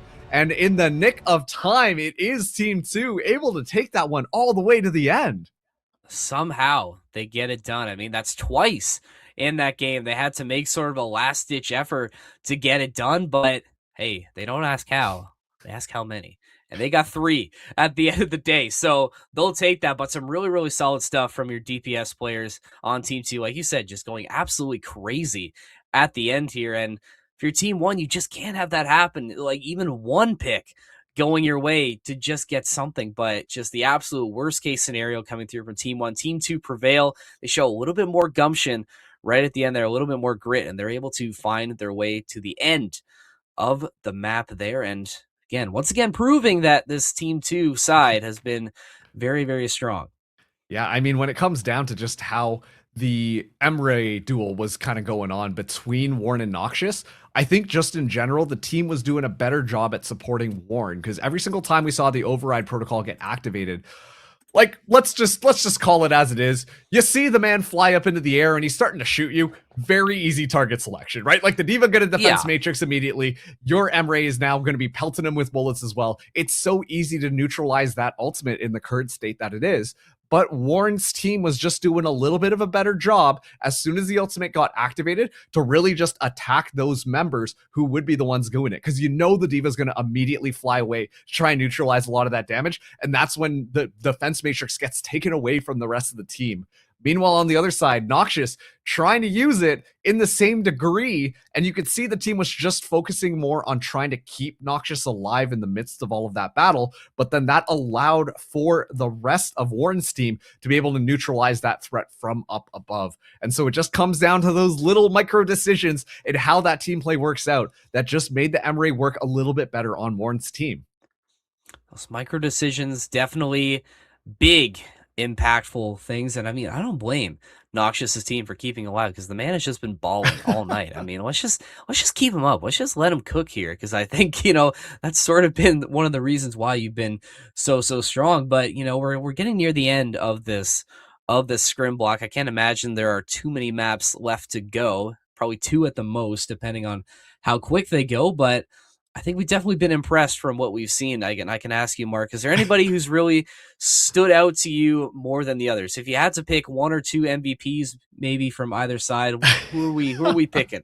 I mean, the big thing that I've been noticing for all of the play that we've seen today is how strong these teams are at dive. And I think a lot of that comes down to the Tracer play. Obviously, with how the most recent patch came out, nerfing Vendetta so that Vendetta wasn't just kind of going in the back line and chopping people down. We've seen Tracer find that resurgence back in. And so for me right now, I've been really impressed with Razor. Whether or not it was Icy, whether or not it was False supporting on that Diva, I think that this Tracer specifically has just been so effective and synergizes so well with the Diva players in order to find those openings and really just find those kills before these team fights even happen. So for me, one of my MVPs is definitely going to be Razor, but I'm curious who you would pick.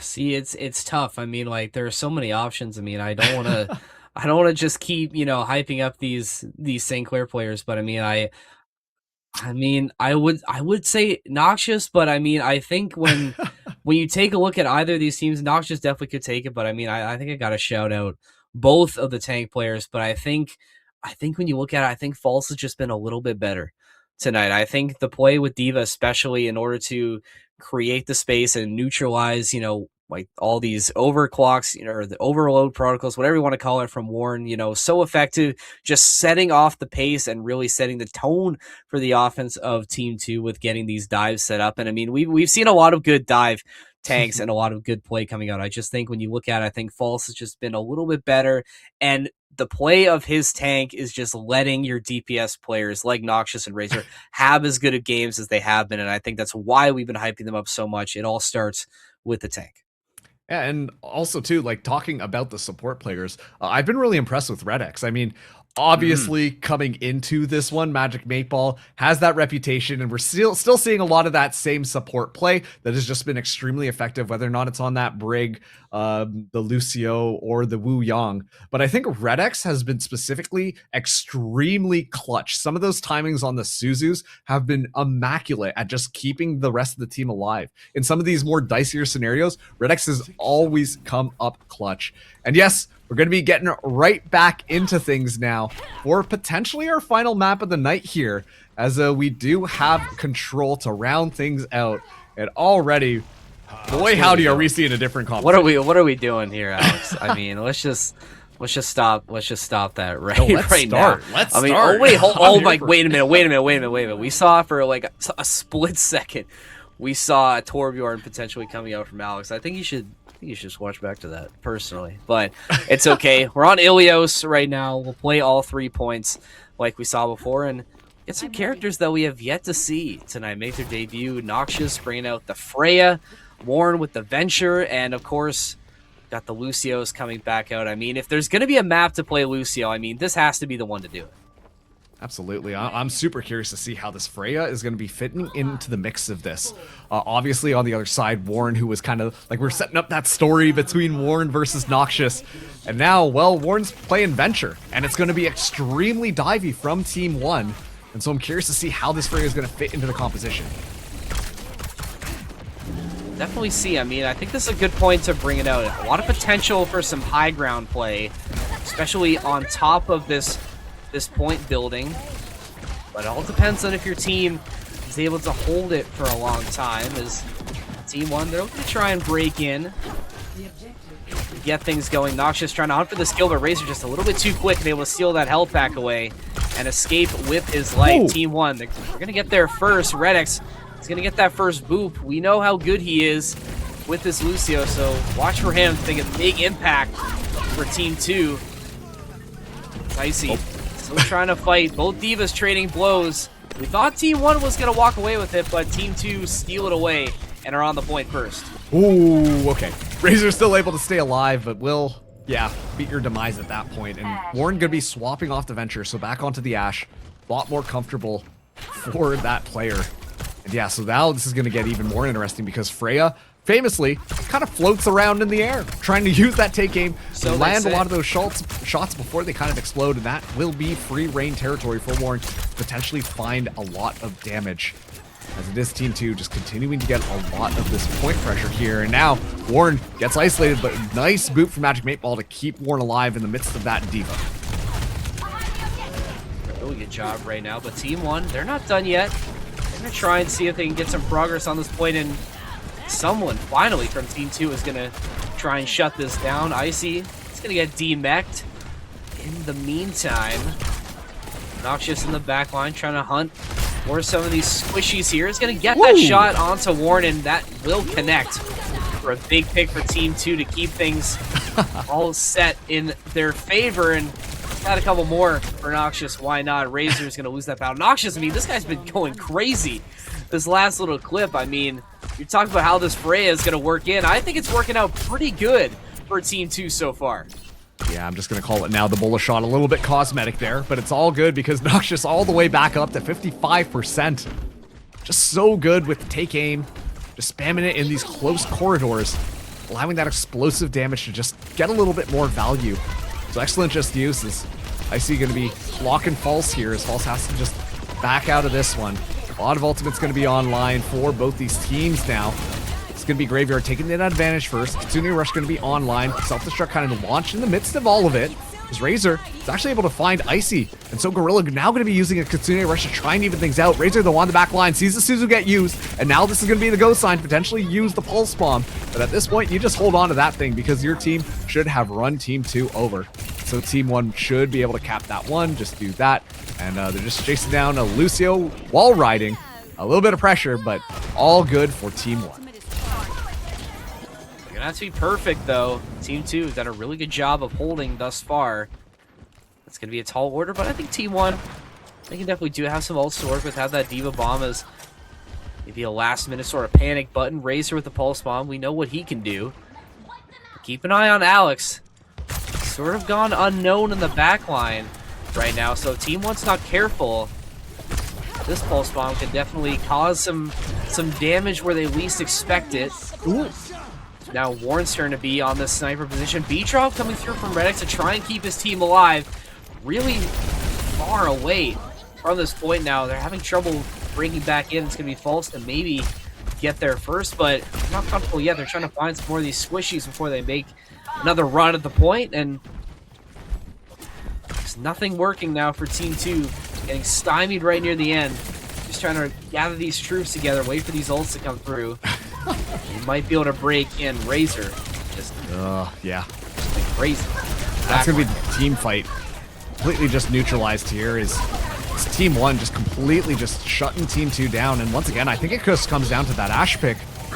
Warren just doing such a good job on those longer sight lines, not allowing for that explosiveness to happen because a pick finds so early. And now we'll have the Bob as well. So you see Team 2 just trying to close the gap, trying to take advantage of what they want to do with the composition. And yet an Ash alone is able to find a key pick, put enough damage to keep them guessing. And Team 2 haven't been able to find an answer for that just quite yet. A lot of ultimates coming into this next team fight. Noxious as well has Bolas. And yep, that's going to be the Bob. Tossed into the fray. Gonna be set up nice and easy. Dynamite gonna get eaten up here as overtime gets activated. Pulse Bomb gets tossed out in the midst of all of that. Falls just chasing down Icy. Icy not gonna have an opportunity to try and contest this one, as that is going to be point number 1 for Team 1 with a bullet. Yeah, I mean, we said they had to be flawless, and they matched it. They impressed me with how they went about that first point. And I mean, what more could you say about the defense being shown from both sides? And again, like we saw on Lijiang Tower so long ago, both teams just playing so well, and it's been so even on these domination game modes. It's hard to really pick one side that's been a little bit better. I guess Team 1, a little bit better on point number 1. But I think, definitely a lot of positives for both sides coming out of this first point on Ilios. Yeah, absolutely. I mean, you might want to just call that one a little bit of a map diff, but I think the swap from the Venture onto the Ash was just so instrumental to make that one work. And by no surprise whatsoever, Team 1 are just going to stick to their guns, because once that swap happened, Team 2 couldn't even get their foot in the door.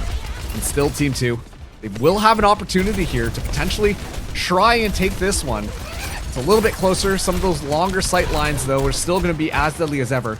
But their target isolation has to be pristine onto Warren and shut down that Ash from just farming in the backline.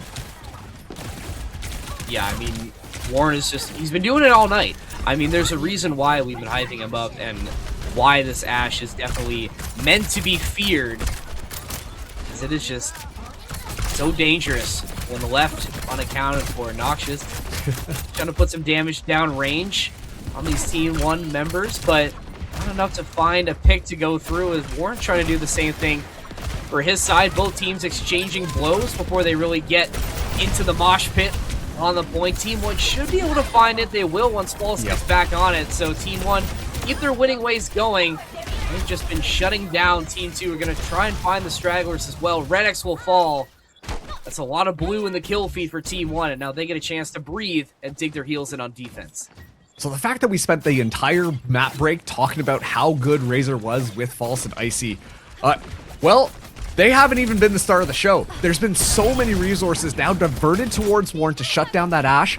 That just allows Razor and False to just go crazy in the back line and just do whatever they want. So right now, the synergies on Team 1 are just looking absolutely sublime. It's all working together. All the gears are falling in their place, running their mechanical function.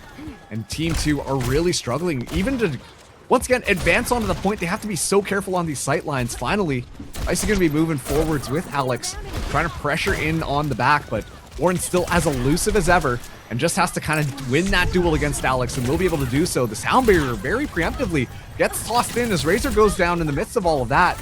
But okay, hey, you're able to get the bolas as well. So Team 1, they're draining a lot of resources out of the way. And yeah, they're going to hold on to their ultimates. The self-destruct happens, but not going to get too much here. And it will be 4 ultimates. And okay, they're committing onto this. They want to slow this one out. I thought this was going to be a full reset, but it doesn't matter. Warren tosses in the bomb onto the point. The Dynamite going to find Red X in the back line, as they have not yielded the point at all. And Team 2 have to go scattering as they're trying to look for it. Uh-oh, that's going to be right into the defense matrix. Razor taken out again in the midst of this team fight. As Team 1 try to get themselves stabilized here, they still have Graveyard's Kitsune Rush and the sound barrier as well if they want to force the issue, but I have to wonder at what point is this going to be just way too much. Icy trying to isolate the Kiriko as well, and still it's up to now 94%. And well, hey, they get the self-destruct out of Icy. I'm saying this is looking really good from Team 1. Yeah, I mean, how many times did we think that this is going to be a reset? I mean, I've been sitting here thinking that same thing, but it just doesn't happen. I mean, you stall it out, you don't, you invest the ults, just perfect management, and the way they stall it out to just let your teammates come right back into the fight and pick up those little weak squishies. I mean, really great stuff from Team 1 here. I mean, that was just a perfect hold. And I mean, since they took that point on the second half of that first round, they have just not relinquished it at all. It's just been perfect from Team 1 since then. We got one more point to, see if Team 2 can maybe salvage something here. But I mean, that's going to be tough with the way Team 1 has been just dominating on this last match of domination. Yeah, like the Team 1 style right now, it's just singing. Like on these control maps, you expect it to be a little bit more contested, especially with two teams that are playing such similar styles. But the shutdown has just been so consistent. And Warren obviously just kind of is that highlight player that I've been talking about these last couple of rounds, but at the same time has just been doing an expert job at navigating away from the dive in the midst of all of this chaos, allowing for a lot of that space. And the decision to use the bomb, understanding the support ultimates that were available, was just perfect, because the Lucio going to speed everybody back in, and you can take that team fight while we see the other team trying to regroup themselves, and clearly with the ultimate disadvantage. So I questioned it for a second because I thought, hey, let's just hold on to our ultimates, press Q to win type of scenario here. And yet they decided to commit to it, and it still looked so good. Team 2 just could not find an answer, despite the fact that sometimes they would find those initial picks. It wasn't enough for them to be able to convert over the full team fight. No, and you got to give credit to Team 1 and how they set their defense. And like you said, I mean, a play that, maybe you think you just give up and just try and go next, give them credit. They stuck to it. They had that Bob to sort of give them a little bit of extra juice and just an extra body on the point to get it done. So definitely, a high risk, but some high reward coming through from Team 1, and they just kind of rode that through to victory. Just not much working for Team 2. But again, like we said, they get one more chance to maybe try and break through. And, this is going to be, I think, the most interesting of the 3 points coming up. This is the one with the pit in the middle. So I'm imagining Red X is going to try and do some crazy stuff and just wall ride, to his heart's content in the pit. But one more chance for both these teams, and now we're really getting a little bit goofy with these team combos here. Double Jetpack Cat coming out. I mean, why not at this point of the night? Yeah, and Warren as well, playing Sierra. the brand new hero that brand new literally just character, yeah. launched a couple of days ago. So this one should be nice and interesting, but that ultimate is a little bit cracked. Icy immediately trying to take the dive pressure up top. And yeah, Warren just completely getting knocked down here as Noxious this time on to the Cassidy. A bit more pressure and consistency compared to that Freya that was just getting everything just kind of eaten up by the defense matrix. Razor trying to make a standpoint here, but we'll be just damage trading back and forth as looking for one of these teams to be able to walk out on top. It will be Team 2 with that first capture, and now looking to isolate and annihilate their targets.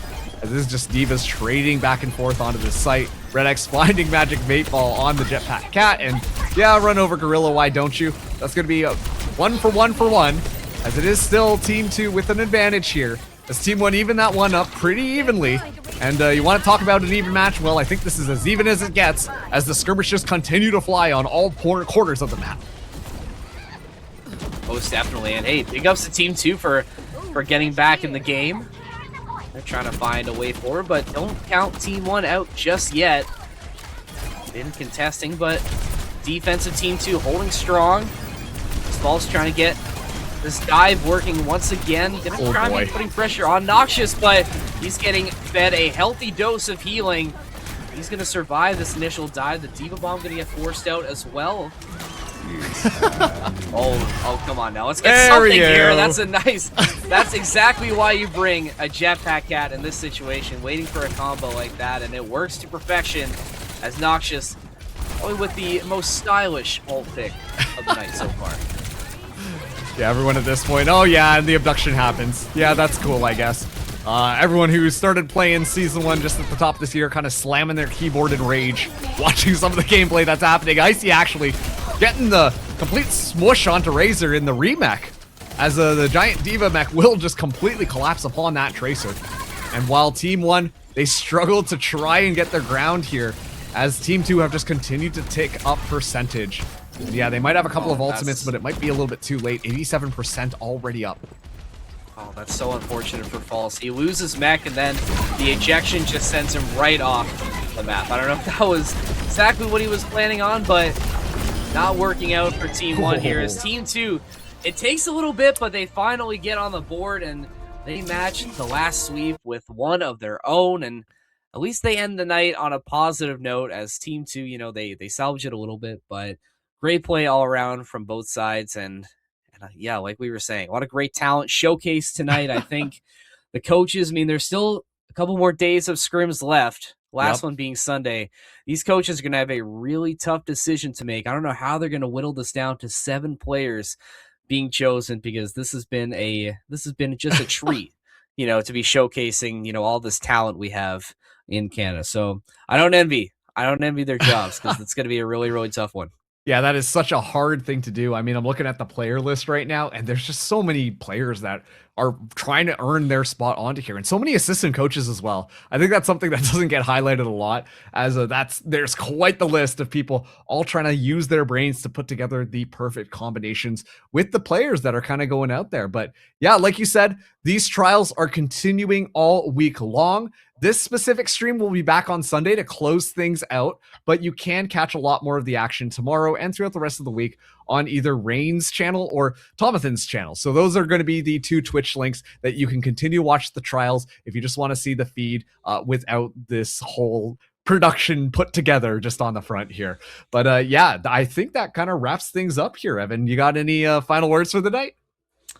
I mean, I'll keep it short. I mean, obviously, thank you to Team Canada for giving us the opportunity to come out and, you know, for St. Clair to showcase some talent. Obviously, I got to shout out the Pro team back at St. Clair for getting this done. We got Owen, we got Hayden, we got Landon. So shout out to you guys. If I'm missing anybody, Owen will let me know. But big ups to Prod for St. Clair to get this done. Oh, how could I forget Adam? Of course, getting all the replays. I'm sorry, Adam. But yeah, obviously, big shout out to them. And, you know, obviously, thank you, Mark, for casting with me tonight. And we'll, you know, say thank you to, you know, everyone else who was involved in the production tonight. Thank you to the players and coaches. But I think that basically covers it. Mark, unless I'm missing anything, I don't think so. I think you covered all of our bases here, so thank you so much to the viewers at home for checking it out, and you're going to want to keep your eye on Team Canada while this roster gets built, but that is going to wrap things up for tonight. Thank you for tuning in. My name has been Marks, this has been Evan, and we will catch you in the next stream. See you next time.